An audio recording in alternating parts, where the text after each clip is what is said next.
Man's Search for Meaning by Dr. Frankl. Preface. Dr. Frankl, author psychiatrist, sometimes asks his patients who suffer from a multitude of torments great and small, "Why do you not commit suicide?" From their answers he can often find the guideline for his psychotherapy. In one life there is love for one's children to tie to, in another life, a talent to be used, in a third, perhaps only lingering memories worth preserving. To weave these slender threads of a broken life into a firm pattern of meaning and responsibility is the object and challenge of logotherapy, which is Dr. Frankl's own version of modern existential analysis. In this book, Dr. Frankl explains the experience which led to his discovery of logotherapy. As a longtime prisoner in bestial concentration camps, he found himself stripped to naked existence. His father, mother, brother, and his wife died in camps or were sent to the gas ovens, so that, excepting for his sister, his entire family perished in these camps. How could he, every possession lost, every value destroyed, suffering from hunger, cold and brutality, hourly expecting extermination, how could he find life worth preserving? A psychiatrist who personally has faced such extremity is a psychiatrist worth listening to. He, if anyone, should be able to view our human condition wisely and with compassion. Dr. Frankl's words have a profoundly honest ring, for they rest on experiences too deep for deception. What he has to say gains in prestige because of his present position on the medical faculty of the University in Vienna and because of the renown of the logotherapy clinics that today are springing up in many lands, patterned on his own famous neurological polyclinic in Vienna. One cannot help but compare Viktor Frankl's approach to theory and therapy with the work of his predecessor, Sigmund Freud. Both physicians concern themselves primarily with the nature and cure of neuroses.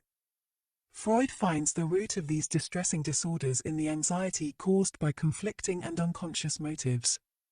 Frankl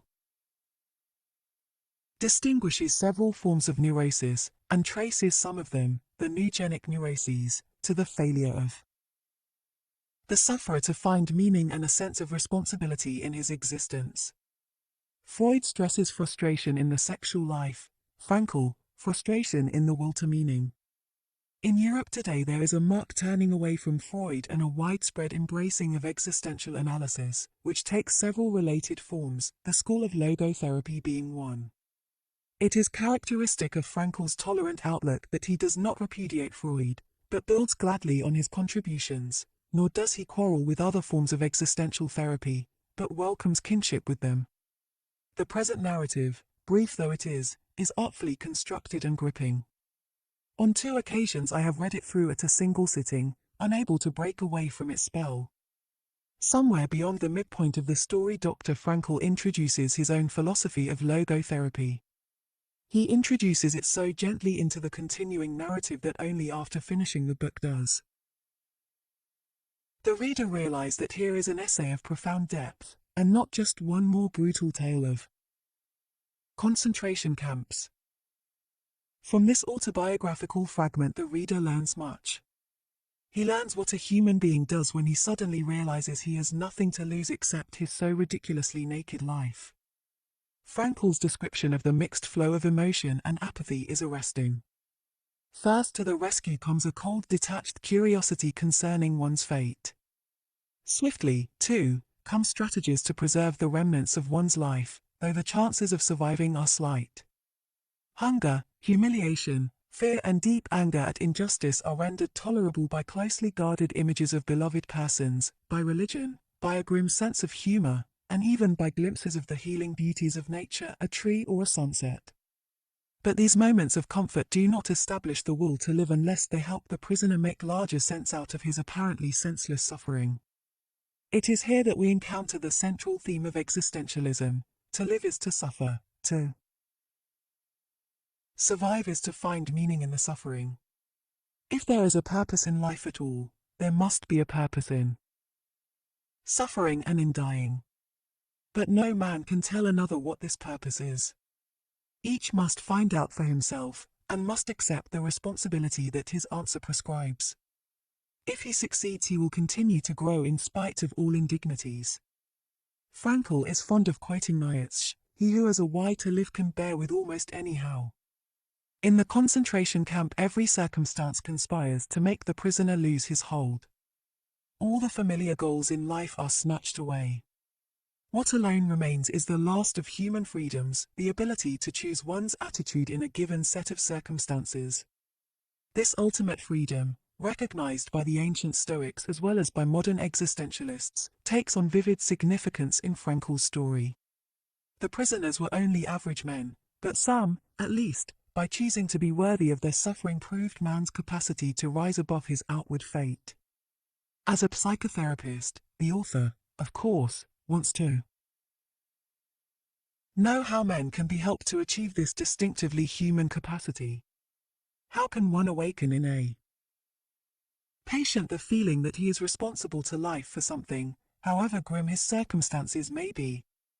Frankl gives us a moving account of one collective therapeutic session he held with his fellow prisoners. At the publisher's request, Dr. Frankl has added a statement of the basic tenets of logotherapy as well as a bibliography. Up to now, most of the publications of this third Viennese school of psychotherapy, the predecessors being the Freudian and Adlerian schools, have been chiefly in German. The reader will therefore welcome Dr. Frankl's supplement to his personal narrative.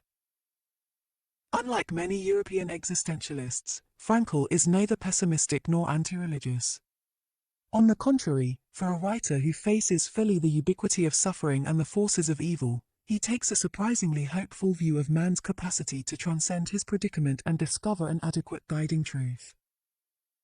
I recommend this little book heartily, for it is a gem of dramatic narrative, focused upon the deepest of human problems. It has literary and philosophical merit and provides a compelling introduction to the most significant psychological movement of our day. This book has now lived to see its 73rd printing in English, in addition to having been published in 19 other languages. And the English editions alone have sold almost 2.5 million copies. These are the dry facts, and they may well be the reason why reporters of American newspapers and particularly of American TV stations more often than not start their interviews, after listing these facts, by exclaiming, "Dr. Frankl, your book has become a true bestseller. How do you feel about such a success?" Whereupon I react by reporting that in the first place, I do not at all see in the bestseller status of my book so much an achievement and accomplishment on my part as an expression of the misery of our time. If hundreds of thousands of people reach out for a book whose very title promises to deal with the question of a meaning to life, it must be a question that burns under their fingernails.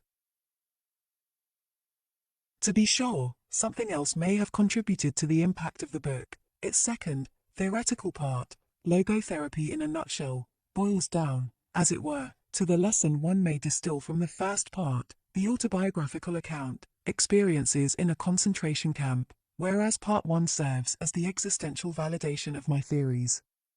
Thus, both parts mutually support their credibility. I had none of this in mind when I wrote the book in 1945.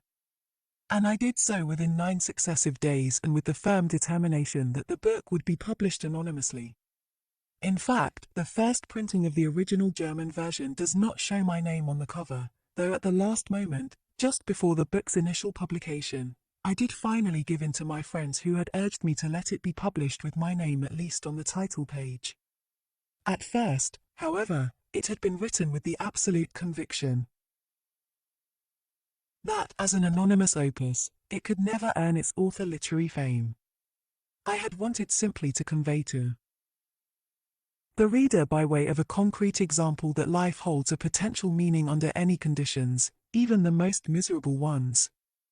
And I thought that if the point were demonstrated in a situation as extreme as that in a concentration camp, my book might gain a hearing. I therefore felt responsible for writing down what I had gone through, for I thought it might be helpful to people who are prone to despair, and so it is both strange and remarkable to me that among some dozens of books I have authored, precisely this one, which I had intended to be published anonymously so that it could never build up any reputation on the part of the author, did become a success. Again and again I therefore admonish my students both in Europe and in America, don't aim at success. The more you aim at it and make it a target, the more you are going to miss it.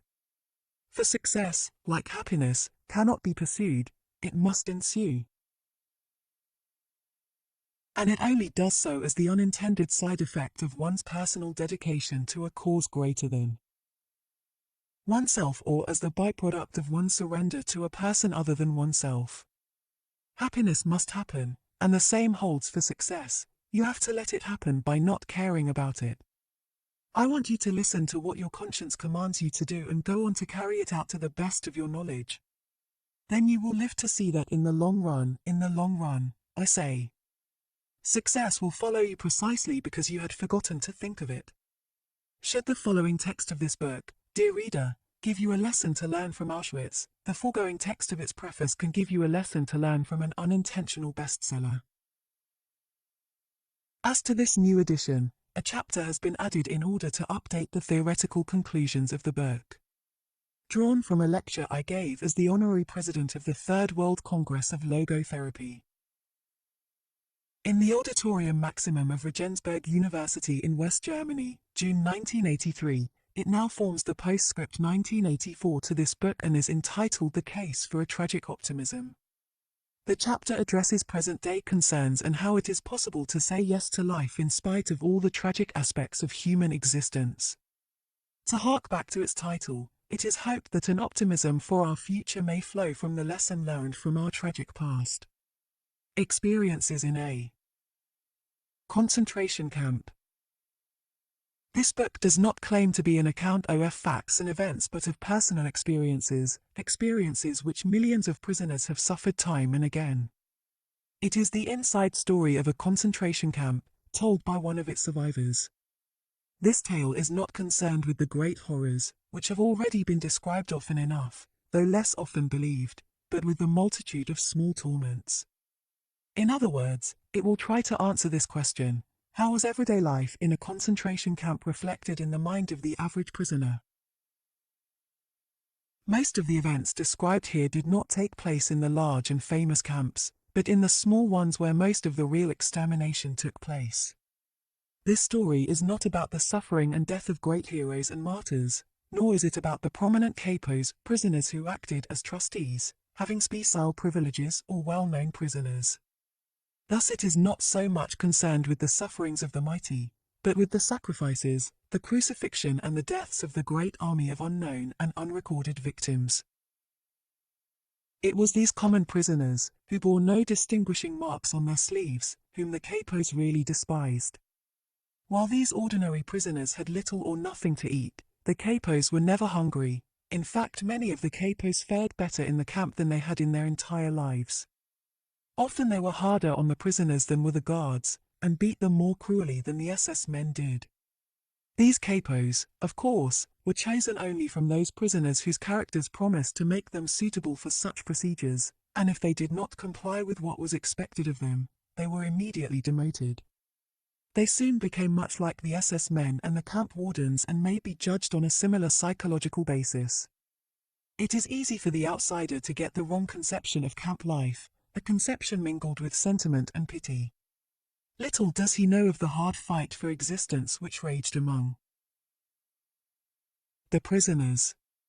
This was an unrelenting struggle for daily bread and for life itself, for one's own sake or for that of a good friend. Let us take the case of a transport which was officially announced to transfer a certain number of prisoners to another camp, but it was a fairly safe guess that its final destination would be the gas chambers.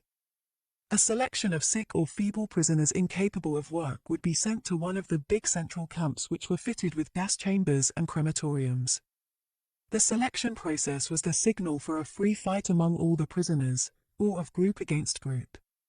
All that mattered was that one's own name and that of one's friend were crossed off the list of victims, though everyone knew that for each man saved another victim had to be found. A definite number of prisoners had to go with each transport. It did not really matter which, since each of them was nothing but a number. On their admission to the camp, at least this was the method in Auschwitz, all their documents had been taken from them, together with their other possessions. Each prisoner, therefore, had had an opportunity to claim a fictitious name or profession, and for various reasons many did this. The authorities were interested only in the captives' numbers. These numbers were often tattooed on their skin, and also had to be sewn to a certain spot on the trousers, jacket, or coat. Any guard who wanted to make a charge against a prisoner just glanced at his number, and how we dreaded such glances. He never asked for his name. To return to the convoy about to depart. There was neither time nor desire to consider moral or ethical issues. Every man was controlled by one thought only, to keep himself alive for the family waiting for him at home, and to save his friends. With no hesitation, therefore, he would arrange for another prisoner, another number, to take his place in the transport. As I have already mentioned, the process of selecting capos was a negative one. Only the most brutal of the prisoners were chosen for this job, although there were some happy exceptions. But apart from the selection of capos which was undertaken by the SS, there was a sort of self-selecting process going on the whole time among all of the prisoners. On the average, only those prisoners could keep alive who, after years of trekking from camp to camp, had lost all scruples in their fight for existence. They were prepared to use every means, honest and otherwise, even brutal force, theft, and betrayal of their friends, in order to save themselves. We who have come back, by the aid of many lucky chances or miracles, whatever one may choose to call them, we know. The best of us did not return. Many factual accounts about concentration camps are already on record. Here, facts will be significant only as far as they are part of a man's experiences. It is the exact nature of these experiences that the following essay will attempt to describe. For those who have been inmates in a camp, it will attempt to explain their experiences in the light of present-day knowledge. And for those who have never been inside, it may help them to comprehend, and above all to understand, the experiences of that only too small percentage of prisoners who survived and who now find life very difficult. These former prisoners often say, "We dislike talking about our experiences." No explanations are needed for those who have been inside, and the others will understand neither how we felt then nor how we feel now. To attempt a methodical presentation of the subject is very difficult, as psychology requires a certain scientific detachment. But does a man who makes his observations while he himself is a prisoner possess the necessary detachment? Such detachment is granted to the outsider, but he is too far removed to make any statements of real value. Only the man inside knows. His judgments may not be objective, his evaluations may be out of proportion. This is inevitable. An attempt must be made to avoid any personal bias, and that is the real difficulty of a book of this kind. At times it will be necessary to have the courage to tell of very intimate experiences. I had intended to write this book anonymously, using my prison number only. But when the manuscript was completed, I saw that as an anonymous publication it would lose half its value, and that I must have the courage to state my convictions openly. I therefore refrained from deleting any of the passages, in spite of an intense dislike of exhibitionism. I shall leave it to others to distill the contents of this book into dry theories. These might become a contribution to the psychology of prison life, which was investigated after the First World War, and which acquainted us with the syndrome of barbed wire sickness.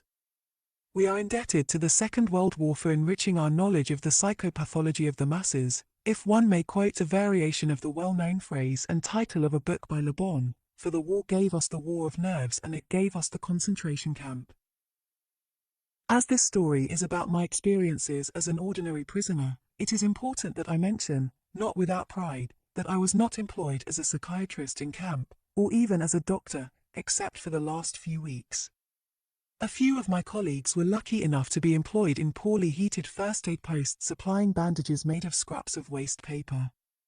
But I was number 119,104, and most of the time I was digging and laying tracks for railway lines. At one time, my job was to dig a tunnel, without help, for a water main under a road. This feat did not go unrewarded. Just before Christmas 1944, I was presented with a gift of so-called premium coupons.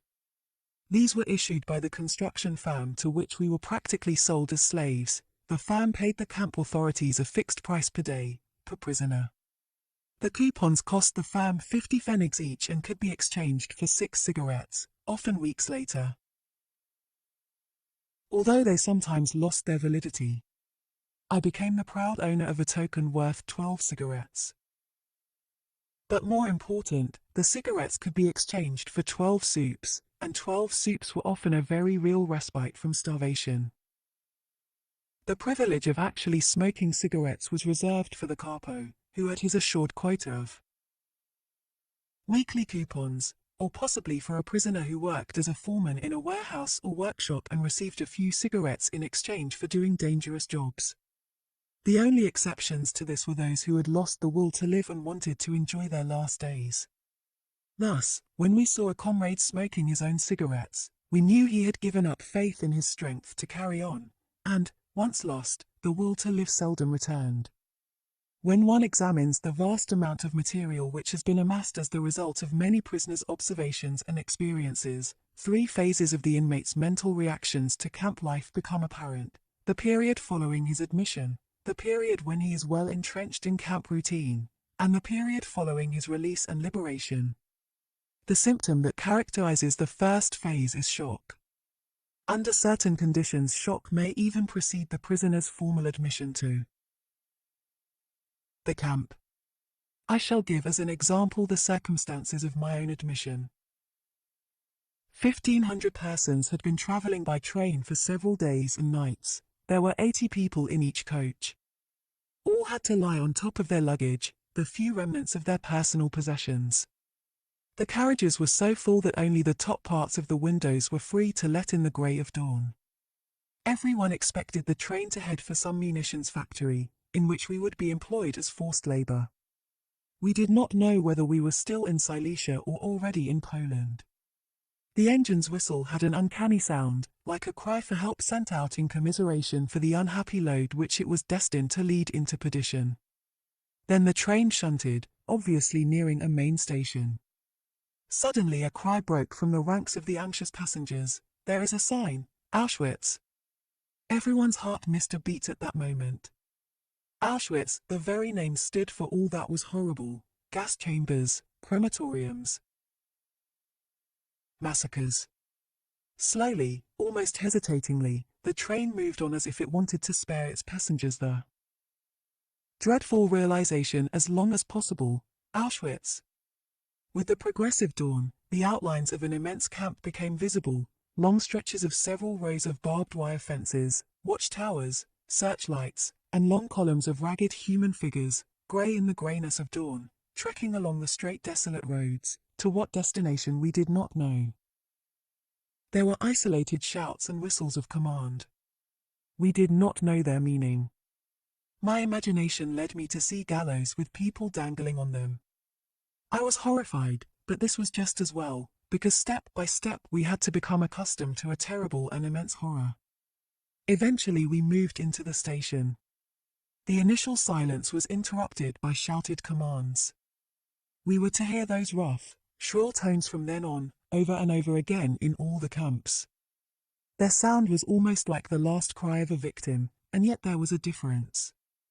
It had a rasping hoarseness, as if it came from the throat of a man who had to keep shouting like that, a man who was being murdered again and again. The carriage doors were flung open and a small detachment of prisoners stormed inside. They wore striped uniforms, their heads were shaved, but they looked well fed. They spoke in every possible European tongue, and all with a certain amount of humour, which sounded grotesque under the circumstances. Like a drowning man clutching a straw, my inborn optimism, which has often controlled my feelings even in the most desperate situations, clung to this thought: these prisoners look quite well, they seem to be in good spirits and even laugh. Who knows? I might manage to share their favourable position. In psychiatry there is a certain condition known as delusion of reprieve.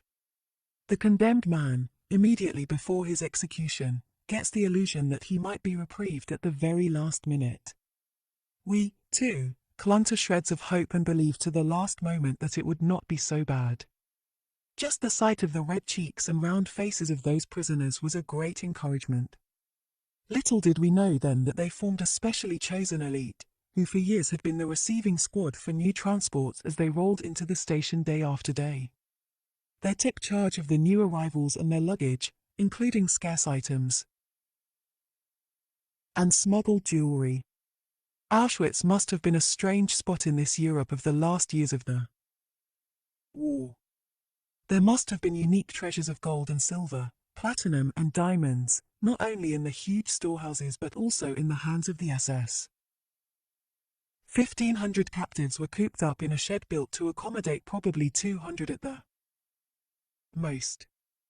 We were cold and hungry and there was not enough room for everyone to squat on the bare ground, let alone to lie down. One 5-ounce piece of bread was our only food in 4 days. Yet one heard the senior prisoners in charge of the shed bargain with one member of the receiving party about a tie pin made of platinum and diamonds. Most of the profits would eventually be traded for liquor, schnapps. I do not remember anymore just how many thousands of marks were needed to purchase the quantity of schnapps required for a gay evening, but I do know that those long-term prisoners needed schnapps. Under such conditions, who could blame them for trying to dope themselves? There was another group of prisoners who got liquor supplied in almost unlimited quantities by the SS. These were the men who were employed in the gas chambers and crematoriums, and who knew very well that one day they would be relieved by a new shift of men, and that they would have to leave their enforced role of executioner and become victims themselves. Nearly everyone in our transport lived under the illusion that he would be reprieved, that everything would yet be well. We did not realize the meaning behind the scene that was to follow presently. We were told to leave our luggage in the train and to fall into 2 lines, women on one side, men on the other, in order to file past a senior SS officer. Surprisingly enough, I had the courage to hide my haversack under my coat. My line filed past the officer, man by man. I realized that it would be dangerous if the officer spotted my bag. He would at least knock me down. I knew that from previous experience. Instinctively, I straightened on approaching the officer, so that he would not notice my heavy load. Then I was face to face with him. He was a tall man who looked slim and fit in his spotless uniform. What a contrast to us, who were untidy and grimy after our long journey. He had assumed an attitude of careless ease, supporting his right elbow with his left hand. His right hand was lifted, and with the forefinger of that hand he pointed very leisurely to the right or to the left. None of us had the slightest idea of the sinister meaning behind that little movement of a man's finger, pointing now to the right and now to the left, but far more frequently to the left. It was my turn. Somebody whispered to me that to be sent to the right side would mean work, the way to the left being for the sick and those incapable of work, who would be sent to a special camp. I just waited for things to take their course, the first of many such times to come. My haversack weighed me down a bit to the left, but I made an effort to walk upright. The SS man looked me over, appeared to hesitate, then put both his hands on my shoulders. I tried very hard to look smart, and he turned my shoulders very slowly until I faced right, and I moved over to that side. The significance of the finger game was explained to us in the evening. It was the first selection, the first verdict made on our existence or non-existence. For the great majority of our transport, about 90%, it meant death. Their sentence was carried out within the next few hours. Those who were sent to the left were marched from the station straight to the crematorium. This building, as I was told by someone who worked there, had the word bath written over its doors in several European languages. On entering, each prisoner was handed a piece of soap, and then, but mercifully I do not need to describe the events which followed. Many accounts have been written about this horror. We who were saved, the minority of our transport, found out the truth in the evening. I inquired from prisoners who had been there for some time where my colleague and friend P had been sent. Was he sent to the left side? Yes, I replied. Then you can see him there, I was told. Where? A hand pointed to the chimney a few hundred yards off, which was sending a column of flame up into the grey sky of Poland. It dissolved into a sinister cloud of smoke. That's where your friend is, floating up to heaven, was the answer. But I still did not understand until the truth was explained to me in plain words. But I am telling things out of their turn. From a psychological point of view, we had a long, long way in front of us from the break of that dawn at the station until our first night's rest at the camp. Escorted by SS guards with loaded guns, we were made to run from the station, past electrically charged barbed wire, through the camp, to the cleansing station. For those of us who had passed the first selection, this was a real bath. Again our illusion of reprieve found confirmation. The SS men seemed almost charming. Soon we found out their reason. They were nice to us as long as they saw watches on our wrists and could persuade us in well-meaning tones to hand them over. Would we not have to hand over all our possessions anyway, and why should not that relatively nice person have the watch? Maybe one day he would do one a good turn. We waited in a shed which seemed to be the anteroom to the disinfecting chamber. SS men appeared and spread out blankets into which we had to throw all our possessions, all our watches and jewelry. There were still naive prisoners among us who asked, to the amusement of the more seasoned ones who were there as helpers, if they could not keep a wedding ring, a medal or a good luck piece. No one could yet grasp the fact that everything would be taken away. I tried to take one of the old prisoners into my confidence. Approaching him furtively, I pointed to the roll of paper in the inner pocket of my coat and said, "Look, this is the manuscript of a scientific book. I know what you will say, that I should be grateful to escape with my life, that should be all I can expect of fate. But I cannot help myself. I must keep this manuscript at all costs, it contains my life's work. Do you understand that?" Yes, he was beginning to understand. A grin spread slowly over his face, first piteous, then more amused, mocking, insulting, until he bellowed one word at me in answer to my question, a word that was ever present in the vocabulary of the camp inmates: shit. At that moment I saw the plain truth and did what marked the culminating point of the first phase of my psychological reaction. I struck out my whole former life. Suddenly there was a stir among my fellow travelers, who had been standing about with pale, frightened faces, helplessly debating. Again we heard the hoarsely shouted commands. We were driven with blows into the immediate anteroom of the bath. There we assembled around an SS man who waited until we had all arrived. Then he said, "I will give you 2 minutes, and I shall time you by my watch. In these 2 minutes you will get fully undressed and drop everything on the floor where you are standing. You will take nothing with you except your shoes, your belt or suspenders, and possibly a truss. I am starting to count now." With unthinkable haste, people tore off their clothes. As the time grew shorter, they became increasingly nervous and pulled clumsily at their underwear, belts and shoelaces. Then we heard the first sounds of whipping, leather straps beating down on naked bodies. Next we were herded into another room to be shaved. Not only our heads were shorn, but not a hair was left on our entire bodies. Then onto the showers, where we lined up again. We hardly recognized each other, but with great relief some people noted that real water dripped from the sprays. While we were waiting for the shower, our nakedness was brought home to us. We really had nothing now except our bare bodies, even minus hair. All we possessed, literally, was our naked existence. What else remained for us as a material link with our former lives? For me there were my glasses and my belt, the latter I had to exchange later on for a piece of bread. There was an extra bit of excitement in store for the owners of trusses. In the evening the senior prisoner in charge of our hut welcomed us with a speech in which he gave us his word of honor that he would hang, personally, from that beam he pointed to it, any person who had sewn money or precious stones into his truss. Proudly he explained that as a senior inhabitant the camp laws entitled him to do so. Where our shoes were concerned, matters were not so simple. Although we were supposed to keep them, those who had fairly decent pairs had to give them up after all and were given in exchange shoes that did not fit.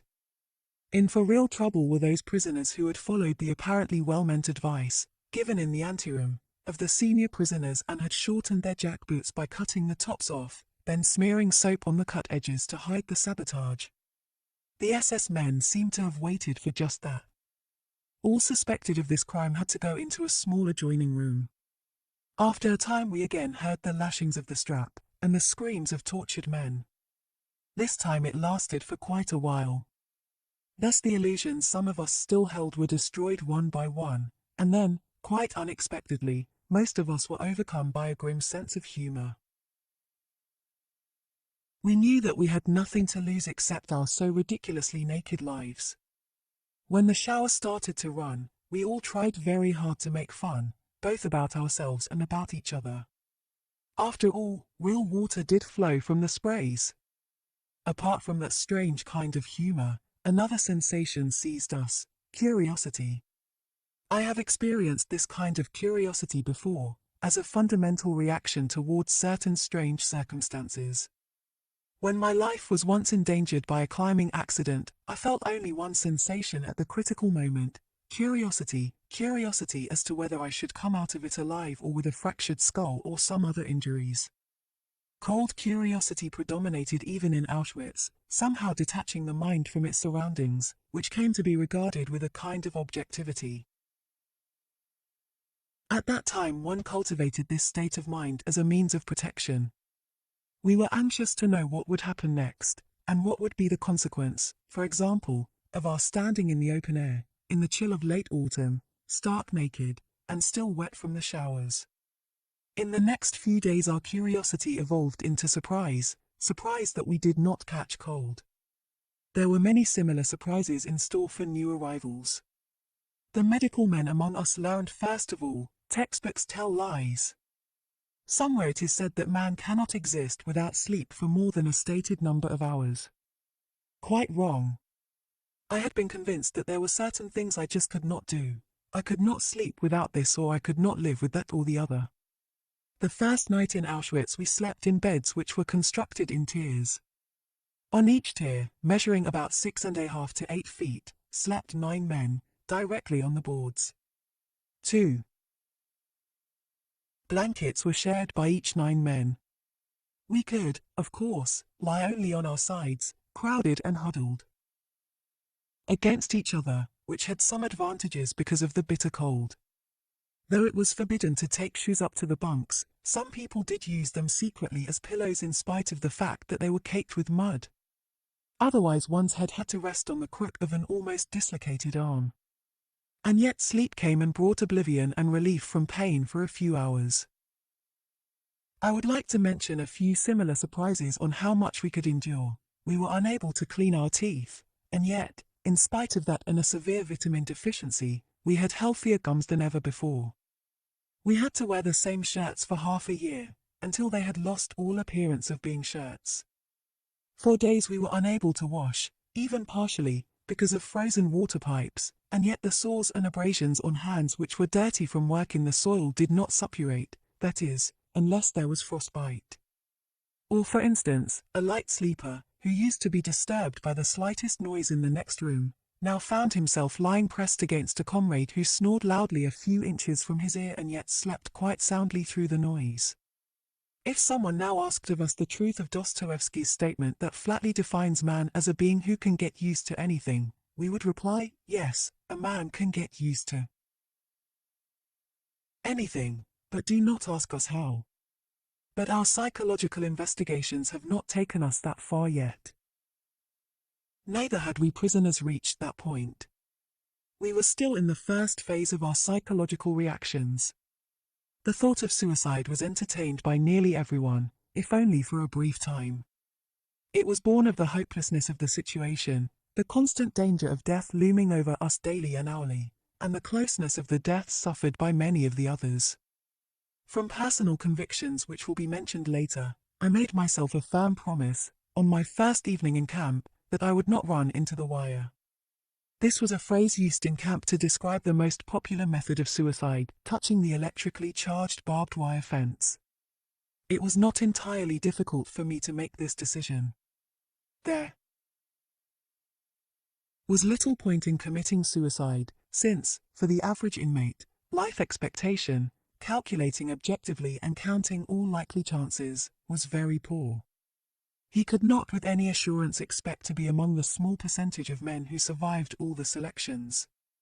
The prisoner of Auschwitz, in the first phase of shock, did not fear death. Even the gas chambers lost their horrors for him after the first few days. After all, they spared him the act of committing suicide. Friends whom I have met later have told me that I was not one of those whom the shock of admission greatly depressed. I only smiled, and quite sincerely, when the following episode occurred the morning after our first night in Auschwitz. In spite of strict orders not to leave our blocks, a colleague of mine, who had arrived in Auschwitz several weeks previously, smuggled himself into our hut. He wanted to calm and comfort us and tell us a few things.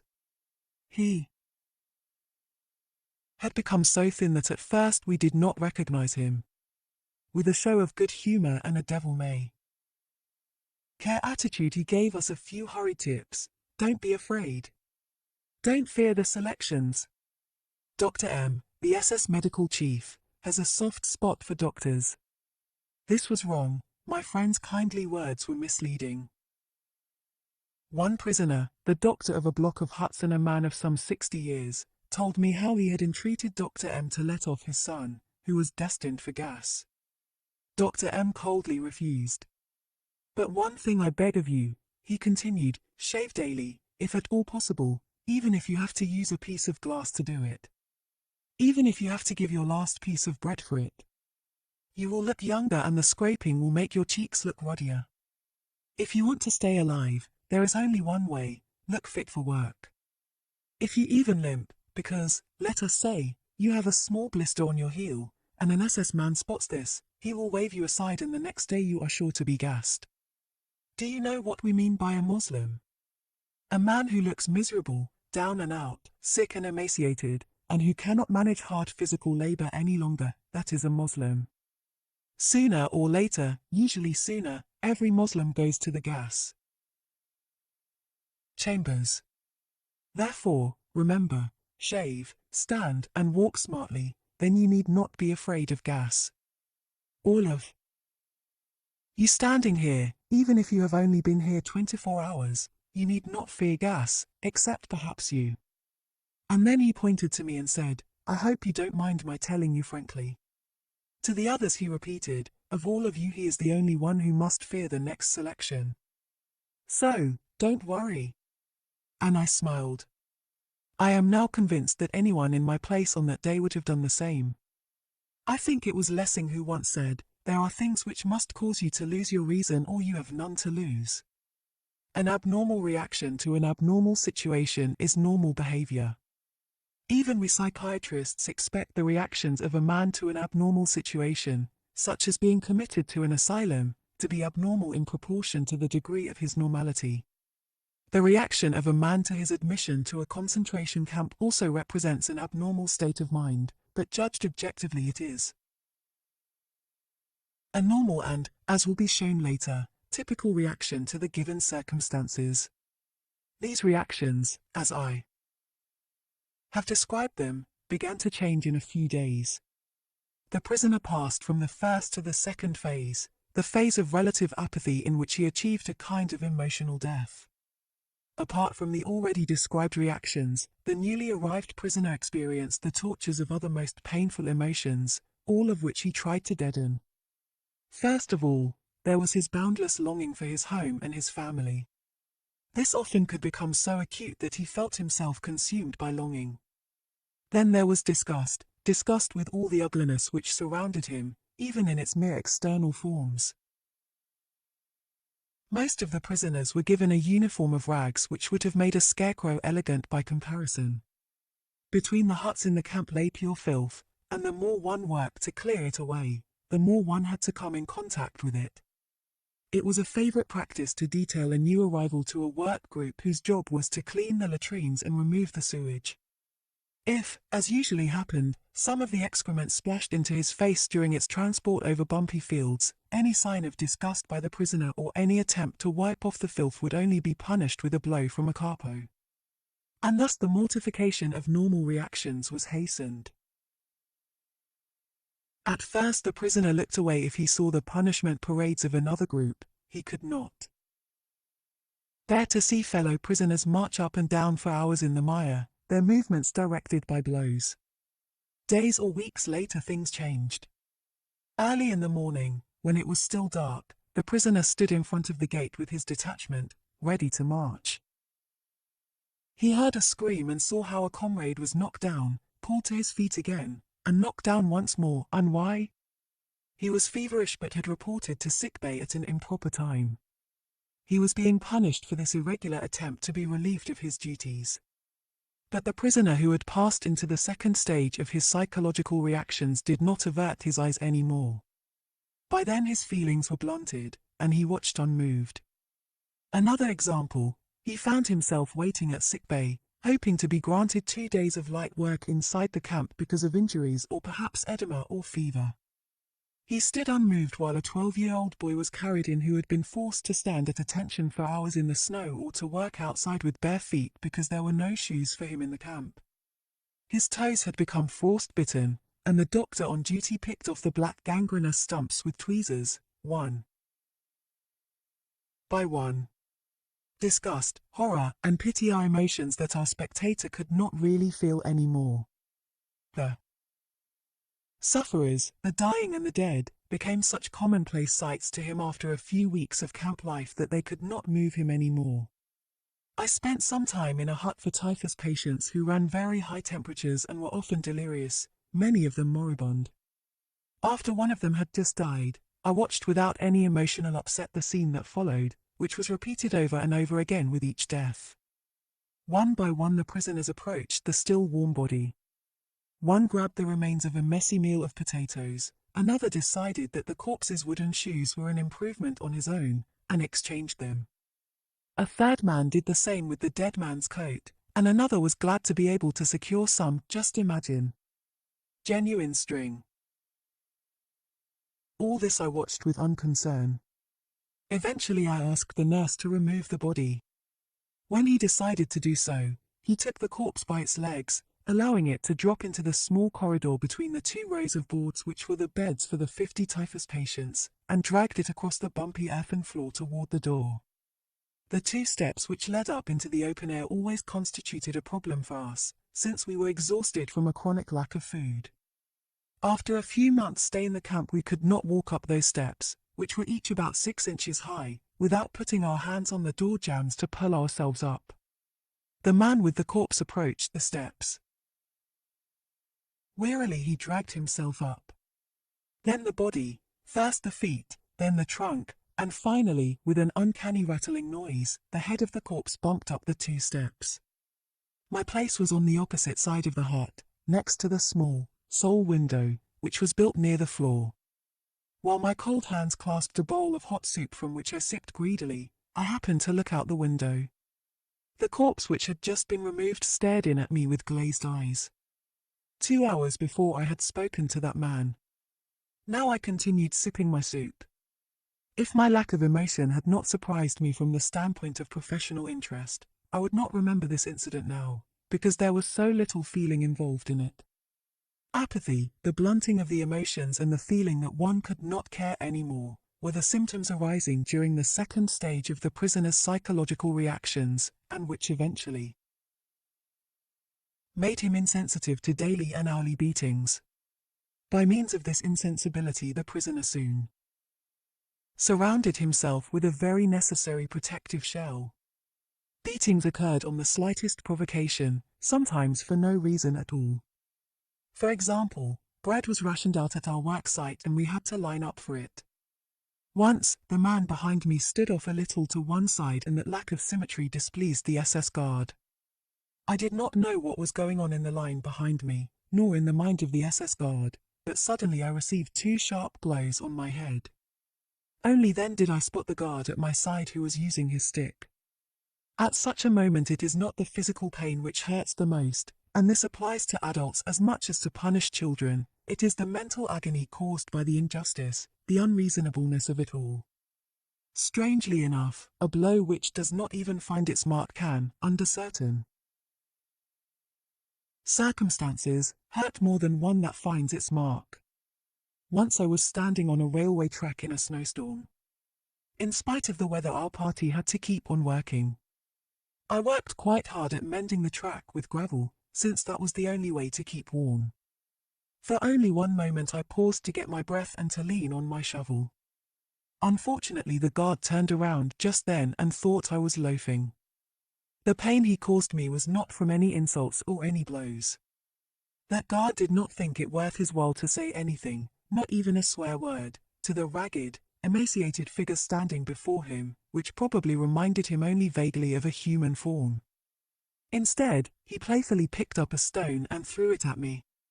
That, to me, seemed the way to attract the attention of a beast, to call a domestic animal back to its job, a creature with which you have so little in common that you do not even punish it. The most painful part of beatings is the insult, which they imply. At one time we had to carry some long, heavy girders over icy tracks. If one man slipped, he endangered not only himself but all the others who carried the same girder. An old friend of mine had a congenitally dislocated hip. He was glad to be capable of working in spite of it, since the physically disabled were almost certainly sent to death when a selection took place. He limped over the track with an especially heavy girder, and seemed about to fall and drag the others with him. As yet, I was not carrying a girder, so I jumped to his assistance without stopping to think. I was immediately hit on the back, rudely reprimanded and ordered to return to my place.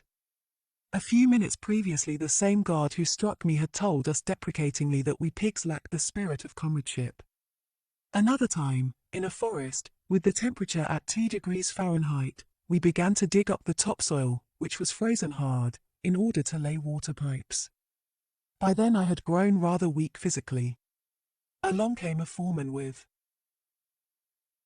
chubby rosy cheeks. His face definitely reminded me of a pig's head. I noticed that he wore lovely warm gloves in that bitter cold. For a time he watched me silently. I felt that trouble was brewing, for in front of me lay the mound of earth which showed exactly how much I had dug. Then he began, "You pig, I have been watching you the whole time. I'll teach you to work, yet. Wait till you dig dirt with your teeth, you'll die like an animal. In 2 days I'll finish you off. You've never done a stroke of work in your life. What were you, swine?" A businessman. I was past caring. But I had to take his threat of killing me seriously, so I straightened up and looked him directly in the eye. I was a doctor, a specialist. What? A doctor? I bet you got a lot of money out of people. As it happens, I did most of my work for no money at all, in clinics for the poor. But, now, I had said too much. He threw himself on me and knocked me down, shouting like a madman. I can no longer remember what he shouted. I want to show with this apparently trivial story that there are moments when indignation can rouse even a seemingly hardened prisoner, indignation not about cruelty or pain, but about the insult connected with it.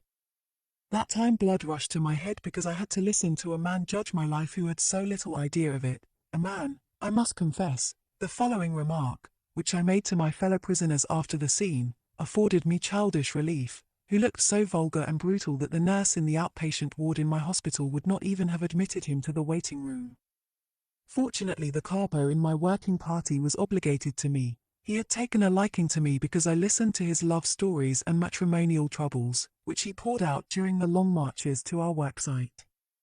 I had made an impression on him with my diagnosis of his character and with my psychotherapeutic advice. After that he was grateful, and this had already been of value to me. On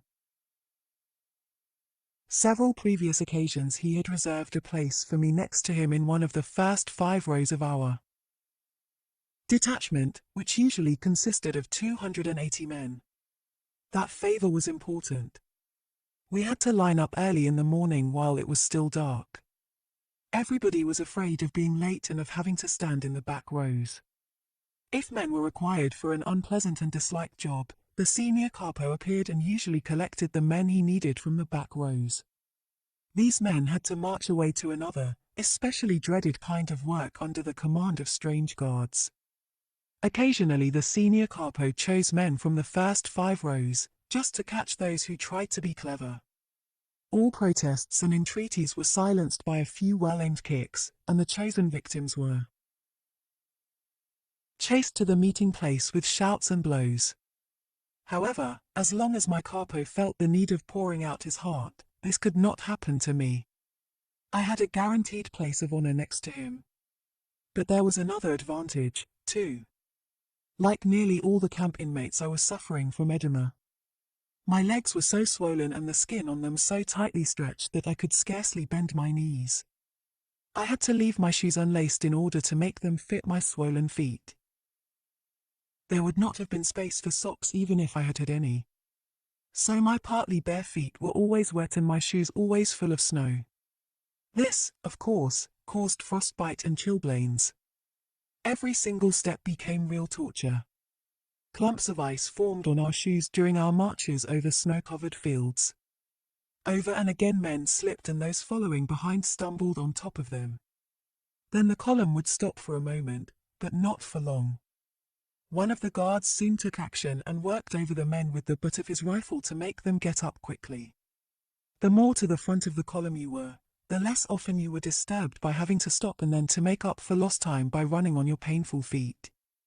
I was very happy to be the personally appointed physician to His Honor the Capo, and to march in the first row at an even pace. As an additional payment for my services, I could be sure that as long as soup was being dealt out at lunchtime at our work site, he would, when my turn came, dip the ladle right to the bottom of the vat and fish out a few peas. This capo, a former army officer, even had the courage to whisper to the foreman, whom I had quarreled with, that he knew me to be an unusually good worker. That didn't help matters, but he nevertheless managed to save my life, one of the many times it was to be saved. The day after the episode with the foreman, he smuggled me into another work party. There were foremen who felt sorry for us and who did their best to ease our situation, at least at the building site. But even they kept on reminding us that an ordinary laborer did several times as much work as we did, and in a shorter time. But they did see reason if they were told that a normal workman did not live on 10.5 ounces of bread.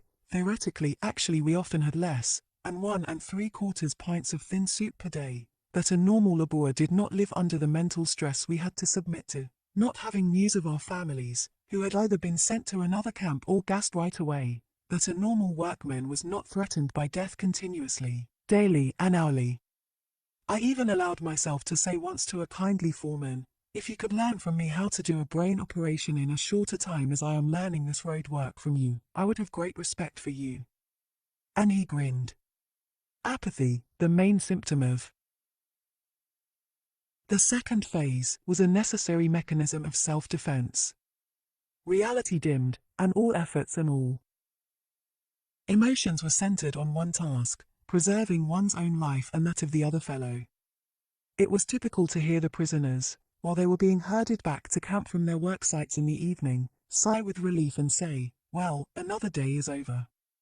It can be readily understood that such a state of strain, coupled with the constant necessity of concentrating on the task of staying alive, forced the prisoner's inner life down to a primitive level. Several of my colleagues in camp who were trained in psychoanalysis often spoke of a regression in the camp inmate, a retreat to a more primitive form of mental life. His wishes and desires became obvious in his dreams. What did the prisoner dream about most frequently? Of bread, cake, cigarettes, and nice warm baths. The lack of having these simple desires satisfied led him to seek wish fulfillment in dreams. Whether these dreams did any good is another matter. The dreamer had to wake from them to the reality of camp life, and to the terrible contrast between that and his dream illusions. I shall never forget how I was roused one night by the groans of a fellow prisoner, who threw himself about in his sleep, obviously having a horrible nightmare. Since I had always been especially sorry for people who suffered from fearful dreams or deliria, I wanted to wake the poor man. Suddenly I drew back the hand which was ready to shake him, frightened at the thing I was about to do. At that moment I became intensely conscious of the fact that no dream, no matter how horrible, could be as bad as the reality of the camp which surrounded us, and to which I was about to recall him. Because of the high degree of undernourishment which the prisoners suffered, it was natural that the desire for food was the major primitive instinct around which mental life centered. Let us observe the majority of prisoners when they happened to work near each other and were, for once, not closely watched. They would immediately start discussing food. One fellow would ask another working next to him in the ditch what his favorite dishes were. Then they would exchange recipes and plan the menu for the day when they would have a reunion, the day in a distant future when they would be liberated and returned home. They would go on and on, picturing it all in detail, until suddenly a warning was passed down the trench, usually in the form of a special password or number: "The guard is coming." I always regarded the discussions about food as dangerous. Is it not wrong to provoke the organism with such detailed and effective pictures of delicacies when it has somehow managed to adapt itself to extremely small rations and low calories? Though it may afford momentary psychological relief, it is an illusion which physiologically, surely, must not be without danger. During the later part of our imprisonment, the daily ration consisted of very watery soup given out once daily, and the usual small bread ration. In addition to that, there was the so-called extra allowance, consisting of 3/4 of an ounce of margarine, or of a slice of poor-quality sausage, or of a little piece of cheese, or a bit of synthetic honey, or a spoonful of watery jam, varying daily. In calories, this diet was absolutely inadequate, especially taking into consideration our heavy manual work and our constant exposure to the cold in inadequate clothing. The sick who were under special care, that is, those who were allowed to lie in the huts instead of leaving the camp for work, were even worse off. When the last layers of subcutaneous fat had vanished, and we looked like skeletons disguised with skin and rags, we could watch our bodies beginning to devour themselves. The organism digested its own protein, and the muscles disappeared. Then the body had no powers of resistance left. One after another the members of the little community in our hut died. Each of us could calculate with fair accuracy whose turn would be next, and when his own would come. After many observations we knew the symptoms well, which made the correctness of our prognoses quite certain. "He won't last long," or "this is the next one," we whispered to each other, and when, during our daily search for lice, we saw our own naked bodies in the evening, we thought alike, "This body here, my body, is really a corpse already. What has become of me? I am but a small portion of a great mass of human flesh, of a mass behind barbed wire. Crowded into a few earthen huts, a mass of which daily a certain portion begins to rot because it has become lifeless." I mentioned above how unavoidable were the thoughts about food and favorite dishes which forced themselves into the consciousness of the prisoner, whenever he had a moment to spare. Perhaps it can be understood, then, that even the strongest of us was longing for the time when he would have fairly good food again, not for the sake of good food itself, but for the sake of knowing that the subhuman existence, which had made us unable to think of anything other than food, would at last cease. Those who have not gone through a similar experience can hardly conceive of the soul-destroying mental conflict and clashes of will power which a famished man experiences. They can hardly grasp what it means to stand digging in a trench, listening only for the siren to announce 9:30 or 10 a.m. the half-hour lunch interval, when bread would be rationed out, as long as it was still available, repeatedly asking the foreman if he wasn't a disagreeable fellow, what the time was, and tenderly touching a piece of bread in one's coat pocket, first stroking it with frozen gloveless fingers, then breaking off a crumb and putting it in one's mouth and, finally, with the last bit of will power, pocketing it again, having promised oneself that morning to hold out till afternoon. We could hold endless debates on the sense or nonsense of certain methods of dealing with the small bread ration, which was given out only once daily during the latter part of our confinement. There were two schools of thought. One was in favor of eating up the ration immediately. This had the twofold advantage of satisfying the worst hunger pangs for a very short time at least once a day and of safeguarding against possible theft or loss of the ration. The second group, which held with dividing the ration up, used different arguments. I finally joined their ranks.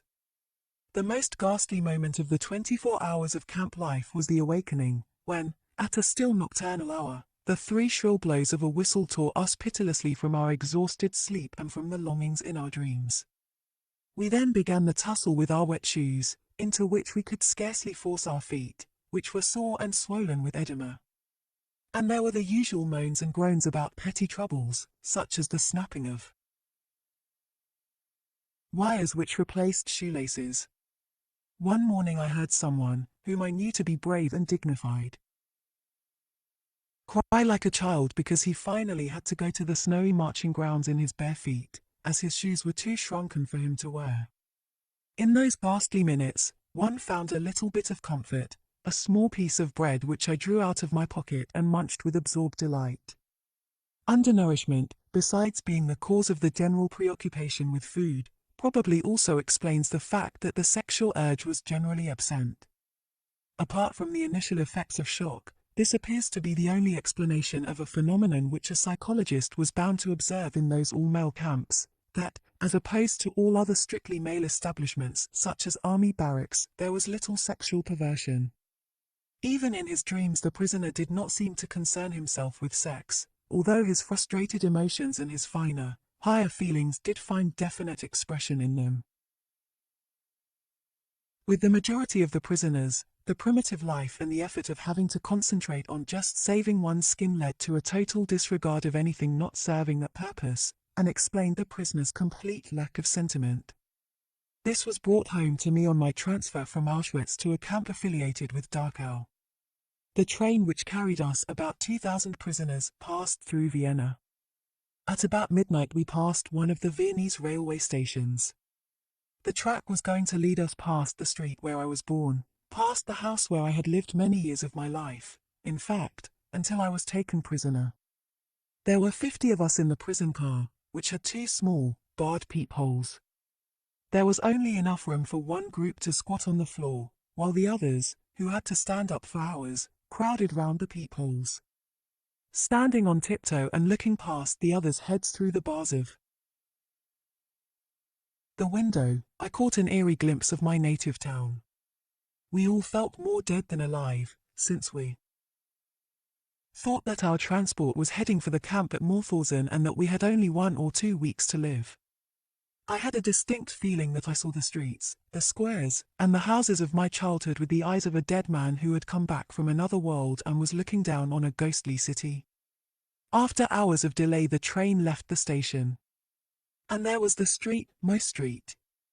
The young lads who had a number of years of camp life behind them and for whom such a journey was a great event stared attentively through the peephole. I began to beg them, to entreat them, to let me stand in front for one moment only.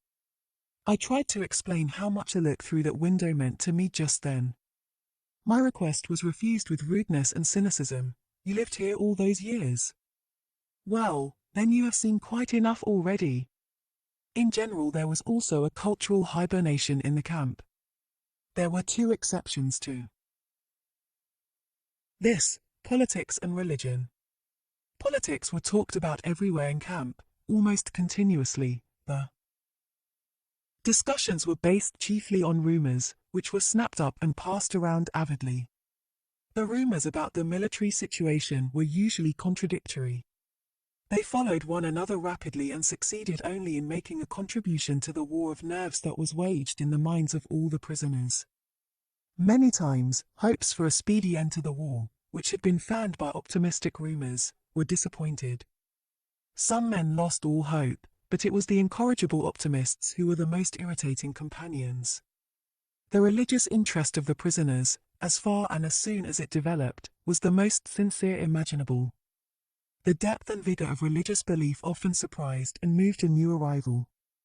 Most impressive in this connection were improvised prayers or services in the corner of a hut, or in the darkness of the locked cattle truck in which we were brought back from a distant worksite, tired, hungry and frozen in our ragged clothing.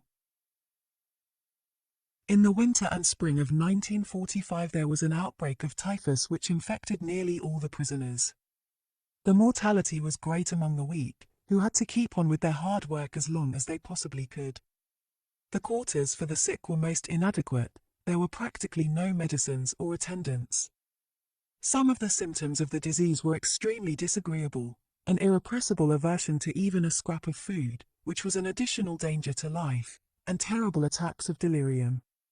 The worst case of delirium was suffered by a friend of mine who thought that he was dying and wanted to pray. In his delirium he could not find the words to do so. To avoid these attacks of delirium, I tried, as did many of the others, to keep awake for most of the night. For hours I composed speeches in my mind. Eventually I began to reconstruct the manuscript which I had lost in the disinfection chamber of Auschwitz, and scribbled the key words in shorthand on tiny scraps of paper. Occasionally a scientific debate developed. In camp. Once I witnessed something I had never seen, even in my normal life, although it lay somewhat near my own professional interests, a spiritualistic séance. I had been invited to attend by the camp's chief doctor, also a prisoner, who knew that I was a specialist in psychiatry. The meeting took place in his small, private room in the sick quarters.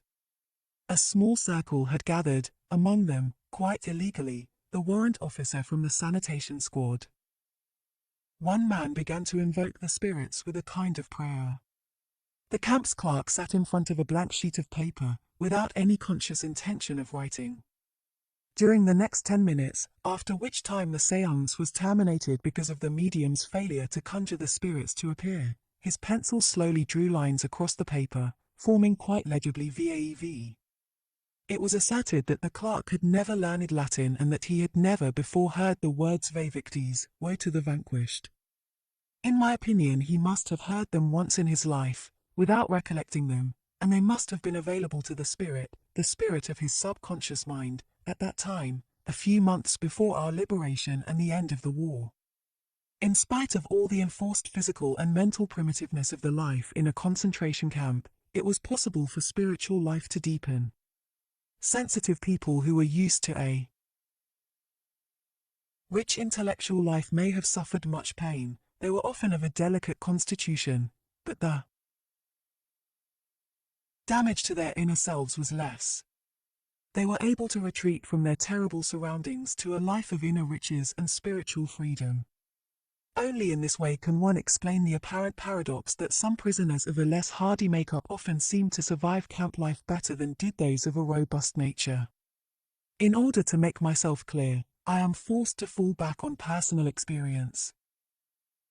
Let me tell what happened on those early mornings when we had to march to our work site. There were shouted commands: detachment, forward march. Left 2-3-4. Left 2-3-4. Left 2-3-4. Left 2, 3 to 4. Fast man about, left and left and left and left. Caps off. These words sound in my ears even now. At the order caps off, we passed the gate of the camp, and searchlights were trained upon us. Whoever did not march smartly got a kick. And worse off was the man who, because of the cold, had pulled his cap back over his ears before permission was given. We stumbled on in the darkness, over big stones and through large puddles, along the one road leading from the camp.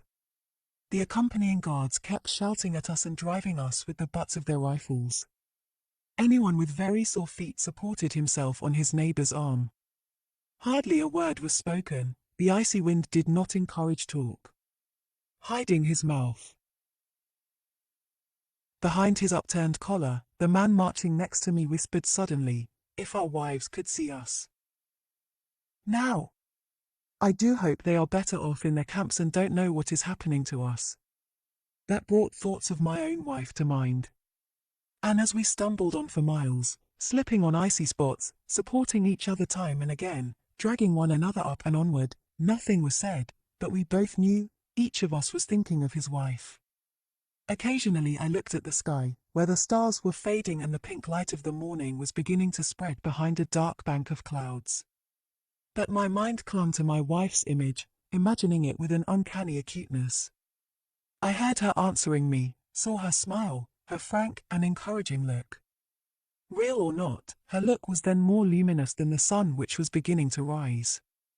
A thought transfixed me. For the first time in my life I saw the truth as it is set into song by so many poets, proclaimed as the final wisdom by so many thinkers. The truth that love is the ultimate and the highest goal to which man can aspire. Then I grasped the meaning of the greatest secret that human poetry and human thought and belief have to impart. The salvation of man is through love and in love. I understood how a man who has nothing left in this world still may know bliss, be it only for a brief moment, in the contemplation of his beloved. In a position of utter desolation, when man cannot express himself in positive action, when his only achievement may consist in enduring his sufferings in the right way and honorable way, in such a position man can, through loving contemplation of the image he carries of his beloved, achieve fulfillment. For the first time in my life I was able to understand the meaning of the words, "The angels are lost in perpetual contemplation of an infinite glory." In front of me a man stumbled and those following him fell on top of him. The guard rushed over and used his whip on them all. Thus my thoughts were interrupted for a few minutes. But soon my soul found its way back from the prisoner's existence to another world, and I resumed talk with my loved one. I asked her questions, and she answered. She questioned me in return, and I answered. Stop! We had arrived at our work site. Everybody rushed into the dark hut in the hope of getting a fairly decent tool. Each prisoner got a spade or a pickaxe. Can't you hurry up, you pigs? Soon we had resumed the previous day's positions in the ditch. The frozen ground cracked under the point of the pickaxes, and sparks flew. The men were silent, their brains numb.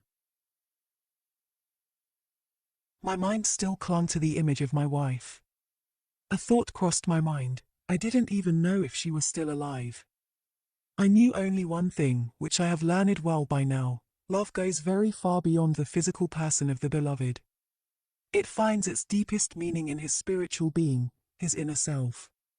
Whether or not he is actually present, whether or not he is still alive at all, ceases somehow to be of importance. I did not know whether my wife was alive, and I had no means of finding out. During all my prison life there was no outgoing or incoming mail, but at that moment it ceased to matter. There was no need for me to know. Nothing could touch the strength of my love, my thoughts, and the image of my beloved. Had I known then that my wife was dead, I think that I would still have given myself, undisturbed by that knowledge, to the contemplation of her image, and that my mental conversation with her would have been just as vivid and just as satisfying. Set me like a seal upon thy heart, love is as strong as death. This intensification of inner life helped the prisoner find a refuge from the emptiness, desolation, and spiritual poverty of his existence, by letting him escape into the past. When given free rein, his imagination played with past events, often not important ones, but minor happenings and trifling things. His nostalgic memory glorified them and they assumed a strange character. Their world and their existence seemed very distant and the spirit reached out for them longingly. In my mind I took bus rides, unlocked the front door of my apartment, answered my telephone, switched on the electric lights. Our thoughts often centered on such details, and these memories could move one to tears. As the inner life of the prisoner tended to become more intense, he also experienced the beauty of art and nature as never before. Under their influence he sometimes even forgot his own frightful circumstances. If someone had seen our faces on the journey from Auschwitz to a Bavarian camp as we beheld the mountains of Salzburg with their summits glowing in the sunset, through the little barred windows of the prison carriage, he would never have believed that those were the faces of men who had given up all hope of life and liberty. Despite that factor, or maybe because of it, we were carried away by nature's beauty, which we had missed for so long. In camp, too, a man might draw the attention of a comrade working next to him to a nice view of the setting sun shining through the tall trees of the Bavarian woods, as in the famous watercolor by Dürer, the same woods in which we had built an enormous, hidden munitions plant. One evening, when we were already resting on the floor of our hut, dead tired, soup bowls in hand, a fellow prisoner rushed in and asked us to run out to the assembly grounds and see the wonderful sunset.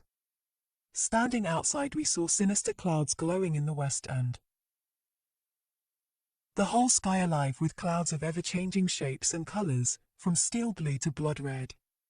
The desolate grey mud huts provided a sharp contrast, while the puddles on the muddy ground reflected the glowing sky. Then, after minutes of moving silence, one prisoner said to another, "How beautiful the world could be." Another time we were at work in a trench. The dawn was grey around us, grey was the sky above, grey the snow in the pale light of dawn, grey the rags in which my fellow prisoners were clad, and grey their faces. I was again conversing silently with my wife, or perhaps I was struggling to find the reason for my sufferings, my slow dying. In a last violent protest against the hopelessness of imminent death, I sensed my spirit piercing through the enveloping gloom. I felt it transcend that hopeless, meaningless world, and from somewhere I heard a victorious yes in answer to my question of the existence of an ultimate purpose. At that moment a light was lit in a distant farmhouse, which stood on the horizon as if painted there, in the midst of the miserable grey of a dawning morning in Bavaria. Et lux in tenebris lucet, and the light sheath in the darkness. For hours I stood hacking at the icy ground. The guard passed by, insulting me, and once again I communed with my beloved. More and more I felt that she was present, that she was with me. I had the feeling that I was able to touch her, able to stretch out my hand and grasp hers. The feeling was very strong. She was there.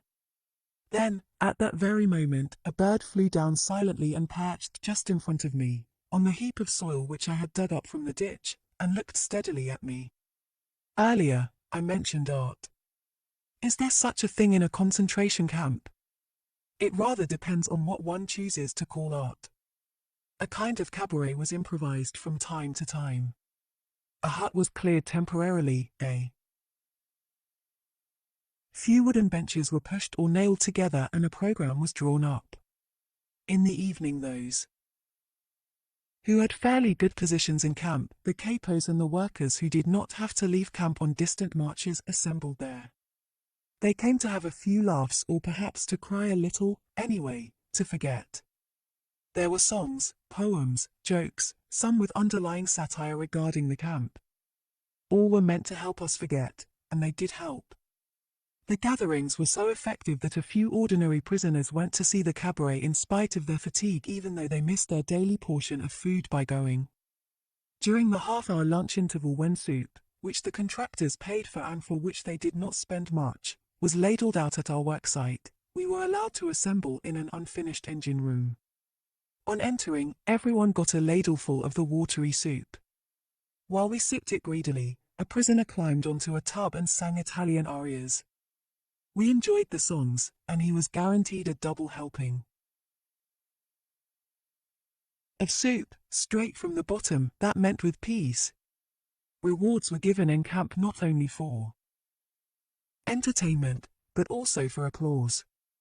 I, for example, could have found protection, how lucky I was never in need of it, from the camp's most dreaded capo, who for more than one good reason was known as the murderous capo.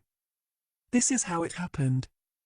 One evening I had the great honor of being invited again to the room where the spiritualistic scenes had taken place. There were gathered the same intimate friends of the chief doctor and, most illegally, the warrant officer from the sanitation squad was again present. The murderous capo entered the room by chance, and he was asked to recite one of his poems, which had become famous, or infamous, in camp. He did not need to be asked twice and quickly produced a kind of diary from which he began to read samples of his art. I bit my lips till they hurt in order to keep from laughing at one of his love poems, and very likely that saved my life. Since I was also generous with my applause, my life might have been saved even had I been detailed to his working party, to which I had previously been assigned for one day, a day that was quite enough for me. It was useful, anyway, to be known to the murderous capo from a favorable angle. So I applauded as hard as I could. Generally speaking, of course, any pursuit of art in camp was somewhat grotesque. I would say that the real impression made by anything connected with art arose only from the ghost-like contrast between the performance and the background of desolate camp life. I shall never forget how I awoke from the deep sleep of exhaustion on my second night in Auschwitz roused by music. The senior warden of the hut had some kind of celebration in his room, which was near the entrance of the hut. Tipsy voices bawled some hackneyed tunes. Suddenly there was a silence, and into the night a violin sang a desperately sad tango, an unusual tune not spoiled by frequent playing. The violin wept, and a part of me wept with it, for on that same day someone had a 24th birthday. That someone lay in another part of the Auschwitz camp, possibly only a few hundred or 1,000 yards away, and yet completely out of reach. That someone was my wife.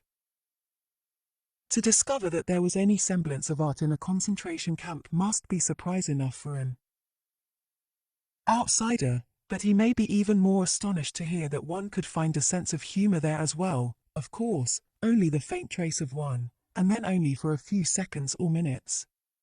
Humor was another of the soul's weapons in the fight for self-preservation. It is well known that humor, more than anything else in the human makeup, can afford an aloofness and an ability to rise above any situation, even if only for a few seconds. I practically trained a friend of mine who worked next to me on the building site to develop a sense of humor. I suggested to him that we would promise each other to invent at least one amusing story daily, about some incident that could happen one day after our liberation. He was a surgeon and had been an assistant on the staff of a large hospital. So I once tried to get him to smile by describing to him how he would be unable to lose the habits of camp life when he returned to his former work. On the building site, especially when the supervisor made his tour of inspection, the foreman encouraged us to work faster by shouting, "Action! Action!" I told my friend, "One day you will be back in the operating room, performing a big abdominal operation." Suddenly an orderly will rush in announcing the arrival of the senior surgeon by shouting, "Action! Action!" Sometimes the other men invented amusing dreams about the future, such as forecasting that during a future dinner engagement they might forget themselves when the soup was served and beg the hostess to ladle it from the bottom. The attempt to develop a sense of humor and to see things in a humorous light is some kind of a trick learned while mastering the art of living. Yet it is possible to practice the art of living even in a concentration camp, although suffering is omnipresent. To draw an analogy, a man's suffering is similar to the behavior of gas. If a certain quantity of gas is pumped into an empty chamber, it will fill the chamber completely and evenly, no matter how big the chamber. Thus suffering completely fills the human soul and conscious mind, no matter whether the suffering is great or little. Therefore the size of human suffering is absolutely relative. It also follows that a very trifling thing can cause the greatest of joys. Take as an example something that happened on our journey from Auschwitz to the camp affiliated with Dachau. We had all been afraid that our transport was heading for the Mauthausen camp. We became more and more tense as we approached a certain bridge over the Danube which the train would have to cross to reach Mauthausen, according to the statement of experienced traveling companions. Those who have never seen anything similar cannot possibly imagine the dance of joy performed in the carriage by the prisoners when they saw that our transport was not crossing the bridge and was instead heading only for Dachau. And again, what happened on our arrival in that camp, after a journey lasting 2 days and 3 nights? There had not been enough room for everybody to crouch on the floor of the carriage at the same time. The majority of us had to stand all the way, while a few took turns at squatting on the scanty straw which was soaked with human urine. When we arrived, the first important news that we heard from older prisoners was that this comparatively small camp, its population was 2,500, had no oven, no crematorium, no gas.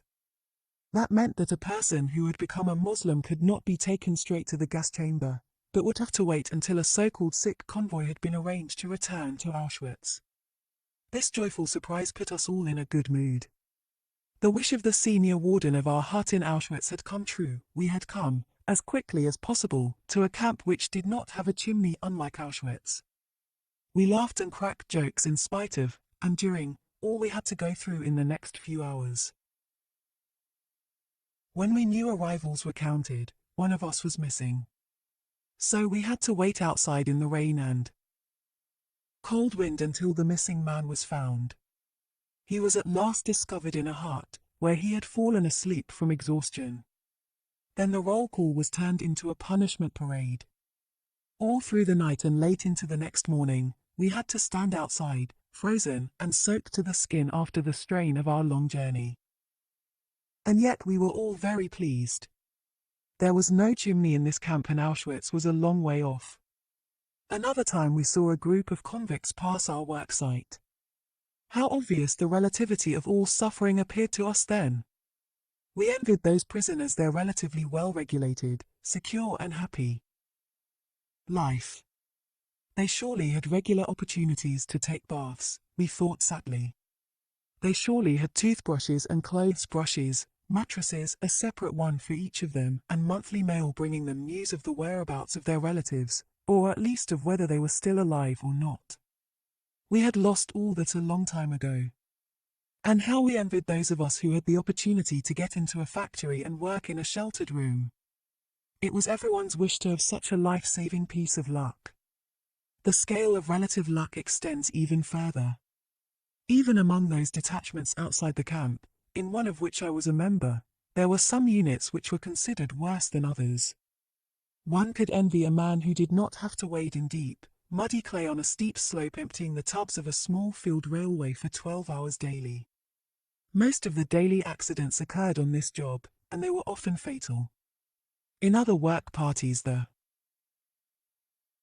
foreman maintained an apparently local tradition of dealing out numerous blows, which made us talk of the relative luck of not being under their command, or perhaps of being under it only temporarily. Once, by an unlucky chance, I got into such a group. If an air raid alarm had not interrupted us after 2 hours, during which time the foreman had worked on me especially, making it necessary to regroup the workers afterwards, I think that I would have returned to camp on one of the sledges which carried those who had died or were dying from exhaustion. No one can imagine the relief that the siren can bring in such a situation, not even a boxer who has heard the bell signifying the finish of a round and who is thus saved at the last minute from the danger of a knockout. We were grateful for the smallest of mercies. We were glad when there was time to deal out before going to bed, although in itself this was no pleasure, as it meant standing naked in an unheated hut where icicles hung from the ceiling. But we were thankful if there was no air raid alarm during this operation and the lights were not switched off. If we could not do the job properly, we were kept awake half the night. The meager pleasures of camp life provided a kind of negative happiness, freedom from suffering, as Schopenhauer put it, and even that in a relative way only. Real positive pleasures, even small ones, were very few. I remember drawing up a kind of balance sheet of pleasures one day and finding that in many, many past weeks I had experienced only 2 pleasurable moments. One occurred when, on returning from work, I was admitted to the cookhouse after a long wait and was assigned to the line filing up to prisoner cook F. He stood behind one of the huge pans and ladled soup into the bowls which were held out to him by the prisoners, who hurriedly filed past. He was the only cook who did not look at the men whose bowls he was filling, the only cook who dealt out the soup equally, regardless of recipient, and who did not make favorites of his personal friends or countrymen, picking out the potatoes for them, while the others got watery soup skimmed from the top. But it is not for me to pass judgment on those prisoners who put their own people above everyone else. Who can throw a stone at a man who favors his friends under circumstances when, sooner or later, it is a question of life or death? No man should judge unless he asks himself in absolute honesty whether in a similar situation he might not have done the same. Long after I had resumed normal life again, that means a long time after my release from camp, somebody showed me an illustrated weekly with photographs of prisoners lying crowded on their bunks, staring dully at a visitor. Isn't this terrible, the dreadful staring faces, everything about it? Why? I asked, for I genuinely did not understand. For at that moment I saw it all again. At 5 a.m. it was still pitch dark outside. I was lying on the hardboards in an earthen hut where about 70 of us were taken care of. We were sick and did not have to leave camp for work. We did not have to go on parade. We could lie all day in our little corner in the hut and doze and wait for the daily distribution of bread, which, of course, was reduced for the sick, and for the daily helping of soup, watered down and also decreased in quantity. But how content we were, happy in spite of everything. While we cowered against each other to avoid any unnecessary loss of warmth, and were too lazy and disinterested to move a finger unnecessarily, we heard shrill whistles and shouts from the square where the night shift had just returned and was assembling for roll call. The door was flung open, and the snowstorm blew into our hut. An exhausted comrade, covered with snow, stumbled inside to sit down for a few minutes. But the senior warden turned him out again. It was strictly forbidden to admit a stranger to a hut while a checkup on the men was in progress. How sorry I was for that fellow, and how glad not to be in his skin at that moment, but instead to be sick and able to doze on in the sick quarters. What a lifesaver it was to have 2 days there, and perhaps even 2 extra days after those. All this came to my mind when I saw the photographs in the magazine. When I explained, my listeners understood why I did not find the photograph so terrible. The people shown on it might not have been so unhappy after all. On my 4th day in the sick quarters, I had just been detailed to the night shift when the chief doctor rushed in and asked me to volunteer for medical duties in another camp containing typhus patients. Against the urgent advice of my friends, and despite the fact that almost none of my colleagues offered their services, I decided to volunteer. I knew that in a working party I would die in a short time. But if I had to die, there might at least be some sense in my death. I thought that it would doubtless be more to the purpose to try and help my comrades as a doctor than to vegetate or finally lose my life as the unproductive laborer that I was then. For me this was simple mathematics, not sacrifice. But secretly, the warrant officer from the sanitation squad had ordered that the 2 doctors who had volunteered for the typhus camp should be taken care of till they left. We looked so weak that he feared that he might have 2 additional corpses on his hands, rather than 2 doctors. I mentioned earlier how everything that was not connected with the immediate task of keeping oneself and one's closest friends alive lost its value. Everything was sacrificed to this end. A man's character became involved to the point that he was caught in a mental turmoil which threatened all the values he held and threw them into doubt. Under the influence of a world which no longer recognized the value of human life and human dignity, which had robbed man of his will and had made him an object to be exterminated, having planned, however, to make full use of him first to the last ounce of his physical resources, under this influence the personal ego finally suffered a loss of values. If the man in the concentration camp did not struggle against this in a last effort to save his self-respect, he lost the feeling of being an individual, a being with a mind, with inner freedom and personal value. He thought of himself then as only a part of an enormous mass of people. His existence descended to the level of animal life. The men were herded, sometimes to one place, then to another, sometimes driven together, then apart like a flock of sheep without a thought or a will of their own. A small but dangerous pack watched them from all sides, well versed in methods of torture and sadism. They drove the herd incessantly, backwards and forwards, with shouts, kicks and blows. And we, the sheep, thought of 2 things only: how to evade the bad dogs and how to get a little food. Just like sheep that crowd timidly into the center of a herd, each of us tried to get into the middle of our formations. That gave one a better chance of avoiding the blows of the guards who were marching on either side and to the front and rear of our column. The central position had the added advantage of affording protection against the bitter winds. It was, therefore, in an attempt to save one's own skin that one literally tried to submerge into the crowd. This was done automatically in the formations. But at other times it was a very conscious effort on our part, in conformity with one of the camp's most imperative laws of self-preservation: do not be conspicuous. We tried at all times to avoid attracting the attention of the SS. There were times, of course, when it was possible, and even necessary, to keep away from the crowd. It is well known that an enforced community life, in which attention is paid to everything one does at all times may result in an irresistible urge to get away, at least for a short while. The prisoner craved to be alone with himself and his thoughts. He yearned for privacy and for solitude. After my transportation to a so-called rest camp, I had the rare fortune to find solitude for about 5 minutes at a time. Behind the earthen hut where I worked and in which were crowded about 50 delirious patients, there was a quiet spot in a corner of the double fence of barbed wire surrounding the camp. A tent had been improvised there with a few poles and branches of trees in order to shelter a half-dozen corpses, the daily death rate in the camp. There was also a shaft leading to the water pipes. I squatted on the wooden lid of this shaft whenever my services were not needed. I just sat and looked out at the green flowering slopes and the distant blue hills of the Bavarian landscape, framed by the meshes of barbed wire. I dreamed longingly, and my thoughts wandered north and northeast, in the direction of my home, but I could only see clouds. The corpses near me, crawling with lice, did not bother me.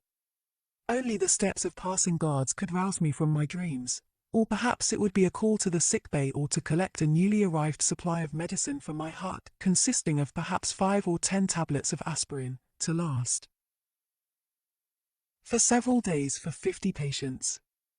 I collected them and then did my rounds, feeling the patients' pulses and giving half tablets to the serious cases. But the desperately ill received no medicine. It would not have helped, and besides, it would have deprived those for whom there was still some hope. For light cases, I had nothing, except perhaps a word of encouragement. In this way I ragged myself from patient to patient, though I myself was weak and exhausted from a serious attack of typhus. Then I went back to my lonely place on the wood cover of the water shaft. This shaft, incidentally, once saved the lives of 3 fellow prisoners. Shortly before liberation, mass transports were organized to go to Dachau, and these 3 prisoners wisely tried to avoid the trip. They climbed down the shaft and hid there from the guards. I calmly sat on the lid, looking innocent and playing a childish game of throwing pebbles at the barbed wire. On spotting me, the guard hesitated for a moment, but then passed on. Soon I could tell the 3 men below that the worst danger was over. It is very difficult for an outsider to grasp how very little value was placed on human life in camp. The camp inmate was hardened, but possibly became more conscious of this complete disregard of human existence when a convoy of sick men was arranged. The emaciated bodies of the sick were thrown on 2-wheeled carts which were drawn by prisoners for many miles, often through snowstorms, to the next camp. If one of the sick men had died before the cart left, he was thrown on anyway. The list had to be correct. The list was the only thing that mattered. A man counted only because he had a prison number. One literally became a number, dead or alive, that was unimportant. The life of a number was completely irrelevant. What stood behind that number and that life mattered even less: the fate, the history, the name of the man. In the transport of sick patients that I, in my capacity as a doctor, had to accompany from one camp in Bavaria to another, there was a young prisoner whose brother was not on the list and therefore would have to be left behind. The young man begged so long that the camp warden decided to work an exchange, and the brother took the place of a man who, at the moment, preferred to stay behind. But the list had to be correct. That was easy. The brother just exchanged numbers with the other prisoner. As I have mentioned before, we had no documents. Everyone was lucky to own his body, which, after all, was still breathing. All else about us, i.e., the rags hanging from our gaunt skeletons, was only of interest if we were assigned to a transport of sick patients. The departing Moslems were examined with unabashed curiosity to see whether their coats or shoes were not better than one's own. After all, their fates were sealed. But those who stayed behind in camp, who were still capable of some work, had to make use of every means to improve their chances of survival. They were not sentimental. The prisoners saw themselves completely dependent on the moods of the guards, playthings of fate, and this made them even less human than the circumstances warranted. In Auschwitz I had laid down a rule for myself which proved to be a good one and which most of my comrades later followed. I generally answered all kinds of questions truthfully, but I was silent about anything that was not expressly asked for. If I were asked my age, I gave it. If asked about my profession, I said doctor, but did not elaborate. The first morning in Auschwitz, an SS officer came to the parade ground. We had to fall into separate groups of prisoners, over 40 years, under 40 years, metal workers, mechanics, and so forth. Then we were examined for ruptures and some prisoners had to form a new group. The group that I was in was driven to another hut, where we lined up again. After being sorted out once more and having answered questions as to my age and profession, I was sent to another small group. Once more we were driven to another hut and grouped differently. This continued for some time, and I became quite unhappy, finding myself among strangers who spoke unintelligible foreign languages. Then came the last selection, and I found myself back in the group that had been with me in the first hut. They had barely noticed that I had been sent from hut to hut in the meantime. But I was aware that in those few minutes fate had passed me in many different forms. When the transport of sick patients for the rest camp was organized, my name, that is, my number, was put on the list, since a few doctors were needed. But no one was convinced that the destination was really a rest camp. A few weeks previously the same transport had been prepared. Then, too, everyone had thought that it was destined for the gas ovens. When it was announced that anyone who volunteered for the dreaded night shift would be taken off the transport list, 82 prisoners volunteered immediately. A quarter of an hour later the transport was cancelled, but the 82 stayed on the list for the night shift. For the majority of them, this meant death within the next fortnight. Now the transport for the rest camp was arranged for the second time. Again, no one knew whether this was a ruse to obtain the last bit of work from the sick, if only for 14 days, or whether it would go to the gas ovens or to a genuine rest camp. The chief doctor, who had taken a liking to me, told me furtively one evening at 9:45, "I have made it known in the orderly room that you can still have your name crossed off the list. You may do so up till 10 o'clock. I told him that this was not my way, that I had learned to let fate take its course. I might as well stay with my friends, I said. There was a look of pity in his eyes, as if he knew. He shook my hand silently, as though it were a farewell, not for life, but from life. Slowly I walked back to my hut. There I found a good friend waiting for me. "You really want to go with them?" he asked sadly. "Yes, I am going." Tears came to his eyes and I tried to comfort him. Then there was something else to do to make my wool. "Listen, Otto, if I don't get back home to my wife, and if you should see her again, then tell her that I talked of her daily, hourly. You remember. Secondly, I have loved her more than anyone. Thirdly, the short time I have been married to her outweighs everything, even all we have gone through here. Otto, where are you now? Are you alive? What has happened to you since our last hour together? Did you find your wife again? And do you remember how I made you learn my will by heart, word for word, in spite of your childlike tears?" The next morning I departed with the transport. This time it was not a ruse.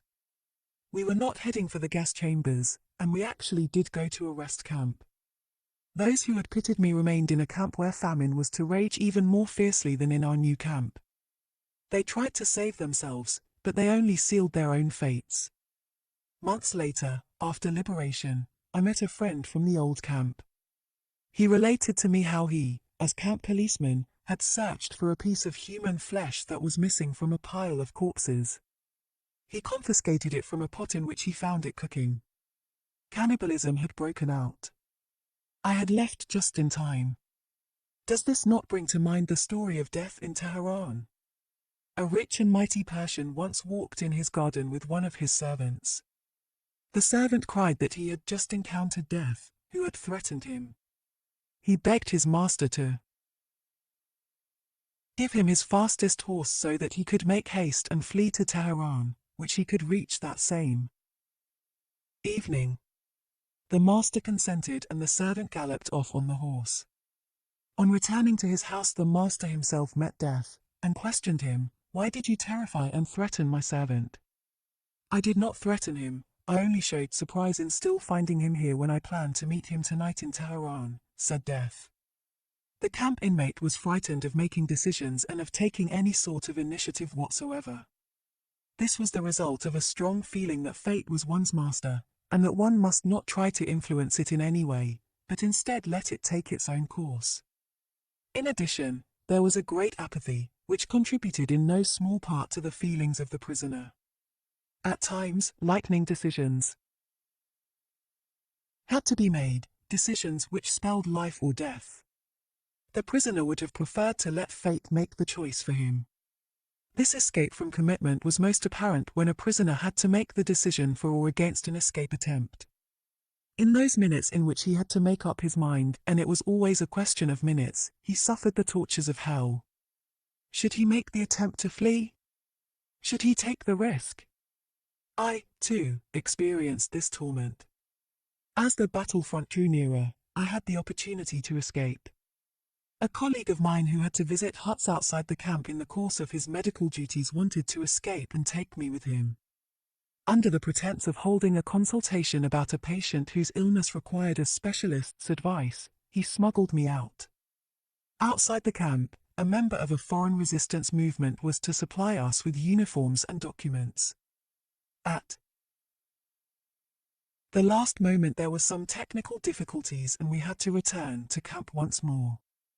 We used this opportunity to provide ourselves with provisions, a few rotten potatoes, and to look for a rucksack.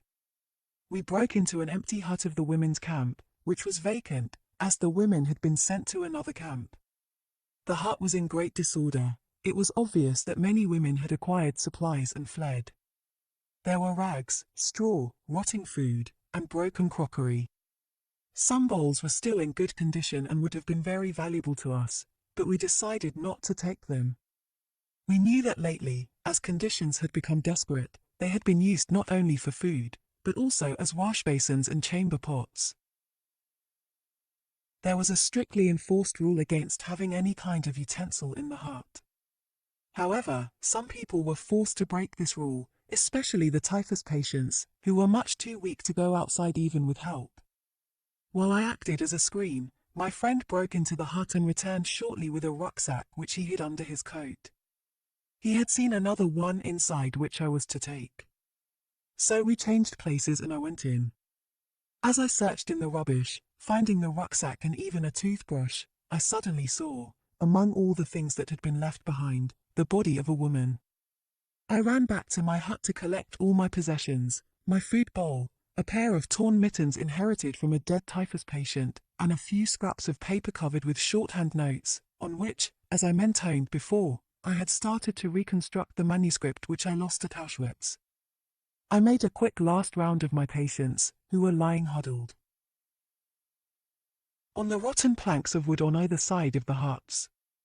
I came to my only countryman, who was almost dying, and whose life it had been my ambition to save in spite of his condition. I had to keep my intention to escape to myself, but my comrades seemed to guess that something was wrong. Perhaps I showed a little nervousness. In a tired voice he asked me, "You, too, are getting out?" I denied it, but I found it difficult to avoid his sad look. After my round I returned to him. Again a hopeless look greeted me and somehow I felt it to be an accusation. The unpleasant feeling that had gripped me as soon as I had told my friend I would escape with him became more intense. Suddenly I decided to take fate into my own hands for once. I ran out of the hut and told my friend that I could not go with him. As soon as I had told him with finality that I had made up my mind to stay with my patients, the unhappy feeling left me. I did not know what the following days would bring, but I had gained an inward peace that I had never experienced before. I returned to the hut, sat down on the boards at my countryman's feet and tried to comfort him, Then I chatted with the others, trying to quiet them in their delirium. Our last day in camp arrived. As the battlefront came nearer, mass transports had taken nearly all the prisoners to other camps. The camp authorities, the capos, and the cooks had fled. On this day an order was given that the camp must be evacuated completely by sunset. Even the few remaining prisoners, the sick, a few doctors, and some nurses, would have to leave. At night, the camp was to be set on fire. In the afternoon the trucks which were to collect the sick had not yet appeared. Instead the camp gates were suddenly closed and the barbed wire closely watched, so that no one could attempt an escape. The remaining prisoners seemed to be destined to burn with the camp. For the second time my friend and I decided to escape. We had been given an order to bury 3 men outside the barbed wire fence. We were the only 2 in camp who had strength enough to do the job. Nearly all the others lay in the few huts, which were still in use, prostrate with fever and delirium. We now made our plans, along with the first body we would smuggle out my friend's rucksack, hiding it in the old laundry tub which served as a coffin. When we took out the second body we would also carry out my rucksack, and on the third trip we intended to make our escape. The first 2 trips went according to plan. After we returned, I waited while my friend tried to find a piece of bread so that we would have something to eat during the next few days in the woods. I waited. Minutes passed. I became more and more impatient as he did not return. After 3 years of imprisonment, I was picturing freedom joyously, imagining how wonderful it would be to run toward the battlefront. But we did not get that far. The very moment when my friend came back, the camp gate was thrown open. A splendid, aluminum-colored car, on which were painted large red crosses, slowly rolled onto the parade ground. A delegate from the International Red Cross in Geneva had arrived, and the camp and its inmates were under his protection. The delegate billeted himself in a farmhouse in the vicinity, in order to be near the camp at all times in case of emergency. Who worried about escape now? Boxes with medicines were unloaded from the car, cigarettes were distributed, we were photographed and joy reigned supreme. Now there was no need for us to risk running toward the fighting line. In our excitement we had forgotten the third body, so we carried it outside and dropped it into the narrow grave we had dug for the 3 corpses. The guard who accompanied us, a relatively inoffensive man, suddenly became quite gentle. He saw that the tables might be turned and tried to win our goodwill. He joined in the short prayers that we offered for the dead men before throwing soil over them. After the tension and excitement of the past days and hours, those last days in our race with death, the words of our prayer, asking for peace, were as fervent as any ever uttered by the human voice. And so the last day in camp passed in anticipation of freedom. But we had rejoiced too early. The Red Cross delegate had assured us that an agreement had been signed, and that the camp must not be evacuated. But that night the SS arrived with trucks and brought an order to clear the camp. The last remaining prisoners were to be taken to a central camp, from which they would be sent to Switzerland within 48 hours, to be exchanged for some prisoners of war. We scarcely recognized the SS. They were so friendly, trying to persuade us to get in the trucks without fear, telling us that we should be grateful for our good luck. Those who were strong enough crowded into the trucks and the seriously ill and feeble were lifted up with difficulty. My friend and I, we did not hide our rucksacks now, stood in the last group, from which 13 would be chosen for the next to last truck. The chief doctor counted out the requisite number, but he omitted the 2 of us. The 13 were loaded into the truck and we had to stay behind. Surprised, very annoyed and disappointed, we blamed the chief doctor, who excused himself by saying that he had been tired and distracted. He said that he had thought we still intended to escape. Impatiently we sat down, keeping our rucksacks on our backs, and waited with the few remaining prisoners for the last truck. We had to wait a long time. Finally we lay down on the mattresses of the deserted guardroom, exhausted by the excitement of the last few hours and days, during which we had fluctuated continuously between hope and despair. We slept in our clothes and shoes, ready for the journey. The noise of rifles and cannons woke us, the flashes of tracer bullets and gunshots entered the hut. The chief doctor dashed in and ordered us to take cover on the floor. One prisoner jumped on my stomach from the bed above me and with his shoes on. That awakened me all right. Then we grasped what was happening. The battlefront had reached us. The shooting decreased and morning dawned. Outside on the pole at the camp gate a white flag floated in the wind. Many weeks later we found out that even in those last hours fate had toyed with us few remaining prisoners. We found out just how uncertain human decisions are, especially in matters of life and death. I was confronted with photographs which had been taken in a small camp not far from ours. Our friends who had thought they were traveling to freedom that night had been taken in the trucks to this camp, and there they were locked in the huts and burned to death. Their partially charred bodies were recognizable on the photograph. I thought again of death in Tehran. Apart from its role as a defensive mechanism, the prisoner's apathy was also the result of other factors. Hunger and lack of sleep contributed to it, as they do in normal life, also, and to the general irritability which was another characteristic of the prisoner's mental state. The lack of sleep was due partly to the pestering of vermin which infested the terribly overcrowded huts because of the general lack of hygiene and sanitation. The fact that we had neither nicotine nor caffeine also contributed to the state of apathy and irritability. Besides these physical causes, there were mental ones, in the form of certain complexes. The majority of prisoners suffered from a kind of inferiority complex. We all had once been or had fancied ourselves to be somebody. Now we were treated like complete nonentities. The consciousness of one's inner value is anchored in higher, more spiritual things, and cannot be shaken by camp life. But how many free men, let alone prisoners, possess it? Without consciously thinking about it, the average prisoner felt himself utterly degraded. This became obvious when one observed the contrasts offered by the singular sociological structure of the camp.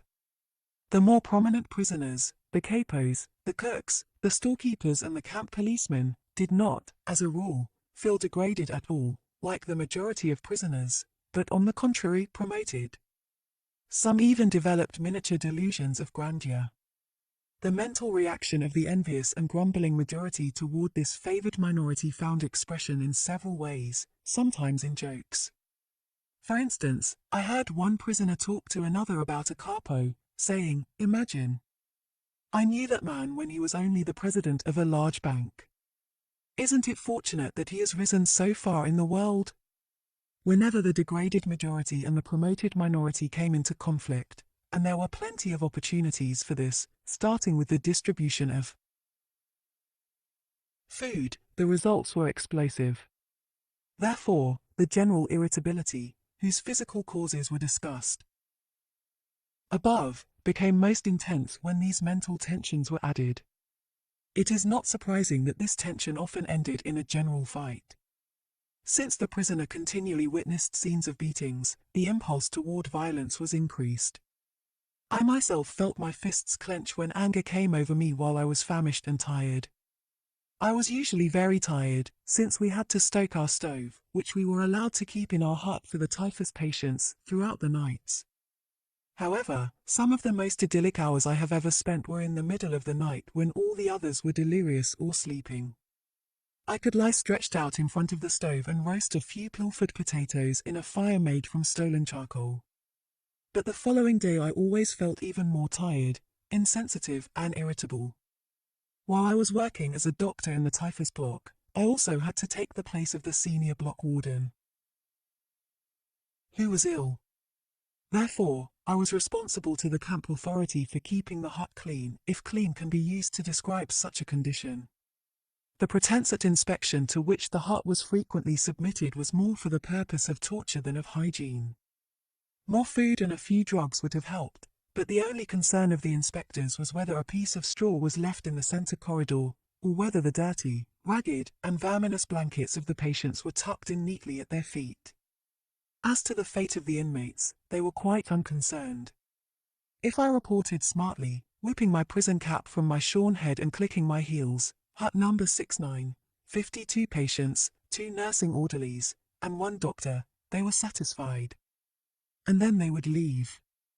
But until they arrived, often they were hours later than announced, and sometimes did not come at all. I was forced to keep straightening blankets, picking up bits of straw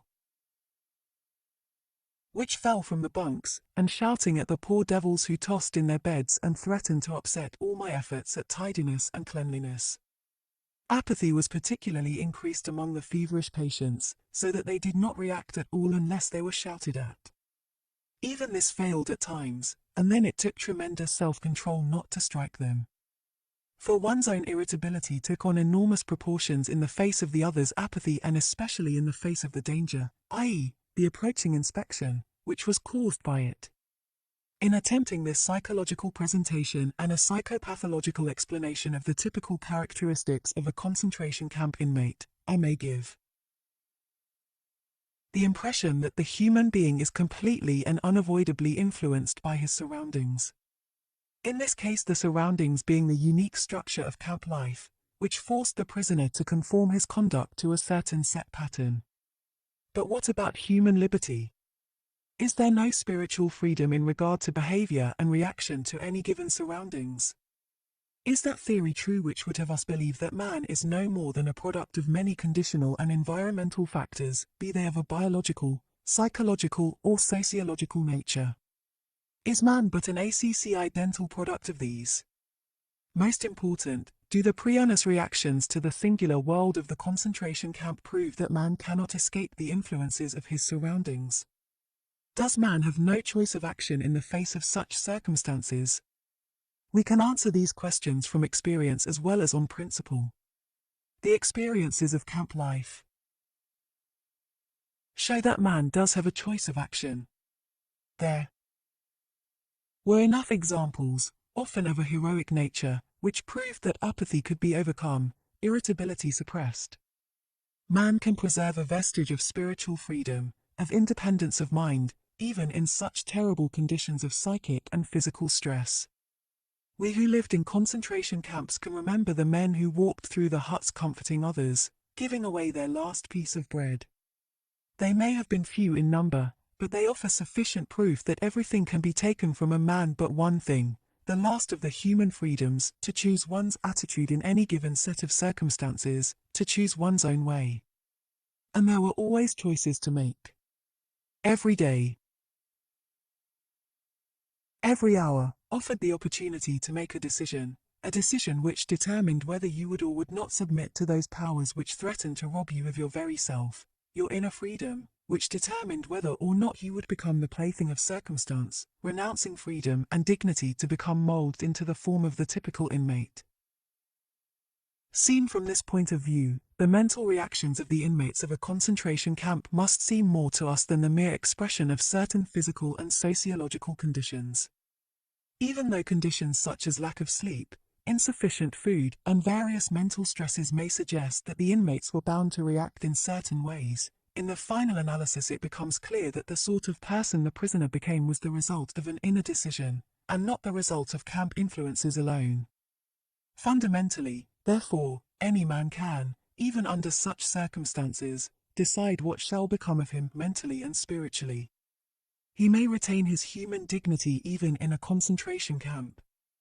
Dostoevsky said once, "There is only one thing that I dread, not to be worthy of my sufferings." These words frequently came to my mind after I became acquainted with those martyrs whose behavior in camp, whose suffering and death, bore witness to the fact that the last inner freedom cannot be lost. It can be said that they were worthy of their sufferings. The way they bore their suffering was a genuine inner achievement. It is this spiritual freedom, which cannot be taken away, that makes life meaningful and purposeful. An active life serves the purpose of giving man the opportunity to realize values in creative work, while a passive life of enjoyment affords him the opportunity to obtain fulfillment in experiencing beauty, art, or nature. But there is also purpose in that life which is almost barren of both creation and enjoyment, and which admits of but one possibility of high moral behavior, namely, in man's attitude to his existence, an existence restricted by external forces. A creative life and a life of enjoyment are bound to him. But not only creativeness and enjoyment are meaningful. If there is a meaning in life at all, then there must be a meaning in suffering. Suffering is an ineradicable part of life, even as fate and death. Without suffering and death, human life cannot be complete. The way in which a man accepts his fate and all the suffering it entails, the way in which he takes up his cross, gives him ample opportunity, even under the most difficult circumstances, to add a deeper meaning to his life. It may remain brave, dignified, and unselfish. Or in the bitter fight for self-preservation he may forget his human dignity and become no more than an animal.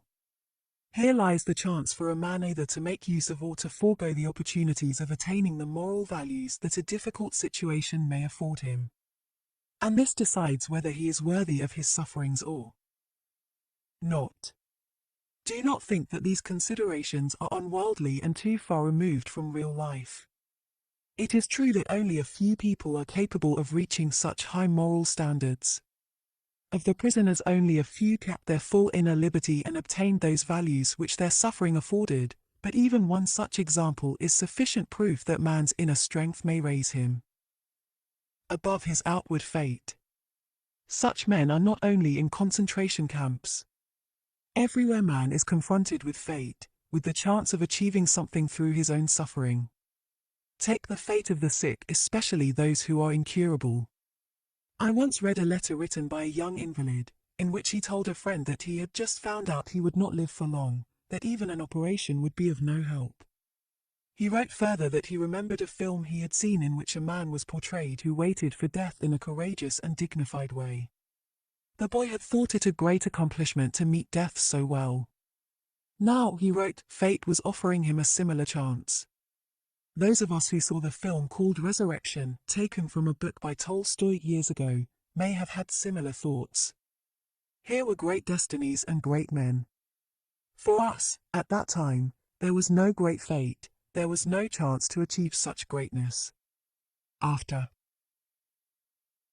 the picture, we went to the nearest cafe, and over a cup of coffee and a sandwich we forgot the strange metaphysical thoughts which for one moment had crossed our minds. But when we ourselves were confronted with a great destiny and faced with the decision of meeting it with equal spiritual greatness, by then we had forgotten our youthful resolutions of long ago, and we failed. Perhaps there came a day for some of us when we saw the same film again, or a similar one. But by then other pictures may have simultaneously unrolled before one's inner eye, pictures of people who attained much more in their lives than a sentimental film could show. Some details of a particular man's inner greatness may have come to one's mind, like the story of the young woman whose death I witnessed in a concentration camp. It is a simple story. There is little to tell, and it may sound as if I had invented it, but to me it seems like a poem. This young woman knew that she would die in the next few days. But when I talked to her, she was cheerful in spite of this knowledge. I am grateful that fate has hit me so hard, she told me. In my former life I was spoiled and did not take spiritual accomplishment seriously.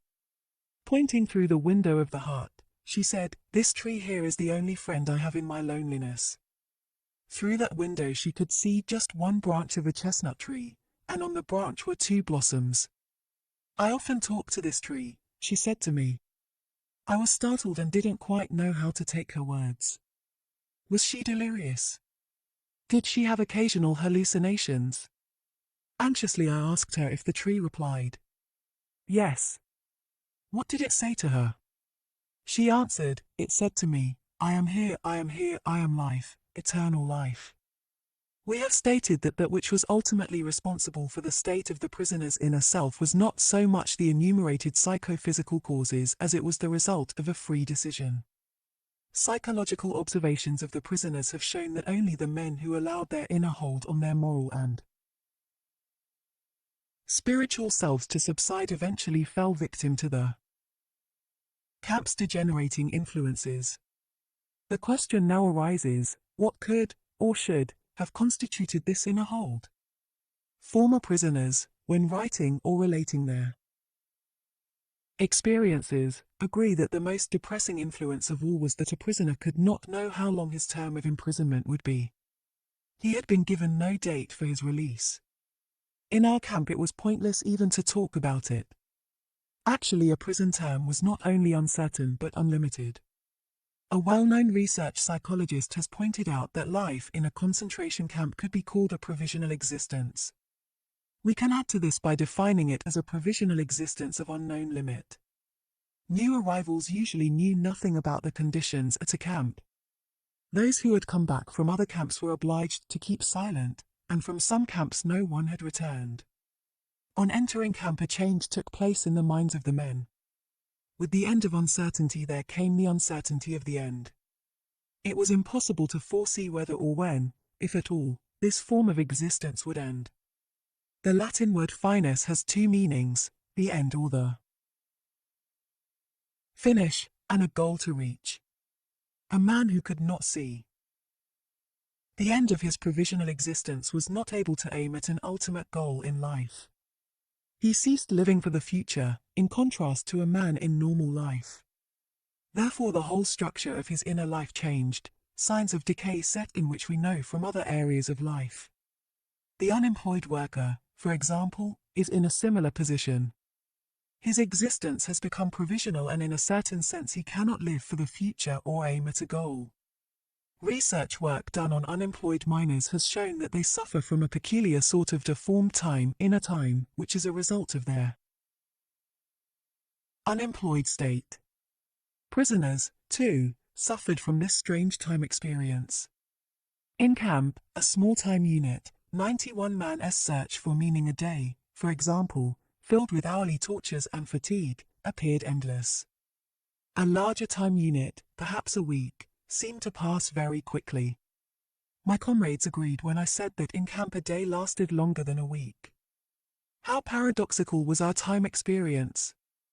In this connection we are reminded of Thomas Mann's The Magic Mountain, which contains some very pointed psychological remarks.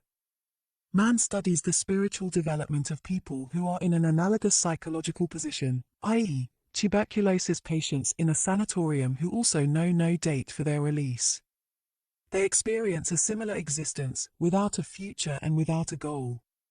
One of the prisoners, who on his arrival marched with a long column of new inmates from the station to the camp, told me later that he had felt as though he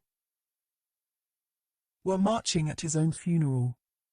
His life had seemed to him absolutely without future. He regarded it as over and done, as if he had already died. This feeling of lifelessness was intensified by other causes. In time, it was the limitlessness of the term of imprisonment which was most acutely felt. In space, the narrow limits of the prison.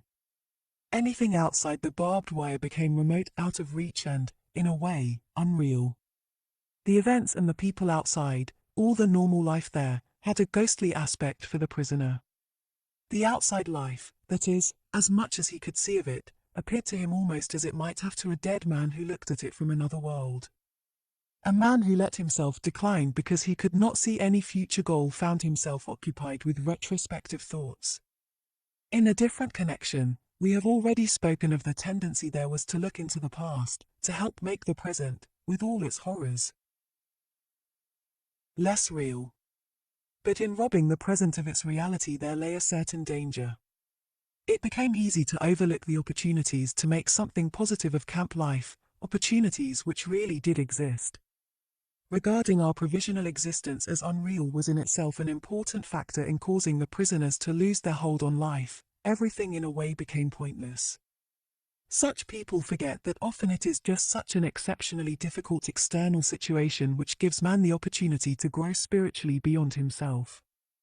Instead of taking the camp's difficulties as a test of their inner strength, they did not take their life seriously and despised it as something of no consequence. They preferred to close their eyes and to live in the past. Life for such people became meaningless. Naturally, only a few people were capable of reaching great spiritual heights.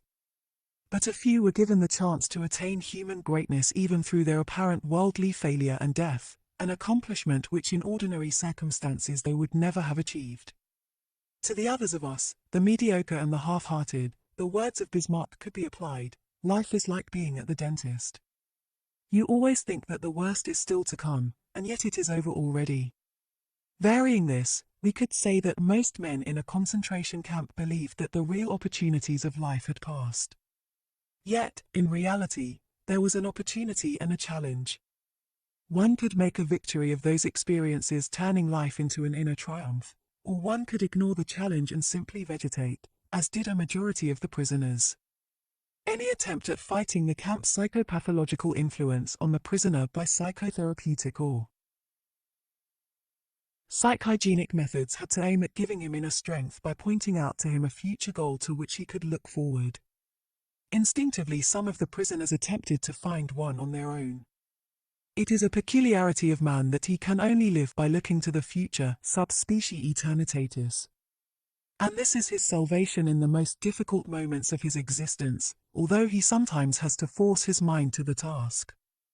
I remember a personal experience. Almost in tears from pain, I had terrible sores on my feet from wearing torn shoes. I limped a few kilometers with our long column of men from the camp to our work site. Very cold, bitter winds struck us. I kept thinking of the endless little problems of our miserable life. What would there be to eat tonight? If a piece of sausage came as extra ration, should I exchange it for a piece of bread? Should I trade my last cigarette, which was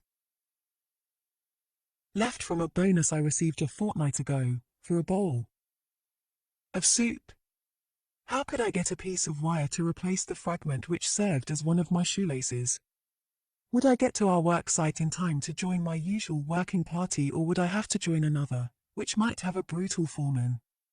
What could I do to get on good terms with the capo, who could help me to obtain work in camp instead of undertaking this horribly long daily march?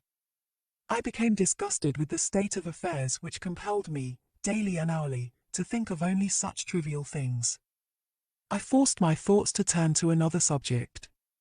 Suddenly I saw myself standing on the platform of a well-lit, warm and pleasant lecture room. In front of me sat an attentive audience on comfortable,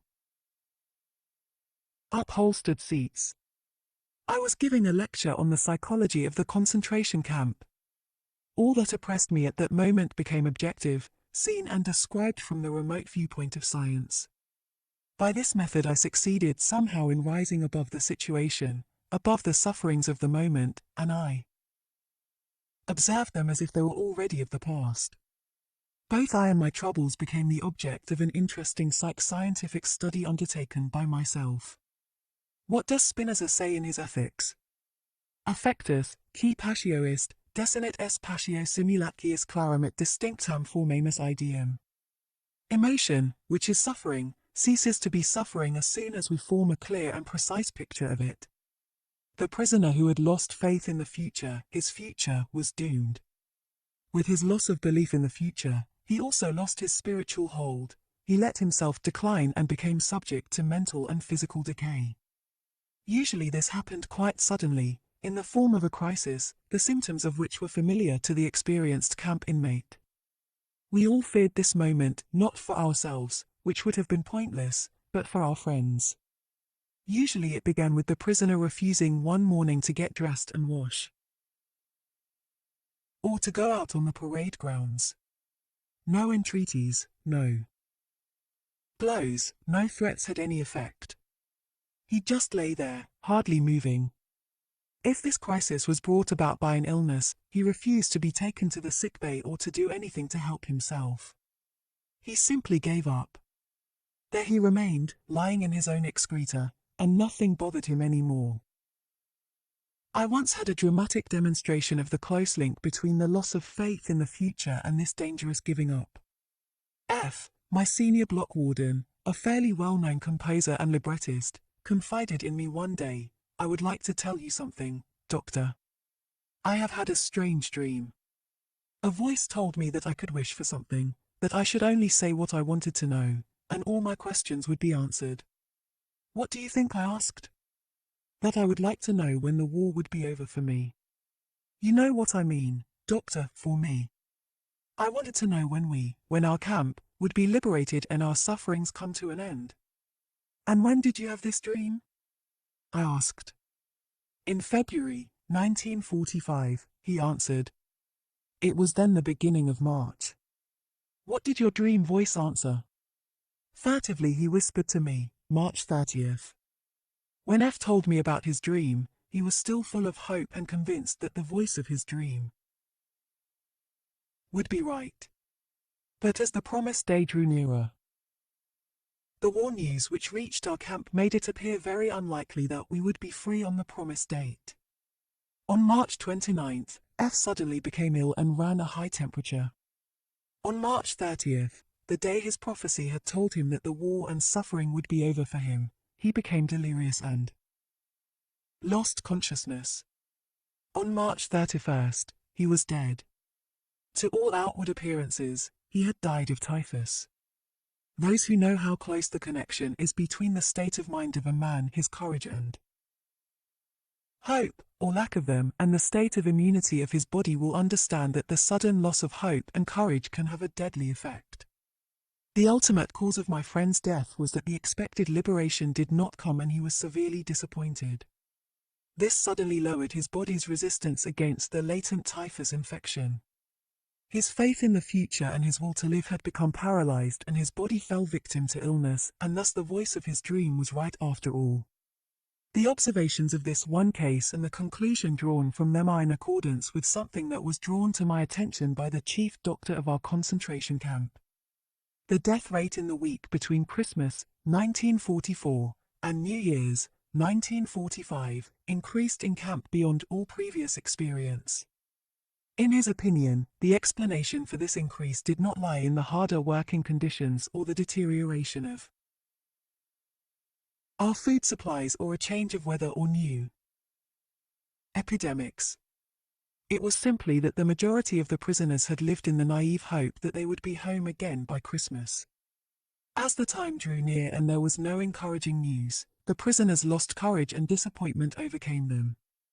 This had a dangerous influence on their powers of resistance and a great number of them died. As we said before, any attempt to restore a man's inner strength in the camp had first to succeed in showing him some future goal. Nietzsche's words, "He who has a why to live for can bear with almost any how," could be the guiding motto for all psychotherapeutic and psychohygienic efforts regarding prisoners. Whenever there was an opportunity for it, one had to give them a why and aim for their lives, in order to strengthen them to bear the terrible how of their existence. Woe to him who saw no more sense in his life, no aim, no purpose, and therefore no point in carrying on. He was soon lost. The typical reply with which such a man rejected all encouraging arguments was, "I have nothing to expect from life anymore." What sort of answer can one give to that? What was really needed was a fundamental change in our attitude toward life. We had to learn ourselves and, furthermore, we had to teach the despairing men that it did not really matter what we expected from life, but rather what life expected from us. We needed to stop asking about the meaning of life, and instead to think of ourselves as those who were being questioned by life daily and hourly. Our answer must consist, not in talk and meditation, but in right action and in right conduct. Life ultimately means taking the responsibility to find the right answer to its problems and to fulfill the tasks which it constantly sets for each individual. These tasks, and therefore the meaning of life, differ from man to man, and from moment to moment. Thus it is impossible to define the meaning of life in a general way. Questions about the meaning of life can never be answered by sweeping statements. Life does not mean something vague, but something very real and concrete, just as life's tasks are also very real and concrete. They form man's destiny, which is different and unique for each individual. No man and no destiny can be compared with any other man or any other destiny. No situation repeats itself, and each situation calls for a different response. Sometimes the situation in which a man finds himself may require him to shape his own fate by action. At other times it is more advantageous for him to make use of an opportunity for contemplation and to realize assets in this way. Sometimes man may be required simply to accept fate, to bear his cross. Every situation is distinguished by its uniqueness, and there is always only one right answer to the problem posed by the situation at hand. When a man finds that it is his destiny to suffer, he will have to accept his suffering as his task, his single and unique task. He will have to acknowledge the fact that even in suffering he is unique and alone in the universe. No one can relieve him of his suffering or suffer in his place. His unique opportunity lies in the way in which he bears his burden. For us, as prisoners, these thoughts were not speculations far removed from reality. They were the only thoughts that could be of help to us. They kept us from despair, even when there seemed to be no chance of coming out of it alive. Long ago we had passed the stage of asking what was the meaning of life, a naive query which understands life as the attaining of some aim through the active creation of something of value. For us, the meaning of life embraced the wider cycles of life and death, of suffering and of dying. Once the meaning of suffering had been revealed to us, we refused to minimize or alleviate the camp's tortures by ignoring them or harboring false illusions and entertaining artificial optimism. Suffering had become a task on which we did not want to turn our backs.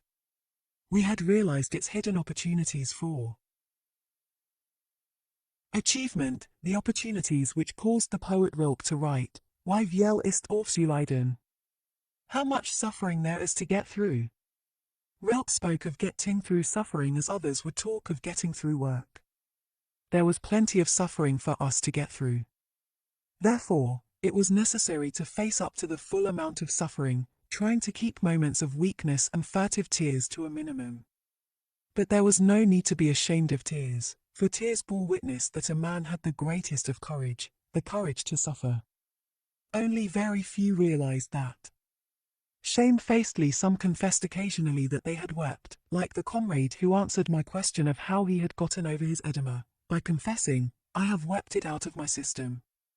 The tender beginnings of a psychotherapy or psych hygiene were, when they were possible at all in the camp, either individual or collective in nature. The individual psychotherapeutic attempts were often a kind of life-saving procedure. These efforts were usually concerned with the prevention of suicides. A very strict camp ruling forbade any efforts to save a man who attempted suicide. It was forbidden, for example, to cut down a man who was trying to hang himself. Therefore, it was all important to prevent these attempts from occurring. I remember 2 cases of would-be suicide, which bore a striking similarity to each other. Both men had talked of their intentions to commit suicide. Both used the typical argument they had nothing more to expect from life. In both cases it was a question of getting them to realize that life was still expecting something from them, something in the future was expected of them. We found, in fact, that for the one it was his child whom he adored and who was waiting for him in a foreign country. For the other it was a thing, not a person. This man was a scientist and had written a series of books which still needed to be finished. His work could not be done by anyone else, any more than another person could ever take the place of the father in his child's affections. This uniqueness and singleness which distinguishes each individual and gives a meaning to his existence has a bearing on creative work as much as it does on human love.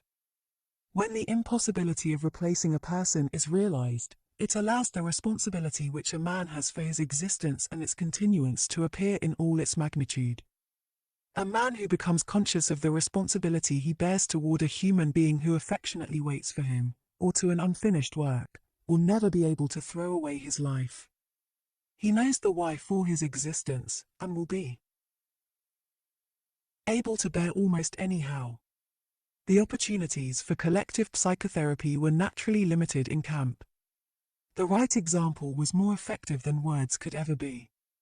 A senior block warden who did not side with the authorities had, by his just and encouraging behavior, 1,000 opportunities to exert a far-reaching moral influence on those under his jurisdiction. The immediate influence of behavior is always more effective than that of words. But at times a word was effective too, when mental receptiveness had been intensified by some outer circumstances. I remember an incident when there was occasion for psychotherapeutic work on the inmates of a whole heart, due to an intensification of their receptiveness because of a certain external situation. It had been a bad day. On parade, an announcement had been made about the many actions that would, from then on, be regarded as sabotage and therefore punishable by immediate death by hanging. Among these were crimes such as cutting small strips from our old blankets, in order to improvise ankle supports, and very minor thefts. A few days previously a semi-starved prisoner had broken into the potato store to steal a few pounds of potatoes. The theft had been discovered and some prisoners had recognized the burglar. When the camp authorities heard about it, they ordered that the guilty man be given up to them or the whole camp would starve for a day. Naturally, the 2,500 men preferred to fast. On the evening of this day of fasting we lay in our earthen huts in a very low mood. Very little was said and every word sounded irritable. Then, to make matters even worse, the light went out. Tempers reached their lowest ebb. But our senior block warden was a wise man. He improvised a little talk about all that was on our minds at that moment. He talked about the many comrades who had died in the last few days, either of sickness or of suicide. But he also mentioned what may have been the real reason for their deaths, giving up hope. He maintained that there should be some way of preventing possible future victims from reaching this extreme state. And it was to me that the warden pointed to give this advice. God knows, I was not in the mood to give psychological explanations or to preach any sermons, to offer my comrades a kind of medical care of their souls. I was cold and hungry, irritable and tired, but I had to make the effort and use this unique opportunity. Encouragement was now more necessary than ever. So I began by mentioning the most trivial of thoughts first. I said that even in this Europe in the 6th winter of the Second World War, our situation was not the most terrible we could think of. I said that each of us had to ask himself what irreplaceable losses he had suffered up to then. I speculated that for most of them these losses had really been few. Whoever was still alive had reason for hope. Health, family, happiness, professional abilities, fortune, position in society, all these were things that could be achieved again or restored. After all, we still had all our bones intact. Whatever we had gone through could still be an asset to us in the future. And I quoted from Nietzsche, was mich nicht umbringt, macht mich stärker. That which does not kill me, makes me stronger. Then I spoke about the future. I said that to the impartial the future must seem hopeless. I agreed that each of us could guess for himself how small were his chances of survival. I told them that although there was still no typhus epidemic in the camp, I estimated my own chances at about 1 in 20. But I also told them that, in spite of this, I had no intention of losing hope and giving up. For no man knew what the future would bring, much less the next hour. Even if we could not expect any sensational military events in the next few days, who knew better than we, with our experience of camps, how great chances sometimes opened up, quite suddenly, at least for the individual. For instance, one might be attached unexpectedly to a special group with exceptionally good working conditions, for this was the kind of thing which constituted the luck of the prisoner. But I did not only talk of the future and the veil which was drawn over it. I also mentioned the past, all its joys, and how its light shone even in the present darkness. Again I quoted a poet, to avoid sounding like a preacher myself, who had written, was du erlebst, kan kein Mark der Welt dir rauben. What you have experienced, no power on earth can take from you.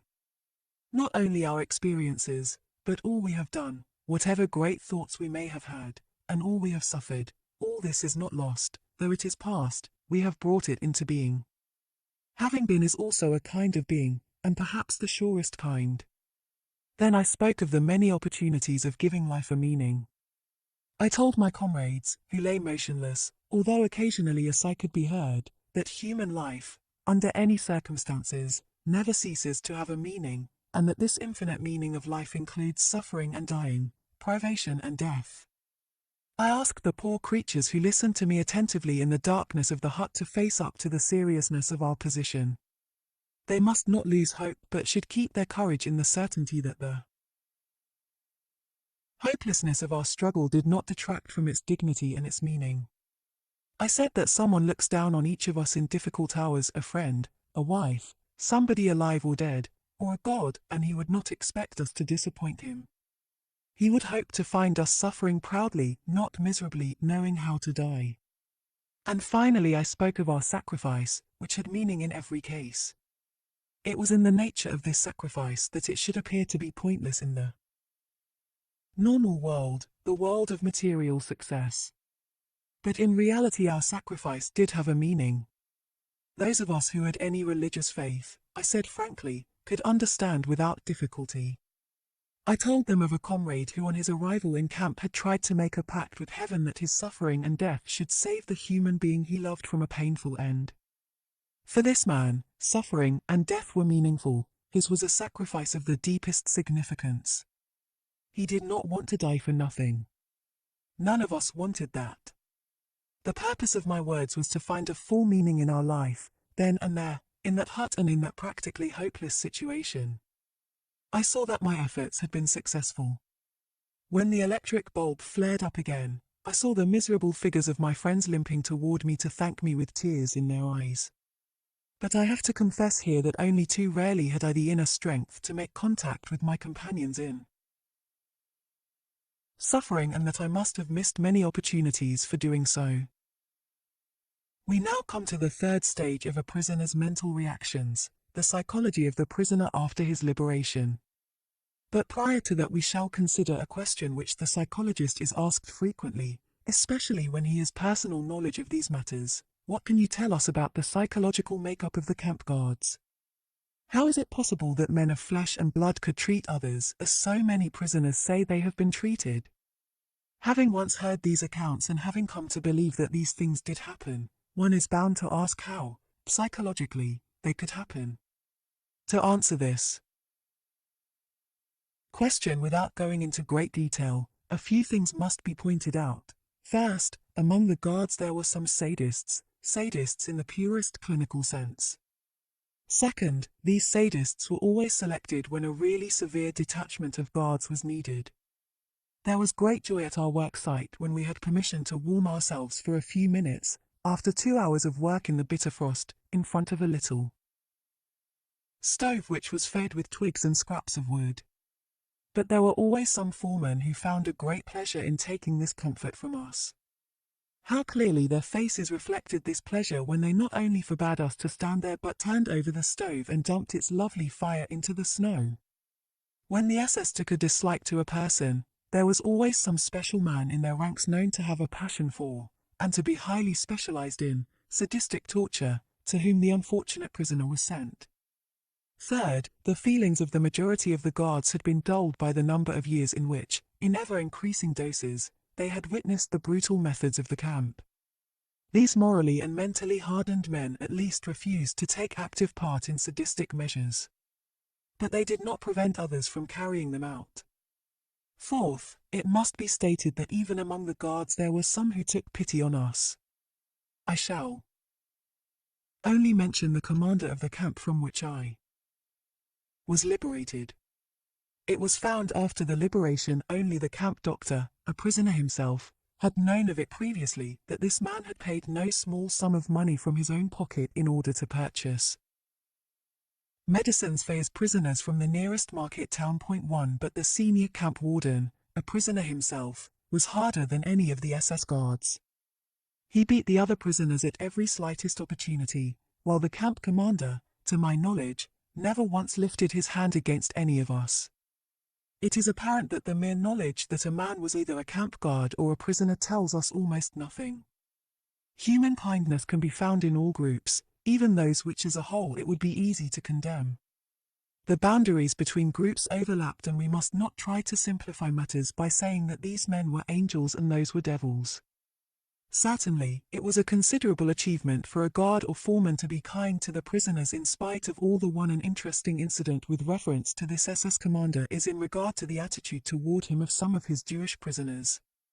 At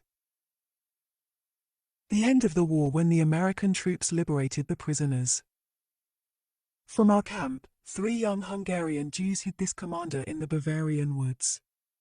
Then they went to the commandant of the American forces, who was very eager to capture this SS commander, and they said they would tell him where he was, but only under certain conditions. The American commander must promise that absolutely no harm would come to this man.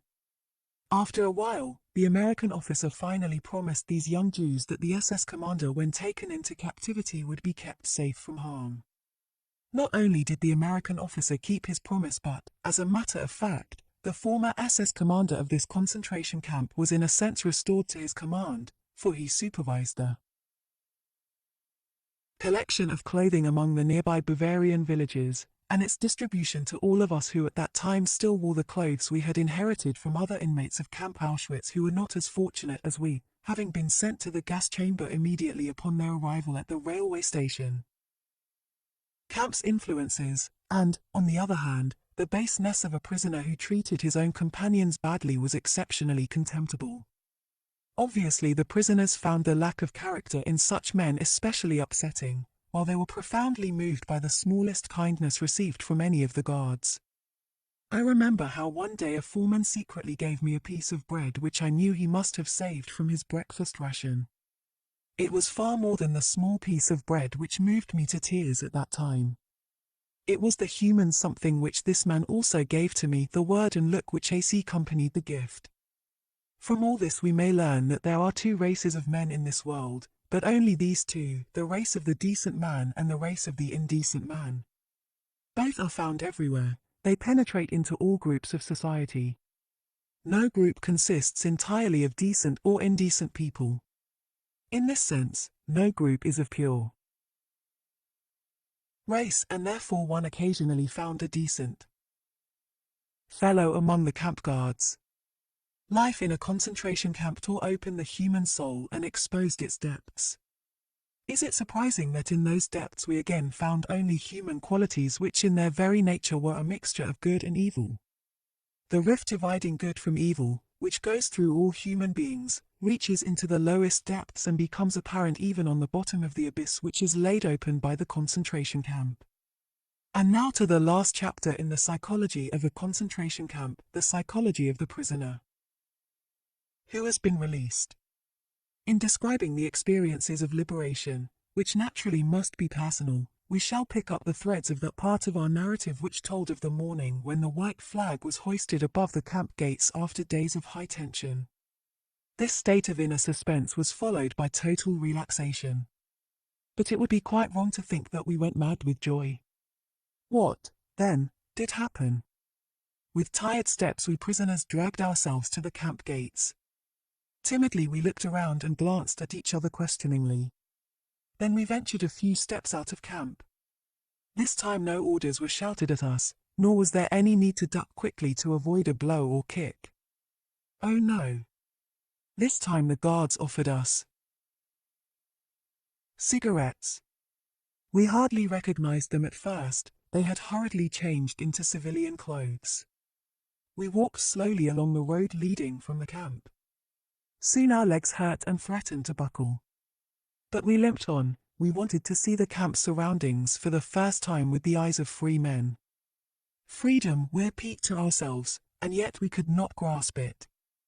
We had said this word so often during all the years we dreamed about it, that it had lost its meaning. Its reality did not penetrate into our consciousness. We could not grasp the fact that freedom was ours. We came to meadows full of flowers. We saw and realized that they were there, but we had no feelings about them. The first spark of joy came when we saw a rooster with a tail of multicolored feathers. But it remained only a spark. We did not yet belong to this world. In the evening when we all met again in our hut, one said secretly to the other, "Tell me, were you pleased today?" And the other replied, feeling ashamed as he did not know that we all felt similarly. Truthfully, no. We had literally lost the ability to feel pleased and had to relearn it slowly. Psychologically, what was happening to the liberated prisoners could be called depersonalization. Everything appeared unreal, unlikely, as in a dream. We could not believe it was true. How often in the past years had we been deceived by dreams? We dreamt that the day of liberation had come, that we had been set free, had returned home, greeted our friends, embraced our wives, sat down at the table and started to tell of all the things we had gone through, even of how we had often seen the day of liberation in our dreams. And then a whistle shrilled in our ears, the signal to get up, and our dreams of freedom came to an end. And now the dream had come true. But could we truly believe in it? The body has fewer inhibitions than the mind. It made good use of the new freedom from the first moment on. It began to eat ravenously, for hours and days, even half the night. It is amazing what quantities one can eat. And when one of the prisoners was invited out by a friendly farmer in the neighborhood, he ate and then drank coffee, which loosened his tongue, and he then began to talk, often for hours. The pressure which had been on his mind for years was released at last. Hearing him talk, one got the impression that he had to talk, that his desire to speak was irresistible. I have known people who have been under heavy pressure only for a short time, for example, through a cross-examination by the Gestapo, to have similar reactions. Many days passed, until not only the tongue was loosened, but something within oneself as well. Then feeling suddenly broke through the strange fetters which had restrained it. One day, a few days after the liberation, I walked through the country past flowering meadows, for miles and miles, toward the market town near the camp. Larks rose to the sky and I could hear their joyous song. There was no one to be seen for miles around. There was nothing but the wide earth and sky and the lark's jubilation and the freedom of space. I stopped, looked around, and up to the sky, and then I went down on my knees. At that moment there was very little I knew of myself or of the world. I had but one sentence in mind, always the same. I called to the Lord from my narrow prison and he answered me in the freedom of space. How long I knelt there and repeated this sentence memory can no longer recall. But I know that on that day, in that hour, my new life started. Step for step I progressed, until I again became a human being. The way that led from the acute mental tension of the last days in camp, from the war of nerves to mental peace, was certainly not free from obstacles. It would be an error to think that a liberated prisoner was not in need of spiritual care anymore. We have to consider that a man who has been under such enormous mental pressure for such a long time is naturally in some danger after his liberation, especially since the pressure was released quite suddenly. This danger, in the sense of psychological hygiene, is the psychological counterpart of the bends. Just as the physical health of the casoon worker would be endangered if he left his diver's chamber suddenly, where he is under enormous atmospheric pressure, so the man who has suddenly been liberated from mental pressure can suffer damage to his moral and spiritual health. During this psychological phase one observed that people with natures of a more primitive kind could not escape the influences of the brutality which had surrounded them in camp life. Now, being free, they thought they could use their freedom licentiously and ruthlessly. The only thing that had changed for them was that they were now the oppressors instead of the oppressed. They became instigators, not objects, of willful force and injustice. They justified their behavior by their own terrible experiences. This was often revealed in apparently insignificant events. A friend was walking across a field with me toward the camp when suddenly we came to a field of green crops. Automatically, I avoided it. But he drew his arm through mine and dragged me through it. I stammered something about not treading down the young crops. He became annoyed, gave me an angry look and shouted, "You don't say! And hasn't enough been taken from us? My wife and child have been gassed, not to mention everything else, and you would forbid me to tread on a few stalks of oats." Only slowly could these men be guided back to the commonplace truth that no one has the right to do wrong, not even if wrong has been done to them. We had to strive to lead them back to this truth, or the consequences would have been much worse than the loss of a few thousand stalks of oats. I can still see the prisoner who rolled up his shirt sleeves, thrust his right hand under my nose and shouted, "May this hand be cut off if I don't stain it with blood on the day when I get home." I want to emphasize that the man who said these words was not a bad fellow. He had been the best of comrades in camp and afterwards. Apart from the moral deformity resulting from the sudden release of mental pressure, there were two other fundamental experiences which threatened to damage the character of the liberated prisoner: bitterness and disillusionment when he returned to his former life. Bitterness was caused by a number of things he came up against in his former hometown. When, on his return, a man found that in many places he was met only with a shrug of the shoulders and with hackneyed phrases, he tended to become bitter and to ask himself why he had gone through all that he had. When he heard the same phrases nearly everywhere, "We did not know about it, and we, too, have suffered." Then he asked himself, "Have they really nothing better to say to me?" The experience of disillusionment is different. Here it was not one's fellow man, whose superficiality and lack of feeling was so disgusting that one finally felt like creeping into a hole and neither hearing nor seeing human beings anymore, but fate itself which seemed so cruel. A man who for years had thought he had reached the absolute limit of all possible suffering now found that suffering has no limits, and that he could suffer still more, and still more intensely. When we spoke about attempts to give a man in camp mental courage, we said that he had to be shown something to look forward to in the future. He had to be reminded that life still waited for him, that a human being waited for his return. But after liberation, there were some men who found that no one awaited them. Woe to him who found that the person whose memory alone had given him courage in camp did not exist anymore. Woe to him who, when the day of his dreams finally came, found it so different from all he had longed for. Perhaps he boarded a trolley, travelled out to the home which he had seen for years in his mind, and only in his mind, and pressed the bell, just as he has longed to do in thousands of dreams, only to find that the person who should open the door was not there, and would never be there again. We all said to each other in camp that there could be no earthly happiness which could compensate for all we had suffered. We were not hoping for happiness, it was not that which gave us courage and gave meaning to our suffering, our sacrifices and our dying. And yet we were not prepared for unhappiness. This disillusionment, which awaited not a small number of prisoners, was an experience which these men have found very hard to get over and which, for a psychiatrist, is also very difficult to help them overcome. But this must not be a discouragement to him, on the contrary, it should provide an added stimulus. But for every one of the liberated prisoners, the day comes when, looking back on his camp experiences, he can no longer understand how he endured it all. As the day of his liberation eventually came, when everything seemed to him like a beautiful dream, so also the day comes when all his camp experiences seem to him nothing but a nightmare. The crowning experience of all, for the homecoming man, is the wonderful feeling that, after all he has suffered, there is nothing he need fear anymore except his God. Logotherapy in a nutshell.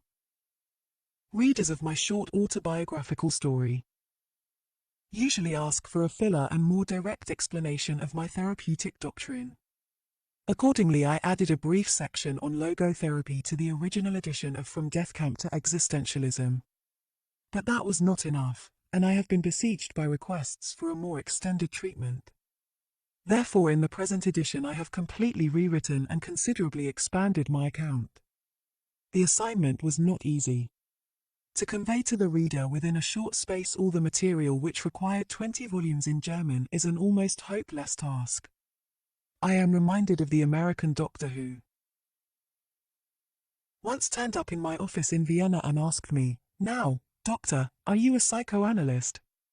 Whereupon I replied, "Not exactly a psychoanalyst, let's say a psychotherapist." Then he continued questioning *. This part, which has been revised and updated, first appeared as basic concepts of logotherapy in the 1962 edition of Man's Search for Meaning. Me, what school do you stand for? I answered, it is my own theory, it is called logotherapy. Can you tell me in one sentence what is meant by logotherapy? He asked. At least, what is the difference between psychoanalysis and logotherapy?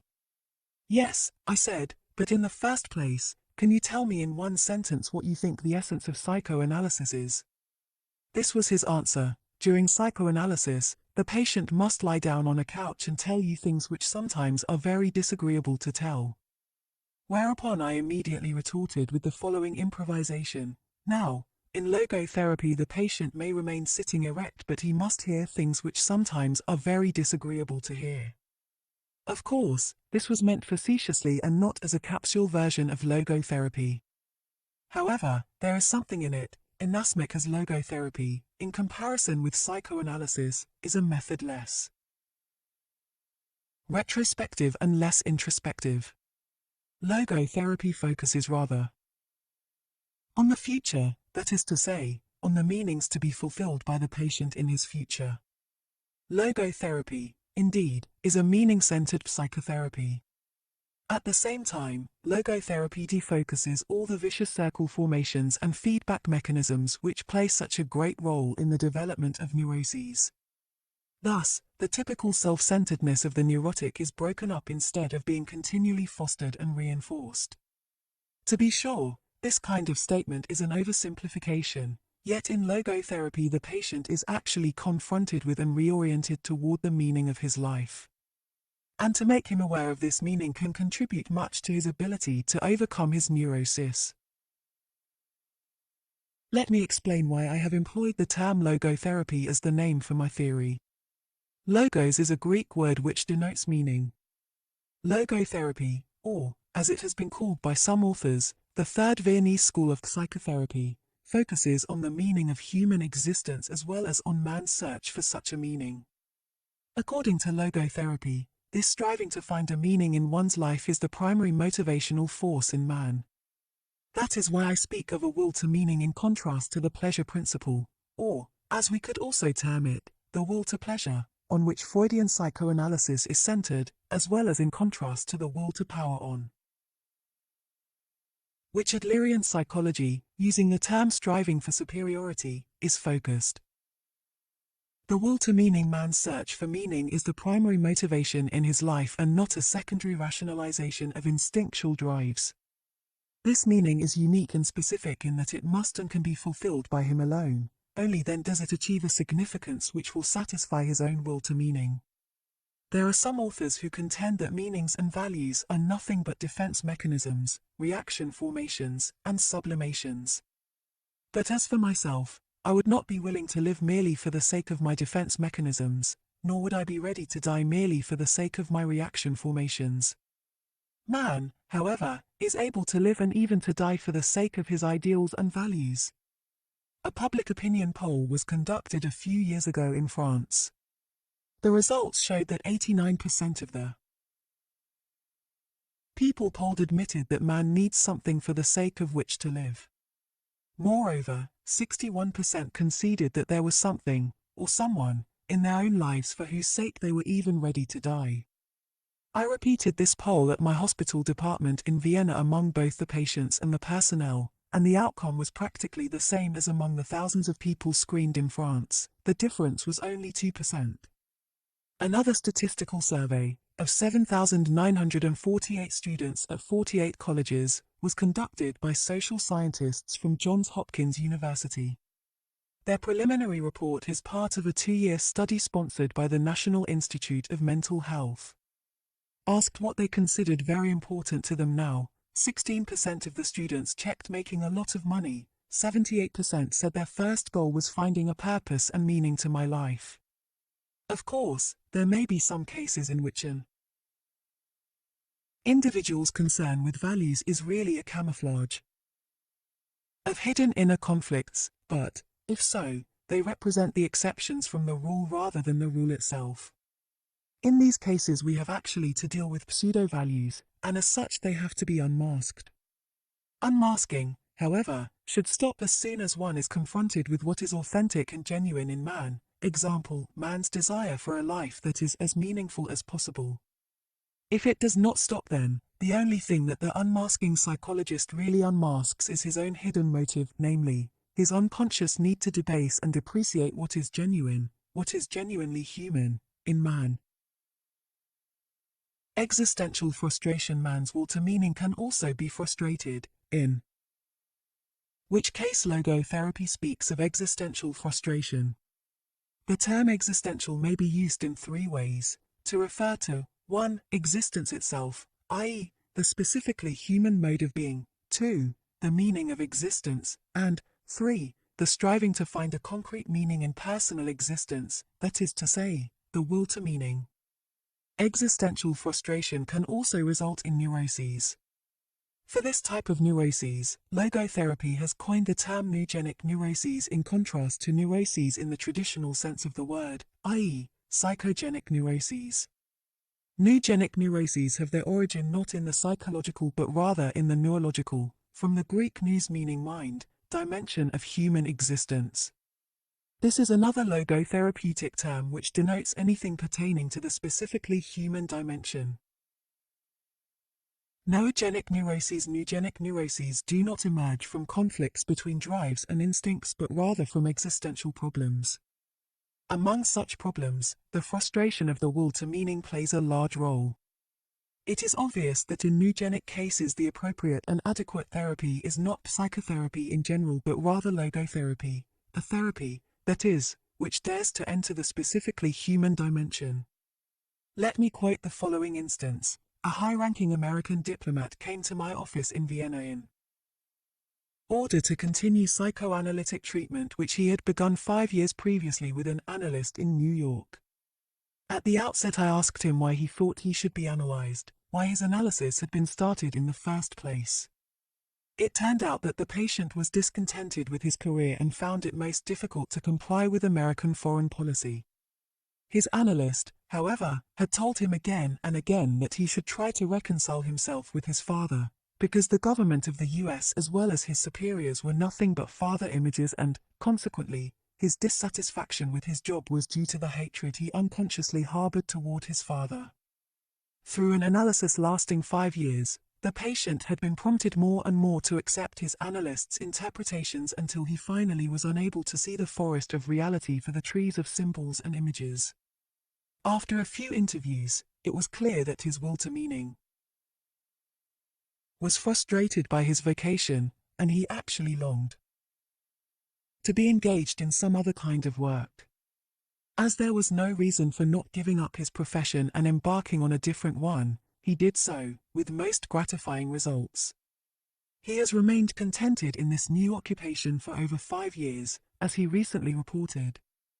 I doubt that, in this case, I was dealing with a neurotic condition at all, and that is why I thought that he did not need any psychotherapy, nor even logotherapy, for the simple reason that he was not actually a patient. Not every conflict is necessarily neurotic, some amount of conflict is normal and healthy. In a similar sense, suffering is not always a pathological phenomenon. Rather than being a symptom of neurosis, suffering may well be a human achievement, especially if the suffering grows out of existential frustration. I would strictly deny that one's search for a meaning to his existence, or even his doubt of it, in every case is derived from, or results in, any disease. Existential frustration is in itself neither pathological nor pathogenic. A man's concern, even his despair, over the worthwhileness of life is an existential distress but by no means a mental disease. It may well be that interpreting the first in terms of the latter motivates a doctor to bury his patient's existential despair under a heap of tranquilizing drugs. It is his task, rather, to pilot the patient through his existential crisis of growth and development. Logotherapy regards its assignment as that of assisting the patient to find meaning in his life. Inasmuch as logotherapy makes him aware of the hidden logos of his existence, it is an analytical process. To this extent, logotherapy resembles psychoanalysis.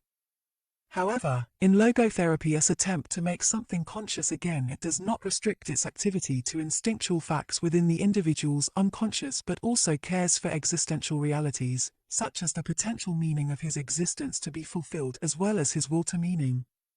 Any analysis, however, even when it refrains from including the neurological dimension in its therapeutic process, tries to make the patient aware of what he actually longs for in the depth of his being. Logotherapy deviates from psychoanalysis insofar as it considers man a being whose main concern consists in fulfilling a meaning, rather than in the mere gratification and satisfaction of drives and instincts, or in merely reconciling the conflicting claims of id, ego, and superego, or in the mere adaptation and adjustment to society and environment. Aerodynamics, to be sure, man's search for meaning may arouse inner tension rather than inner equilibrium. However, precisely such tension is an indispensable prerequisite of mental health. There is nothing in the world, I venture to say, that would so effectively help one to survive even the worst conditions as the knowledge that there is a meaning in one's life. There is much wisdom in the words of Nietzsche, "He who has a why to live for can bear almost any how." I can see in these words a motto which holds true for any psychotherapy. In the Nazi concentration camps, one could have witnessed that those who knew that there was a task waiting for them to fulfill were most apt to survive. The same conclusion has since been reached by other authors of books on concentration camps, and also by psychiatric investigations into Japanese, North Korean, and North Vietnamese prisoner of war camps. As for myself, when I was taken to the concentration camp of Auschwitz, a manuscript of mine ready for publication was confiscated. 1 Certainly, my deep desire to write this manuscript anew helped me to survive the rigors of the camps I was in. For instance, when in a camp in Bavaria I fell ill with typhus fever, I jotted down on little scraps of paper many notes intended to enable me to rewrite the manuscript, should I live to the day of liberation. I am sure that this reconstruction of my lost manuscript in the dark barracks of a Bavarian concentration camp assisted me in overcoming the danger of cardiovascular collapse. Thus it can be seen that mental health is based on a certain degree of tension, the tension between what one has already achieved and what one still ought to accomplish, or the gap between what one is and what one should become. Such a tension is inherent in the human being and therefore is indispensable to mental well-being. We should not, then, be hesitant about challenging man with a potential meaning for him to fulfill. It is only thus that we evoke his will to meaning from its state of latency. I consider it a dangerous misconception of mental hygiene to assume that what man needs in the first place is equilibrium or, as it is called in biology, homeostasis, i.e., a tensionless state. What man actually needs is not a tensionless state but rather the striving and struggling for a worthwhile goal, a freely chosen task. What he needs is not the discharge of tension at any cost but the call of a potential meaning waiting to be fulfilled by him. What man needs is not homeostasis but what I call new dynamics, i.e., the existential dynamics in a polar field of tension where one pole is represented by a meaning that is to be fulfilled and the other pole by the man who is to fulfill it. And one should not think that this holds true only for normal conditions. In neurotic individuals, it is even more valid. If architects want to strengthen a decrepit arch, they increase the load which is laid upon it, for thereby the parts are joined more firmly together. So if therapists wish to foster their patients' mental health, they should not be afraid to create a sound amount of tension through a reorientation toward the meaning of one's life. Having shown the beneficial impact of meaning orientation, I turn to the detrimental influence of that feeling of which so many patients complain today, namely the feeling of the total and ultimate meaninglessness of their lives. They lack the awareness of a meaning worth living for. They are haunted by the experience of their inner emptiness, a void within themselves. They are caught in that situation which I have called the existential vacuum. The existential vacuum is a widespread phenomenon of the 20th century. This is understandable. It may be due to a twofold loss which man has had to undergo since he became a truly human being. At the beginning of human history, man lost some of the basic animal instincts in which an animal's behavior is embedded and by which it is secured. Such security, like paradise, is closed to man forever. Man has to make choices. In addition to this, however, man has suffered another loss in his more recent development inasmuch as the traditions which buttressed his behavior are now rapidly diminishing. No instinct tells him what he is to do, and no tradition tells him what he ought to do. Sometimes he does not even know what he wishes to do. Instead, he either wishes to do what other people do, conformism, or he does what other people wish him to do, totalitarianism. A statistical survey recently revealed that among my European students, 25% showed a more or less marked degree of existential vacuum. Among my American students it was not 25 but 60%. The existential vacuum manifests itself mainly in a state of boredom. Now we can understand Schopenhauer when he said that mankind was apparently doomed to vacillate eternally between the two extremes of distress and boredom. In actual fact, boredom is now causing, and certainly bringing to psychiatrists, more problems to solve than distress. And these problems are growing increasingly crucial, for progressive automation will probably lead to an enormous increase in the leisure hours available to the average worker. The pity of it is that many of these will not know what to do with all their newly acquired free time. Let us consider, for instance, Sunday neurosis, that kind of depression which afflicts people who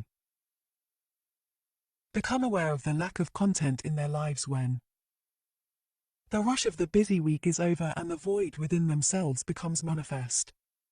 Not a few cases of suicide can be traced back to this existential vacuum.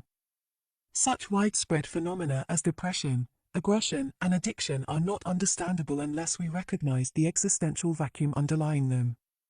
This is also true of the crises of pensioners and aging people. Moreover, there are various masks and guises under which the existential vacuum appears. Sometimes the frustrated will to meaning is vicariously compensated for by a will to power, including the most primitive form of the will to power, the will to money. In other cases, the place of frustrated will to meaning is taken by the will to pleasure. That is why existential frustration often eventuates in sexual compensation. We can observe in such cases that the sexual libido becomes rampant in the existential vacuum. An analogous event occurs in neurotic cases. There are certain types of feedback mechanisms and vicious circle formations which I will touch upon later. One can observe again and again, however, that this symptomatology has invaded an existential vacuum wherein it then continues to flourish. In such patients, what we have to deal with is not a neurogenic neurosis. However, we will never succeed in having the patient overcome his condition if we have not supplemented the psychotherapeutic treatment with logotherapy. For by filling the existential vacuum, the patient will be prevented from suffering further relapses. Therefore, logotherapy is indicated not only in neurogenic cases, as pointed out above, but also in psychogenic cases, and sometimes even the somatogenic, pseudo-neuroses. Viewed in this light, a statement once made by Magda B. Arnold is justified: every therapy must in some way, no matter how restricted, also be logotherapy. 2. Let us now consider what we can do if a patient asks what the meaning of his life is. The meaning of life. I doubt whether a doctor can answer this question in general terms. For the meaning of life differs from man to man, from day to day and from hour to hour. What matters, therefore, is not the meaning of life in general but rather the specific meaning of a person's life at a given moment. To put the question in general terms would be comparable to the question posed to a chess champion: tell me, master, what is the best move in the world? There simply is no such thing as the best or even a good move apart from a particular situation in a game and the particular personality of one's opponent. The same holds for human existence. One should not search for an abstract meaning of life. Everyone has his own specific vocation or mission in life to carry out a concrete assignment which demands fulfillment. Therein he cannot be replaced, nor can his life be repeated. Thus, everyone's task is as unique as is his specific opportunity to implement it. As each situation in life represents a challenge to man and presents a problem for him to solve, the question of the meaning of life may actually be vast. Ultimately, man should not ask what the meaning of his life is, but rather he must recognize that it is he who is asked. In a word, each man is questioned by life, and he can only answer to life by answering for his own life. To life he can only respond by being responsible. Thus, logotherapy sees in irresponsibleness the very essence of human existence. The essence of existence. This emphasis on irresponsibleness is reflected in the categorical imperative of logotherapy, which is, live. As if you were living already for the second time and as if you had acted the first time as wrongly as you are about to act now. It seems to me that there is nothing which would stimulate a man's sense of responsibleness more than this maxim, which invites him to imagine first that the present is past and, second, that the past may yet be changed and amended. Such a precept confronts him with life's finiteness as well as the finality of what he makes out of both his life and himself. Logotherapy tries to make the patient fully aware of his own irresponsibleness. Therefore, it must leave to him the option for what, or to whom he understands himself to be responsible. That is why a logotherapist is the least tempted of all psychotherapists to impose value judgments on his patients, for he will never permit the patient to pass to the doctor the responsibility of judging. It is, therefore, up to the patient to decide whether he should interpret his life task as being responsible to society or to his own conscience. There are people, however, who do not interpret their own lives merely in terms of a task assigned to them but also in terms of the taskmaster who has assigned it to them. Logotherapy is neither teaching nor preaching. It is as far removed from logical reasoning as it is from moral exhortation. To put it figuratively, the role played by a logotherapist is that of an eye specialist rather than that of a painter. A painter tries to convey to us a picture of the world as he sees it. An ophthalmologist tries to enable us to see the world as it really is. The logotherapist's role consists of widening and broadening the visual field of the patient so that the whole spectrum of potential meaning becomes conscious and visible to him. By declaring that man is responsible and must actualize the potential meaning of his life, I wish to stress that the true meaning of life is to be discovered in the world rather than within man or his own psyche, as though it were a closed system. I have termed this constitutive characteristic the self-transcendence of human existence.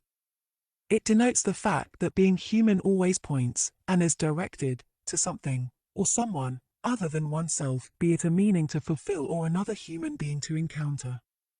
The more one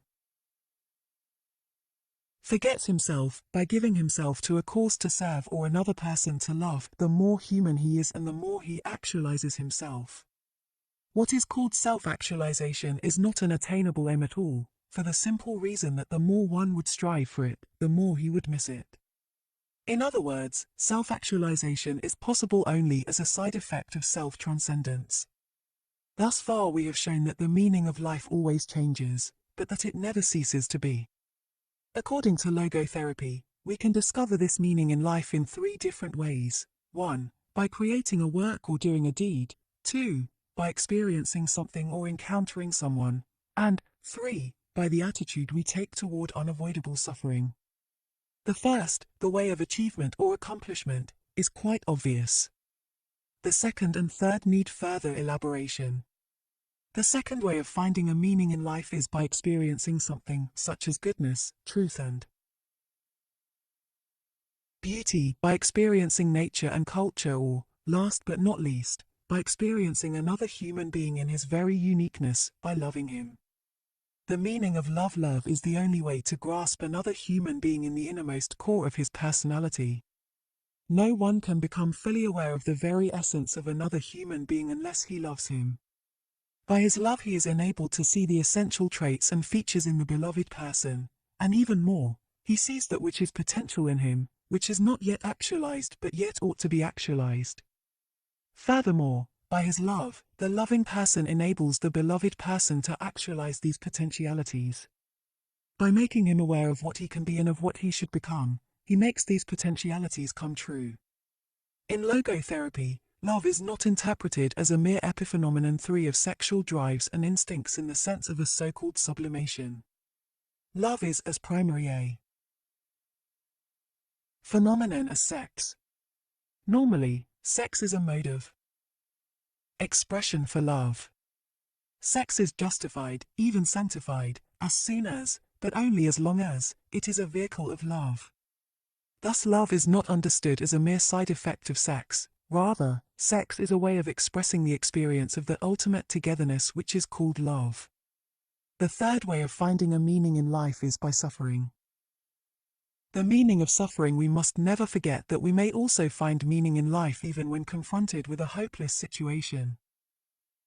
When facing a fate that cannot be changed. For what then matters is to bear witness to the uniquely human potential at its best, which is to transform a personal tragedy into a triumph, to turn one's predicament into a human achievement. When we are no longer able to change a situation, just think of an incurable disease such as inoperable cancer, we are challenged to change ourselves.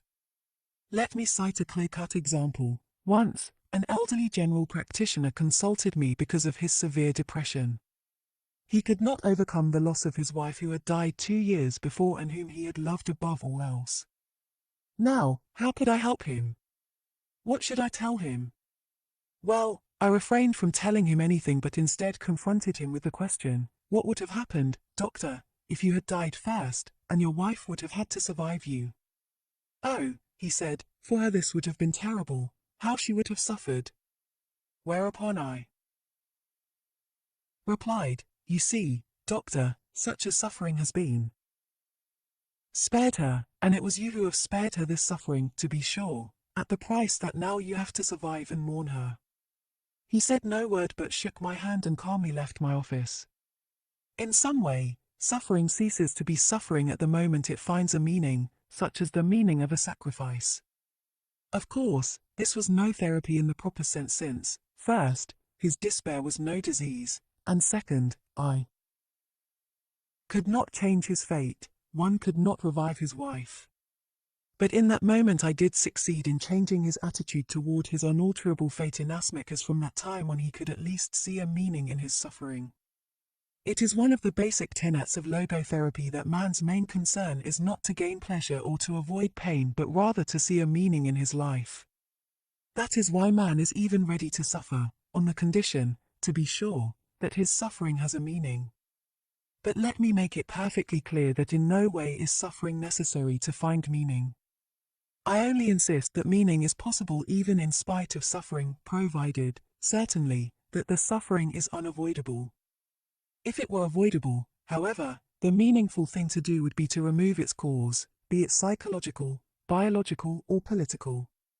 To suffer unnecessarily is masochistic rather than heroic.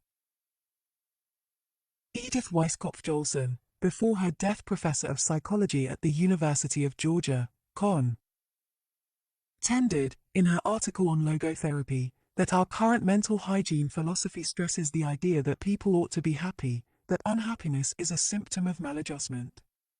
Such a value system might be responsible for the fact that the burden of unavoidable unhappiness is increased by unhappiness about being unhappy, and in another paper she expressed the hope that logotherapy may help counteract certain unhealthy trends in the present-day culture of the United States, where the incurable sufferer is given very little opportunity to be proud of his suffering and to consider it ennobling rather than degrading, so that he is not only unhappy, but also ashamed of being unhappy. 5. There are situations in which one is cut off from the opportunity to do one's work or to enjoy one's life, but what never can be ruled out is the unavoidability of suffering.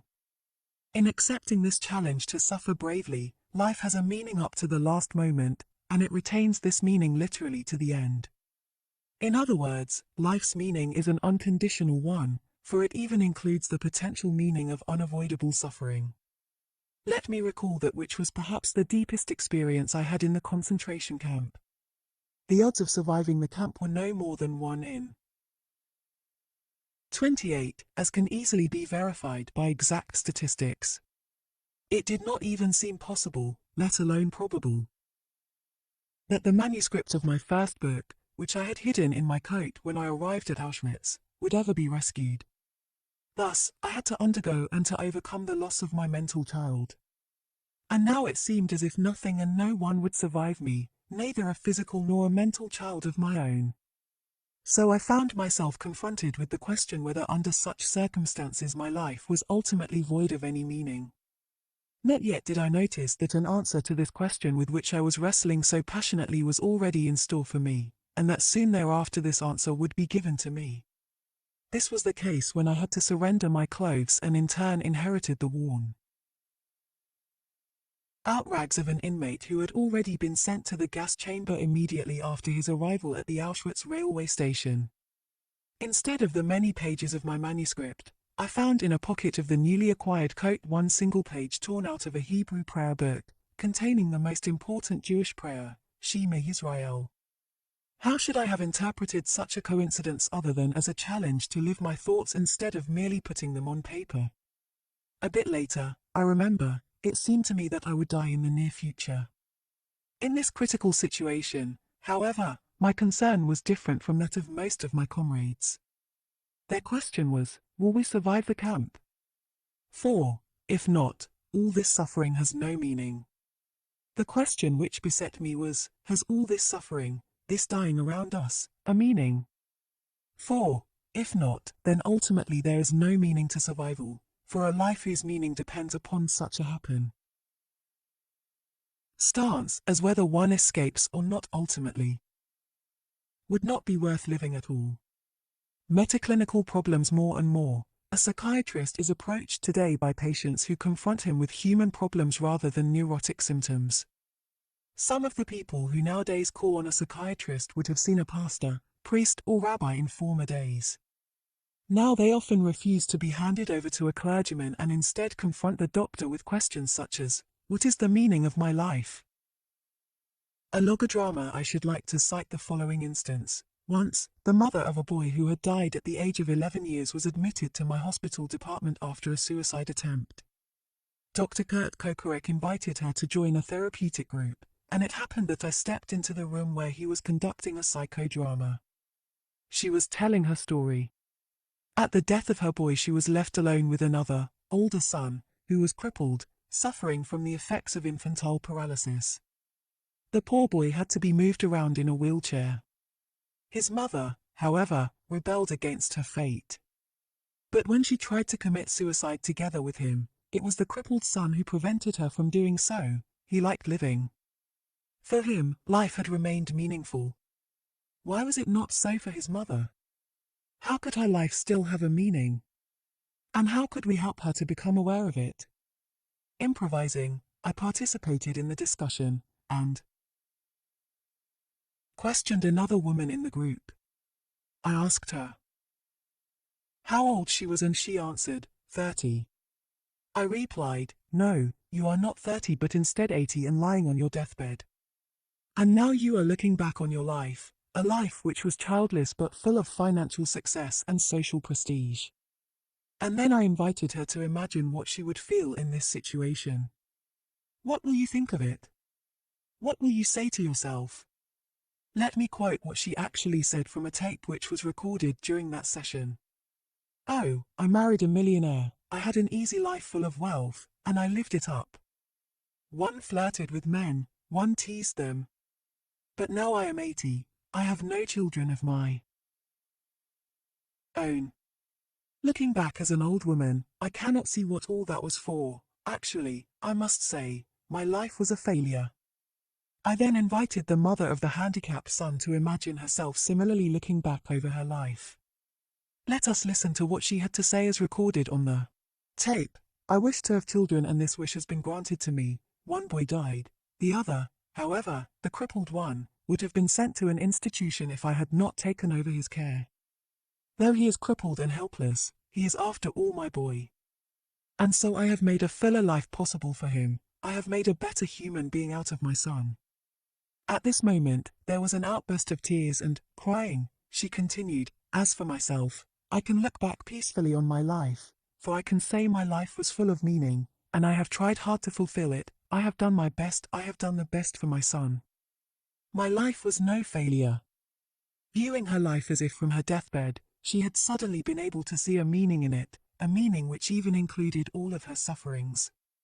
By the same token, however, it had become clear as well that a life of short duration, like that, for example, of her dead boy, could be so rich in joy and love that it could contain more meaning than a life lasting 80 years. After a while I proceeded to another question, this time addressing myself to the whole group. The question was whether an ape which was being used to develop poliomyelitis serum, and for this reason punctured again and again, would ever be able to grasp the meaning of its suffering. Unanimously, the group replied that of course it would not. With its limited intelligence, it could not enter into the world of man, i.e., the only world in which the meaning of its suffering would be understandable. Then I pushed forward with the following question, and what about man? Are you sure that the human world is a terminal point in the evolution of the cosmos? Is it not conceivable that there is still another dimension, a world beyond man's world, a world in which the question of an ultimate meaning of human suffering would find an answer? Supermeaning, this ultimate meaning necessarily exceeds and surpasses the finite intellectual capacities of man. In logotherapy, we speak in this context of a super meaning. What is demanded of man is not, as some existential philosophers teach, to endure the meaninglessness of life, but rather to bear his incapacity to grasp its unconditional meaningfulness in rational terms. Logos is deeper than logic. A psychiatrist who goes beyond the concept of the supermeaning will sooner or later be embarrassed by his patients, just as I was when my daughter at about 6 years of age asked me the question, "Why do we speak of the good Lord?" Whereupon I said, "Some weeks ago, you were suffering from measles, and then the good Lord sent you full recovery." However, the little girl was not content. She retorted, "Well, but please, Daddy, do not forget, in the first place, he had sent me the measles." However, when a patient stands on the firm ground of religious belief, there can be no objection to making use of the therapeutic effect of his religious convictions and thereby drawing upon his spiritual resources. In order to do so, the psychiatrist may put himself in the place of the patient. That is exactly what I did once, for instance, when a rabbi from Eastern Europe turned to me and told me his story. He had lost his first wife and their 6 children in the concentration camp of Auschwitz where they were gassed, and now it turned out that his second wife was sterile. I observed that procreation is not the only meaning of life, for then life in itself would become meaningless, and something which in itself is meaningless cannot be rendered meaningful merely by its perpetuation.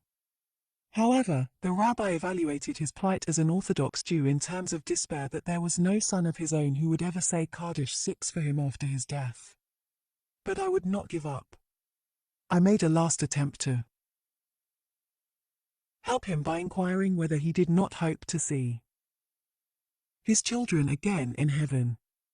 However, my question was followed by an outburst of tears, and now the true reason for his despair came to the fore. He explained that his children, since they died as innocent martyrs, 7 were thus found worthy of the highest place in heaven, but as for himself he could not expect, as an old, sinful man, to be assigned the same place. I did not give up but retorted, "Is it not conceivable, Rabbi, that precisely this was the meaning of your surviving your children, that you may be purified through these years of suffering, so that finally you, too, though not innocent like your children, may become worthy of joining them in heaven?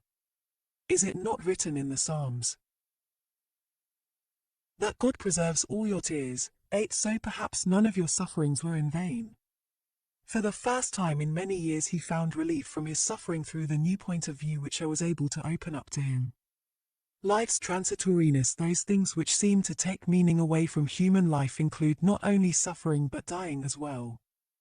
I never tire of saying that the only really transitory aspects of life are the potentialities, but as soon as they are actualized, they are rendered realities at that very moment. They are saved and delivered into the past, wherein they are rescued and preserved from transistorizes.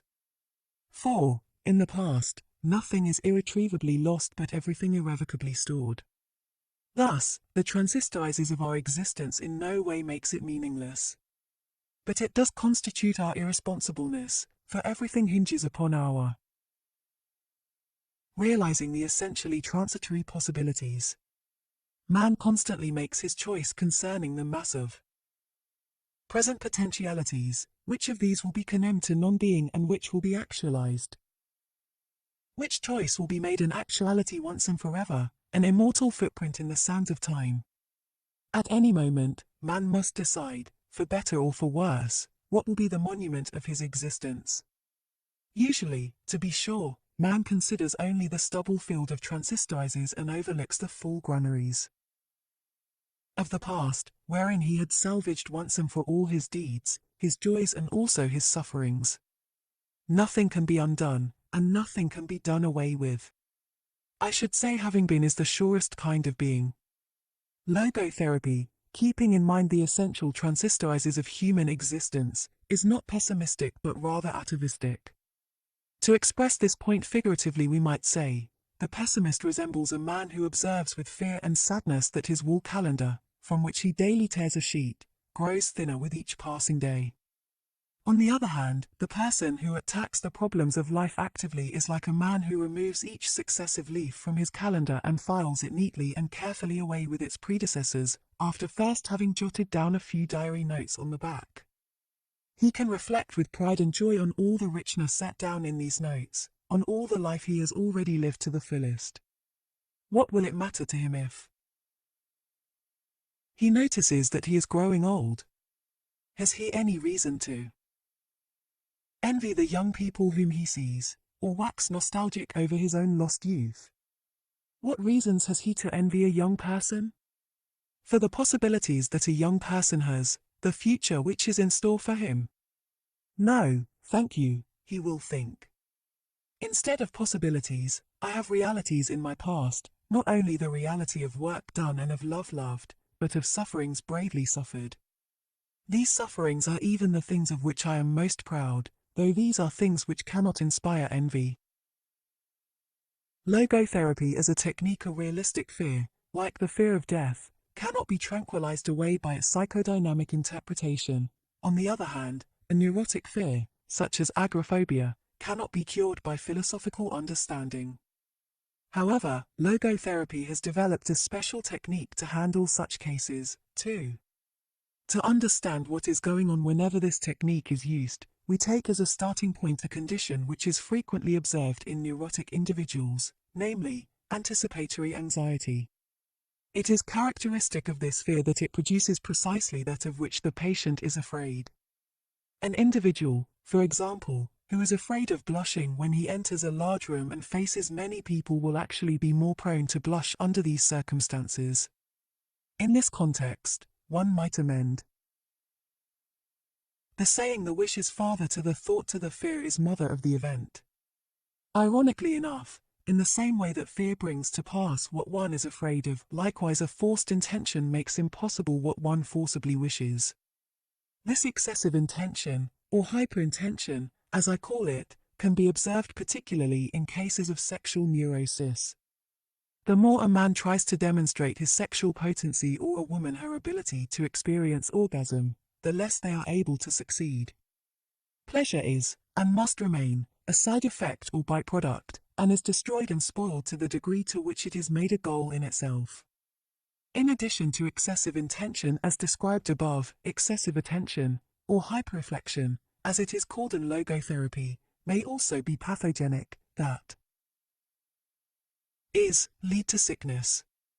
The following clinical report will indicate what I mean. A young woman came to me complaining of being frigid. The case history showed that in her childhood she had been sexually abused by her father. However, it had not been this traumatic experience in itself which had eventuated in her sexual neurosis, as could easily be evidenced. For it turned out that, through reading popular psychoanalytic literature, the patient had lived constantly with the fearful expectation of the toll which her traumatic experience would someday take. This anticipatory anxiety resulted both in excessive intention to confirm her femininity and excessive attention centered upon herself rather than upon her partner. This was enough to incapacitate the patient for the peak experience of sexual pleasure, since the orgasm was made an object of intention, and an object of attention as well, instead. of remaining an unintended effect of unreflected dedication and surrender to the partner. After undergoing short-term logotherapy, the patient's excessive attention and intention of her ability to experience orgasm had been deflected, to introduce another logotherapeutic term. When her attention was refocused toward the proper object, i.e., the partner, orgasm established itself spontaneously. 9 Logotherapy bases its technique called paradoxical intention on the twofold fact that fear brings about that which one is afraid of, and that hyper-intention makes impossible what one wishes. In German I described paradoxical intention as early as 1939. In this approach the phobic patient is invited to intend, even if only for a moment, precisely that which he fears. Let me recall a case. A young physician consulted me because of his fear of perspiring. Whenever he expected an outbreak of perspiration, this anticipatory anxiety was enough to precipitate excessive sweating. In order to cut this circle formation, I advised the patient, in the event that sweating should recur, to resolve deliberately to show people how much he could sweat. A week later he returned to report that whenever he met anyone who triggered his anticipatory anxiety, he said to himself, "I only sweated out a quart before, but now I'm going to pour at least 10 quarts." The result was that, after suffering from his phobia for 4 years, he was able, after a single session, to free himself permanently of it within 1 week. The reader will note that this procedure consists of a reversal of the patient's attitude, inasmuch as his fear is replaced by a paradoxical wish. By this treatment, the wind is taken out of the sails of the anxiety. Such a procedure, however, must make use of the specifically human capacity for self-detachment inherent in a sense of humor. This basic capacity to detach one from oneself is actualized whenever the logotherapeutic technique called paradoxical intention is applied. At the same time, the patient is enabled to put himself at a distance from his own neurosis. A statement consistent with this is found in Gordon W. Allport's book, The Individual and His Religion. The neurotic who learns to laugh at himself may be on the way to self-management, perhaps to cure. 11 Paradoxical intention is the empirical validation and clinical application of Allport's statement.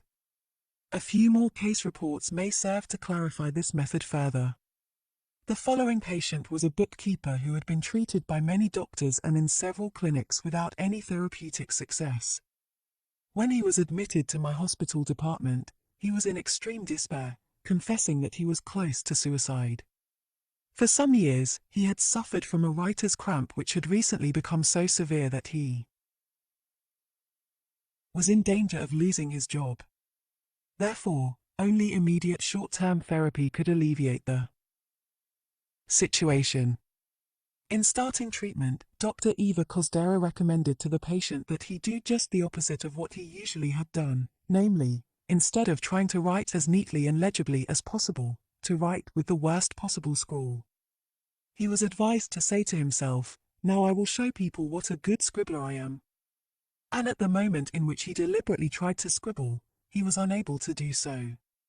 "I tried to scrawl but simply could not do it," he said the next day. Within 48 hours the patient was in this way freed from his writer's cramp, and remained free for the observation period after he had been treated. He is a happy man again and fully able to work. A similar case, dealing, however, with speaking rather than writing, was related to me by a colleague in the laryngological department of the Vienna Polyclinic Hospital. It was the most severe case of stuttering he had come across in his many years of practice. Never in his life, as far as the stutterer could remember, had he been free from his speech trouble. Even for a moment, except once. This happened when he was 12 years old and had hooked a ride on a streetcar. When caught by the conductor, he thought that the only way to escape would be to elicit his sympathy, and so he tried to demonstrate that he was just a poor stuttering boy. At that moment, when he tried to stutter, he was unable to do it. Without meaning to, he had practiced paradoxical intention, though not for therapeutic purposes. However, this presentation should not leave the impression that paradoxical intention is effective only in monosymptomatic cases. By means of this logotherapeutic technique, my staff at the Vienna Polyclinic Hospital has succeeded in bringing relief even in obsessive-compulsive neuroses of a most severe degree and duration. I refer, for instance, to a woman 65 years of age who had suffered for 60 years from a washing compulsion. Dr. Eva Kozdera started logotherapeutic treatment by means of paradoxical intention, and 2 months later the patient was able to lead a normal life. Before admission to the neurological department of the Vienna Polyclinic Hospital, she had confessed, "Life was hell for me." Handicapped by her compulsion and bacteriophobic obsession, she finally remained in bed all day unable to do any housework. It would not be accurate to say that she is now completely free of symptoms, for an obsession may come to her mind. However, she is able to joke about it, as she says, in short, to apply paradoxical intention. Paradoxical intention can also be applied in cases of sleep disturbance. The fear of sleeplessness 12 results in a hyperintention to fall asleep, which, in turn, incapacitates the patient to do so. To overcome this particular fear, I usually advise the patient not to try to sleep but rather to try to do just the opposite, that is, to stay awake as long as possible. In other words, the hyperintention to fall asleep, arising from the anticipatory anxiety of not being able to do so, must be replaced by the paradoxical intention not to fall asleep, which soon will be followed by sleep. Paradoxical intention is no panacea. Yet it lends itself as a useful tool in treating obsessive-compulsive and phobic conditions, especially in cases with underlying anticipatory anxiety. Moreover, it is a short-term therapeutic device. However, one should not conclude that such a short-term therapy necessarily results in only temporary therapeutic effects. One of the more common illusions of Freudian orthodoxy, to quote the late Emile A. Glutiel, is that the durability of results corresponds to the length of therapy. 13 in my files there is, for instance, the case report of a patient to whom paradoxical intention was administered more than 20 years ago. The therapeutic effect proved to be, nevertheless, a permanent one. One of the most remarkable facts is that paradoxical intention is effective regardless of the etiological basis of the case concerned. This confirms a statement once made by Edith Weisskopf-Joelson. Although traditional psychotherapy has insisted that therapeutic practices have to be based on findings on etiology, it is possible that certain factors might cause neuroses during early childhood and that entirely different factors might relieve neuroses during adulthood. 14 As for the actual causation of neuroses, apart from constitutional elements, whether somatic or psychic in nature, such feedback mechanisms as anticipatory anxiety seem to be a major pathogenic factor. A given symptom is responded to by a phobia, the phobia triggers the symptom, and the symptom, in turn, forces the phobia. A similar chain of events, however, can be observed in obsessive-compulsive cases in which the patient fights the ideas which haunt him. 15 Thereby, however, he increases their power to disturb him, since pressure precipitates counter-pressure. Again the symptom is reinforced. On the other hand, as soon as the patient stops fighting his obsessions and instead tries to ridicule them by dealing with them in an ironical way, by applying paradoxical intention, the vicious circle is cut, the symptom diminishes and finally atrophies. In the fortunate case where there is no existential vacuum which invites and elicits the symptom, the patient will not only succeed in ridiculing his neurotic fear but finally will succeed in completely ignoring it. As we see, anticipatory anxiety has to be counteracted by paradoxical intention. Hyperintention as well as hyperreflection have to be counteracted by dereflection. Dereliction, however, ultimately is not possible except by the patient's orientation toward his specific vocation and mission in life. 16 It is not the neurotic's self-concern, whether pity or contempt, which breaks the circle formation. The key to cure is self-transcendence. The collective neurosis. Every age has its own collective neurosis, and every age needs its own psychotherapy to cope with it. The existential vacuum, which is the mass neurosis of the present time, can be described as a private and personal form of nihilism, for nihilism can be defined as the contention that being has no meaning. As for psychotherapy, however, it will never be able to cope with this state of affairs on a mass scale if it does not keep itself free from the impact and influence of the contemporary trends of a nihilistic philosophy. Otherwise, it represents a symptom of the mass neurosis rather than its possible cure.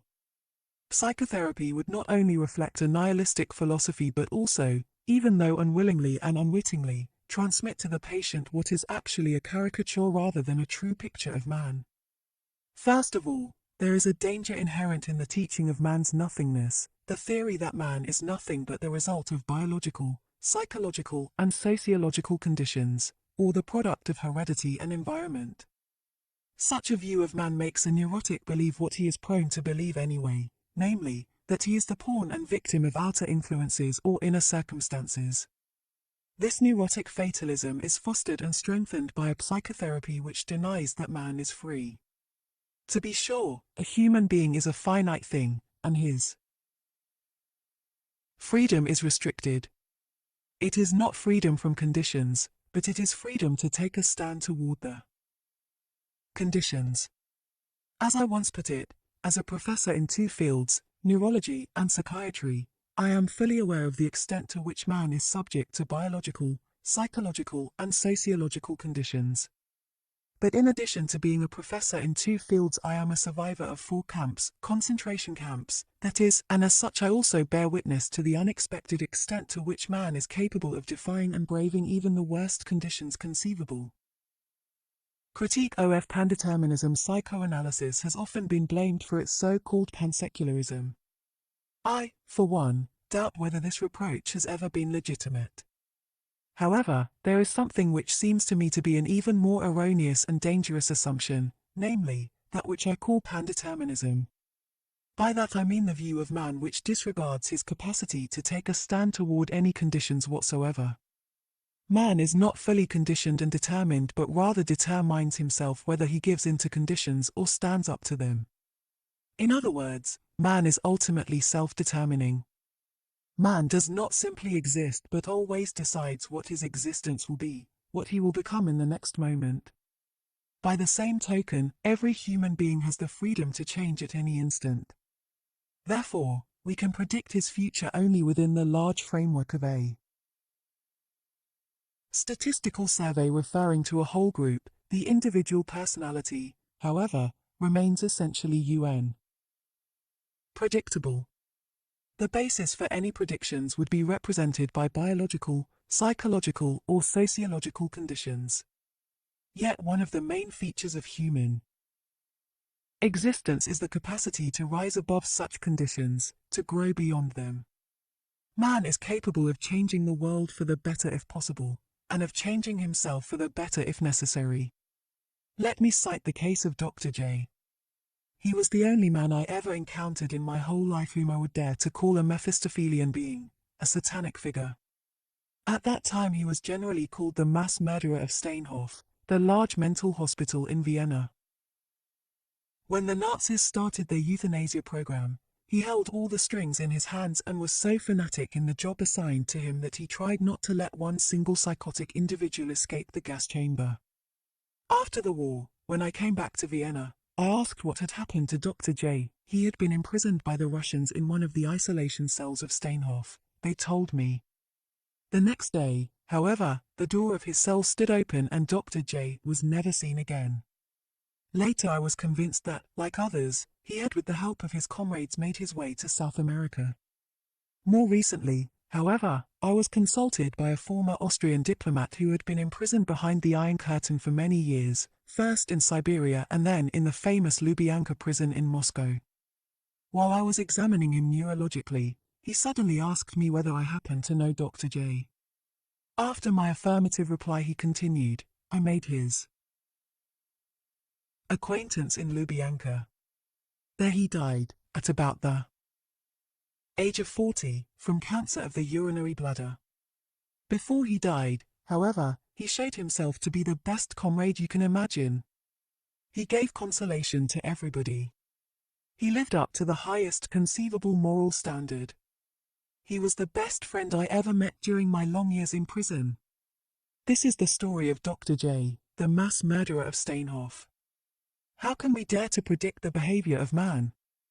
We may predict the movements of a machine, of an automaton. More than this, we may even try to predict the mechanisms or dynamisms of the human psyche as well. But man is more than psyche. Freedom, however, is not the last word. Freedom is only part of the story and half of the truth. Freedom is but the negative aspect of the whole phenomenon, whose positive aspect is irresponsibleness. In fact, freedom is in danger of degenerating into mere arbitrariness unless it is lived in terms of irresponsibleness. The psychiatric credo: there is nothing conceivable which would so condition a man as to leave him without the slightest freedom. Therefore, a residue of freedom, however limited it may be, is left to man in neurotic and even psychotic cases. Indeed, the innermost core of the patient's personality is not even touched by a psychosis. An incurably psychotic individual may lose his usefulness but yet retain the dignity of a human being. This is my psychiatric credo. Without it I should not think it worthwhile to be a psychiatrist. For whose sake? Just for the sake of a damaged brain machine which cannot be repaired. If the patient were not definitely more, euthanasia would be justified. Psychiatry rehumanized for too long a time, for half a century. In fact, psychiatry tried to interpret the human mind merely as a mechanism, and consequently the therapy of mental disease merely in terms of a technique.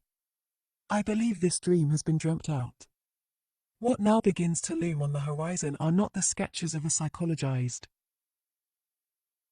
medicine, but rather those of a humanized psychiatry. A doctor, however, who would still interpret his own role mainly as that of a technician, would confess that he sees in his patient nothing more than a machine, instead of seeing the human being behind the disease. A human being is not one thing among others, things determine each other, but man is ultimately self-determining. What he becomes, within the limits of endowment and environment, he has made out of himself. In the concentration camps, for example, in this living laboratory and on this testing ground, we watched and witnessed some of our comrades behave like swine while others behaved like saints. Man has both potentialities within himself. Which one is actualized depends on decisions but not on conditions. Our generation is realistic, for we have come to know man as he really is. After all, man is that being who invented the gas chambers of Auschwitz. How? Ever, he is also that being who entered those gas chambers upright, with the Lord's Prayer or the Shema Yisrael on his lips.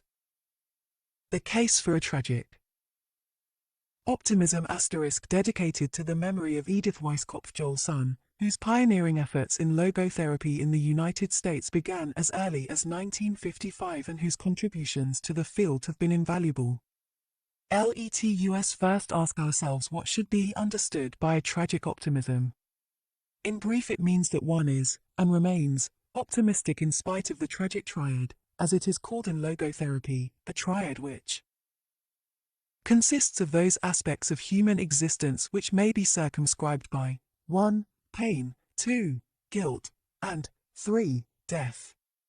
This chapter, in fact, raises the question, how is it possible to say yes to life in spite of all that?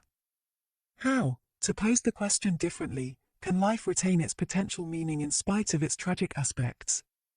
After all, saying yes to life in spite of everything, to use the phrase in which the title of a German book of mine is couched, presupposes that life is potentially meaningful under any conditions, even those which are most miserable. And this in turn presupposes the human capacity to creatively turn life's negative aspects into something positive or constructive. In other words, what matters is to make the best of any given situation. The best, however, is that which in Latin is called optimum, hence the reason I speak of a tragic optimism, that is, an optimism in the face of tragedy and in view of the human potential which at its best always allows for 1. Turning suffering into a human achievement and accomplishment. 2. Deriving from guilt the opportunity to change oneself for the better. And 3. Deriving from life's transistorizes an incentive to take responsible action. It must be kept in mind, however, that optimism is not anything to be commanded or ordered. One cannot even force oneself to be optimistic indiscriminately. Against all odds, against all hope. And what is true for? Hope is also true for the other two components of the triad inasmuch as faith and love cannot be commanded or ordered either. To the European, it is a characteristic of the American culture that, again and again, one is commanded and ordered to be happy. But happiness cannot be pursued, it must ensue. One must have a reason to be happy. Once the reason is found, however, one becomes happy automatically. As we see, a human being is not one in pursuit of happiness but rather in search of a reason to become happy, last but not least, through actualizing the potential meaning inherent and dormant in a given situation. This need for a reason is similar in another specifically human phenomenon, laughter. If you want anyone to laugh, you have to provide him with a reason. Example, you have to tell him a joke. In no way is it possible to evoke real laughter by urging him, or having him urge himself, to laugh. Doing so would be the same as urging people posed in front of a camera to say cheese, only to find that in the finished photographs their faces are frozen in artificial smiles. In logotherapy, such a behavior pattern is called hyperintention. It plays an important role in the causation of sexual neurosis, be it frigidity or impotence. The more a patient, instead of forgetting himself through giving himself, directly strives for orgasm, i.e., sexual pleasure, the more this pursuit of sexual plea sure becomes self-defeating. Indeed, what is called the pleasure principle is, rather, a fun spoiler. Once an individual's search for a meaning is successful, it not only renders him happy but also gives him the capability to cope with suffering. And what happens if one's groping for a meaning has been in vain? This may well result in a fatal condition. Let us recall, for instance, what sometimes happened in extreme situations such as prisoner of war camps or concentration camps. In the first, as I was told by American soldiers, a behavior pattern crystallized to which they referred as give-upitis. In the concentration camps, this behavior was paralleled by those who one morning, at 5, refused to get up and go to work and instead stayed in the hut, on the straw wet with urine and faces. Nothing, neither warnings nor threats, could induce them to change their minds. And then something typical occurred. They took out a cigarette from deep down in a pocket where they had hidden it and started smoking. At that moment we knew that for the next 48 hours or so we would watch them dying. Meaning orientation had subsided, and consequently the seeking of immediate pleasure had taken over. Is this not reminiscent of another parallel, a parallel that confronts us day by day? I think of those youngsters who, on a worldwide scale, refer to themselves as the no future generation. To be sure, it is not just a cigarette to which they resort, it is drugs. In fact, the drug scene is one aspect of a more general mass phenomenon, namely the feeling of meaninglessness resulting from a frustration of our existential needs, which in turn has become a universal phenomenon in our industrial societies. Today it is not only logotherapists who claim that the feeling of meaninglessness plays an ever-increasing role in the etiology of neurosis. As Avindi Yalom of Stanford University states in Existential Psychotherapy, of 40 consecutive patients applying for therapy at a psychiatric outpatient clinic, 30% had some major problem involving meaning, as adjudged from self-ratings, therapists, or independent judges. 1,000 of miles east of Palo Alto, the situation differs only by 1%. The most recent pertinent statistics indicate that in Vienna, 29% of the population complain that meaning is missing from their lives. As to the causation of the feeling of meaninglessness, one may say, albeit in an oversimplifying vein. That people have enough to live by but nothing to live for. They have the means but no meaning. To be sure, some do not even have the means. In particular, I think of the mass of people who are today unemployed. 50 years ago, I published a study devoted to a specific type of depression I had diagnosed in cases of young patients suffering from what I called unemployment neurosis. And I could show that this neurosis really originated in a twofold erroneous identification. Being jobless was equated with being useless, and being useless was equated with having a meaningless life. Consequently, whenever I succeeded in persuading the patients to volunteer in youth organizations, adult education, public libraries, and the like, in other words, as soon as they could fill their abundant free time with some sort of unpaid but meaningful activity, their depression disappeared, although their economic situation had not changed and their hunger was the same. The truth is that man does not live by welfare alone. Along with unemployment neurosis, which is triggered by an individual's socio-economic situation, there are other types of depression which are traceable back to psychodynamic or biochemical conditions, whichever the case may be. Accordingly, psychotherapy and pharmacotherapy are indicated respectively. Insofar as the feeling of meaninglessness is concerned, however, we should not overlook and forget that, per se, it is not a matter of pathology. Rather than being the sign and symptom of a neurosis, it is, I would say, the proof of one's humanness. But although it is not caused by anything pathological, it may well cause a pathological reaction. In other words, it is potentially pathogenic. Just consider the mass neurotic syndrome so pervasive in the young generation. There is ample empirical evidence that the three facets of this syndrome, depression, aggression, addiction, are due to what is called in logotherapy the existential vacuum, a feeling of emptiness and meaninglessness. It goes without saying that not each and every case of depression is to be traced back to a feeling of meaninglessness, nor does suicide, in which depression sometimes eventuates, always result from an existential vacuum. But even if each and every case of suicide had not been undertaken out of a feeling of meaninglessness, it may well be that an individual's impulse to take his life would have been overcome had he been aware of some meaning and purpose worth living for. If, thus, a strong meaning orientation plays a decisive role in the prevention of suicide, what about intervention in cases in which there is a suicide risk? As a young doctor, I spent 4 years in Austria's largest state hospital, where I was in charge of the pavilion in which severely depressed patients were accommodated, most of them having been admitted after a suicide attempt. I once calculated that I must have explored 12,000 patients during those 4 years. What accumulated was quite a store of experience from which I still draw whenever I am confronted with someone who is prone to suicide. I explained to such a person that patients have repeatedly told me how happy they were that the suicide attempt had not been successful. Weeks, months, years later, they told me, it turned out that there was a solution to their problem, an answer to their question, a meaning to their life. Even if things only take such a good turn in 1 of 1,000 cases, my explanation continues, who can guarantee that in your case it will not happen one day, sooner or later? But in the first place, you have to live to see the day on which it may happen, so you have to survive in order to see that day dawn, and from now on the responsibility for survival does not leave you. Regarding the second facet of the mass neurotic syndrome, aggression, let me cite an experiment once conducted by Carolyn Wood-Sherriff.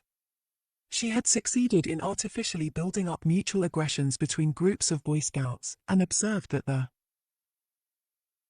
aggressions only subsided when the youngsters dedicated themselves to a collective purpose, that is, the joint task of dragging out of the mud a carriage in which food had to be brought to their camp. Immediately, they were not only challenged but also united by a meaning they had to fulfill. As for the third issue, addiction, I am reminded of the findings presented by Anne-Marie von Forstmeyer, who noted that, as evidenced by tests and statistics, 90% of the alcoholics she studied had suffered from an abysmal feeling of meaninglessness. Of the drug addicts studied by Stanley Krippner, 100% believed that things seemed meaningless. For now, let us turn to the question of meaning itself. To begin with, I would like to clarify that, in the first place, the logotherapist is concerned with the potential meaning inherent and dormant in all the single situations one has to face throughout his or her life. Therefore, I will not be elaborating here on the meaning of one's life as a whole, although I do not deny that such a long-range meaning does exist.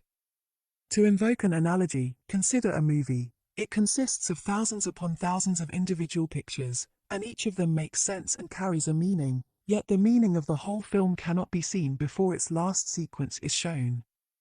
However, we cannot understand the whole film without having first understood each of its components, each of the individual pictures. Isn't it the same with life? Doesn't the final meaning of life, too, reveal itself, if at all, only at its end, on the verge of death? And doesn't this final meaning, too, depend on whether or not the potential meaning of each single situation has been actualized to the best of the respective individual's knowledge and belief? The fact remains that meaning, and its perception, as seen from the logotherapeutic angle, is completely down to earth rather than afloat in the air or resident in an ivory tower. Sweepingly, I would locate the cognition of meaning of the personal meaning of a concrete situation midway between an aha experience along the lines of Carl Buller's concept and a Gestalt perception, say, along the lines of Max Wertheimer's theory. The perception of meaning differs from the classical concept of Gestalt perception insofar as the latter implies the sudden awareness of a figure on a ground, whereas the perception of meaning, as I see it, more specifically boils down to becoming aware of a possibility against the background of reality or, to express it in plain words, to becoming aware of what can be done about a given situation. And how does a human being go about finding meaning? As Charlotte Buller has stated, all we can do is study the lives of people who seem to have found their answers to the questions of what ultimately human life is about as against those who have not. 5 In addition to such a biographical approach, however, we may as well embark on a biological approach. Logotherapy conceives of conscience as a prompter which, if need be, indicates the direction in which we have to move in a given life situation. In order to carry out such a task, conscience must apply a measuring stick to the situation one is confronted with, and this situation has to be evaluated in the light of a set of criteria, in the light of a hierarchy of values. These values, however, cannot be espoused and adopted by us on a conscious level. They are something that we are. They have crystallized in the course of the evolution of our species. They are founded on our biological past and are rooted in our biological depth. Konrad Lorenz might have had something similar in mind when he developed the concept of a biological a priori, and when both of us recently discussed my own view on the biological foundation of the valuing process, he enthusiastically expressed his accord. In any case, if a pre-reflective axiological self-understanding exists, we may assume that it is ultimately anchored in our biological heritage. As logotherapy teaches, there are 3 main avenues on which one arrives at meaning in life.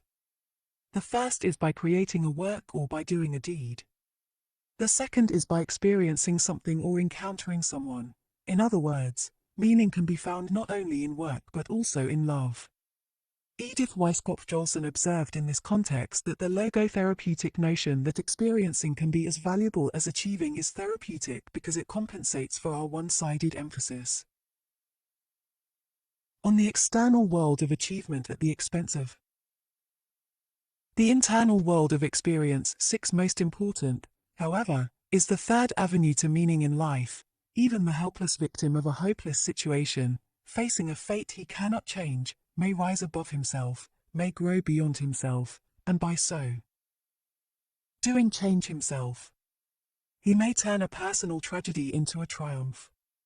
Again, it was Edith Weisskopf-Joelson who, as mentioned on p. 136, once expressed the hope that logotherapy may help counteract certain unhealthy trends in the present-day culture of the United States, where the incurable sufferer is given very little opportunity to be proud of his suffering and to consider it ennobling rather than degrading, so that he is not only unhappy, but also ashamed of being unhappy. For a quarter of a century I ran the neurological department of a general hospital and bore witness to my patients' capacity to turn their predicaments into human achievements. In addition to such practical experience, empirical evidence is also available which supports the possibility that one may find meaning in suffering. Researchers at the Yale University School of Medicine have been impressed by the number of prisoners of war of the Vietnam War who explicitly claimed that although their captivity was extraordinarily stressful, filled with torture, disease, malnutrition, and solitary confinement, they nevertheless benefited from the captivity experience, seeing it as a growth experience. 7. But the most powerful arguments in favor of a tragic optimism are those which in Latin are called argumenta ad hominem. Jerry Long, to cite an example, is a living testimony to the defiant power of the human spirit, as it is called in Logotherapy. 8. To quote the Texarkana Gazette, Jerry Long has been paralyzed from his neck down since a diving accident which rendered him a quadriplegic 3 years ago. He was 17 when the accident occurred. Today Long can use his mouth stick to type. He attends 2 courses at community college via a special telephone. The intercom allows Long to both hear and participate in class discussions. He also occupies his time by reading, watching television, and writing. And in a letter I received from him, he writes, "I view my life as being abundant with meaning and purpose. The attitude that I adopted on that fateful day has become my personal credo for life. I broke my neck, it didn't break me. I am currently enrolled in my first psychology course in college. I believe that my handicap will only enhance my ability to help others. I know that without the suffering, the growth that I have achieved would have been impossible." Is this to say that suffering is indispensable to the discovery of meaning? In no way. I only insist that meaning is available in spite of, nay, even through suffering, provided, as noted in part 2 of this book, that the suffering is unavoidable. If it is avoidable, the meaningful thing to do is to remove its cause, for unnecessary suffering is masochistic rather than heroic. If, on the other hand, one cannot change a situation that causes his suffering, he can still choose his attitude. But he did decide not to let himself be broken by what had happened to him. As we see, the priority stays with creatively changing the situation that causes us to suffer. But the superiority goes to the know-how to suffer, if need be. And there is empirical evidence that literally the man in the street is of the same opinion.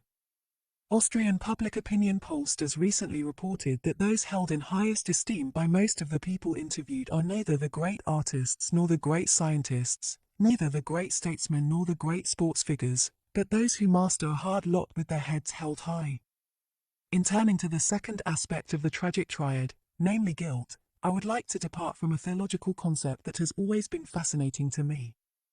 I refer to what is called mysteries iniquities, meaning, as I see it, that a crime in the final analysis remains inexplicable inasmuch as it cannot be fully traced back to biological, psychological, and/or sociological factors. Totally explaining one's crime would be tantamount to explaining away his or her guilt and to seeing in him or her not a free and responsible human being but a machine to be repaired. Even criminals themselves abhor this treatment and prefer to be held responsible for their deeds. From a convict serving his sentence in an Illinois penitentiary I received a letter in which he deplored that the criminal never has a chance to explain himself. He is offered a variety of excuses to choose from. Society is blamed and in many instances the blame is put on the victim. Furthermore, when I addressed the prisoners in San Quentin, I told them that you are human beings like me, and as such you are free to commit a crime, to become guilty. Now, however, you are responsible for overcoming guilt by rising above it, by growing beyond yourselves, by changing for the better. They felt understood. Point 10. And from Frank E. W., an ex-prisoner, I received a note which stated that he had started a logotherapy group for ex-felons. We are 27 strong and the newer ones are staying out of prison through the peer strength of those of us from the original group. Only one returned, and he is now free. As for the concept of collective guilt, I personally think that it is totally unjustified to hold one person responsible for the behavior of another person or a collective of persons. Since the end of World War II, one have not become weary of publicly arguing against the collective guilt concept. Point 12. Sometimes, however, it takes a lot of didactic tricks to detach people from their superstitions. An American woman once confronted me with the reproach, "How can you still write some of your books in German, Adolf Hitler's language?" In response, I asked her if she had knives in her kitchen, and when she answered that she did, I acted dismayed and shocked, exclaiming, "How can you still use knives after so many killers have used them to stab and murder their victims?" She stopped objecting to my writing books in German. The third aspect of the tragic triad concerns death. But it concerns life as well, for at any time each of the moments of which life consists is dying, and that moment will never occur. And yet is not this transitoriness a reminder that challenges us to make the best possible use of each moment of our lives? It certainly is, and hence my imperative, live as if you were living for the second time and had acted as wrongly the first time as you are about to act now. In fact, the opportunities to act properly, the potentialities to fulfill a meaning, are affected by the irreversibility of our lives. But also the potentialities alone are so affected. For as soon as we have used an opportunity and have actualized a potential meaning, we have done so once and for all. We have rescued it into the past wherein it has been safely delivered and deposited. In the past, nothing is irretrievably lost, but rather, on the contrary, everything is irrevocably stored and treasured. To be sure, people tend to see only the stubble fields of transistorizes but overlook and forget the full granaries of the past into which they have brought the harvest of their lives, the deeds done, the loves loved, and last but not least, the sufferings they have gone through with courage and dignity. From this one may see that there is no reason to pity old people. Instead, young people should envy them. It is true that the old have no opportunities, no possibilities in the future. But they have more than that. Instead of possibilities in the future, they have realities in the past, the potentialities they have actualized, the meanings they have fulfilled, the values they have realized, and nothing and nobody can ever remove these assets from the past. In view of the possibility of finding meaning in suffering, life's meaning is an unconditional one, at least potentially. That unconditional meaning, however, is paralleled by the unconditional value of each and every person. It is that which warrants the indelible quality of the dignity of man.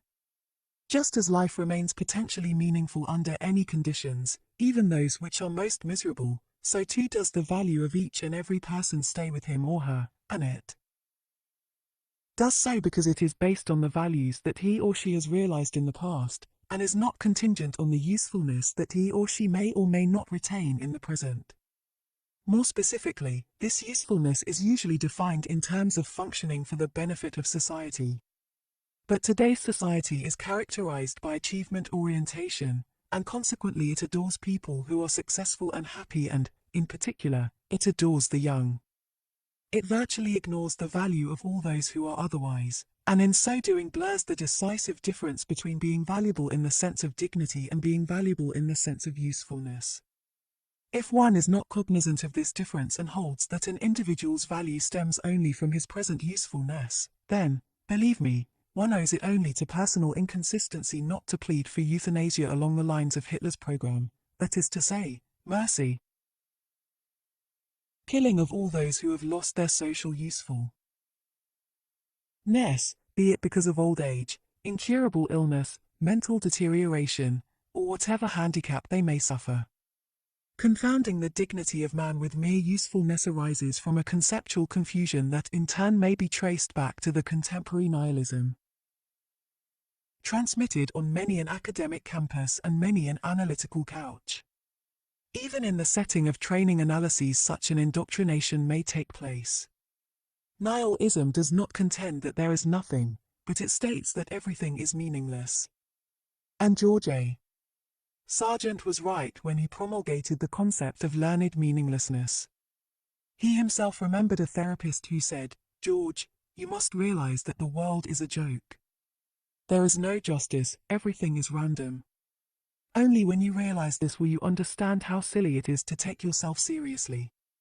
There is no grand purpose in the universe. It just is. There's no particular meaning in what decision you make today about how to act. One must not generalize such a criticism. In principle, training is indispensable, but if so, therapists should see their task in immunizing the trainee against nihilism rather than inoculating him with the cynicism. That is a defense mechanism against their own nihilism.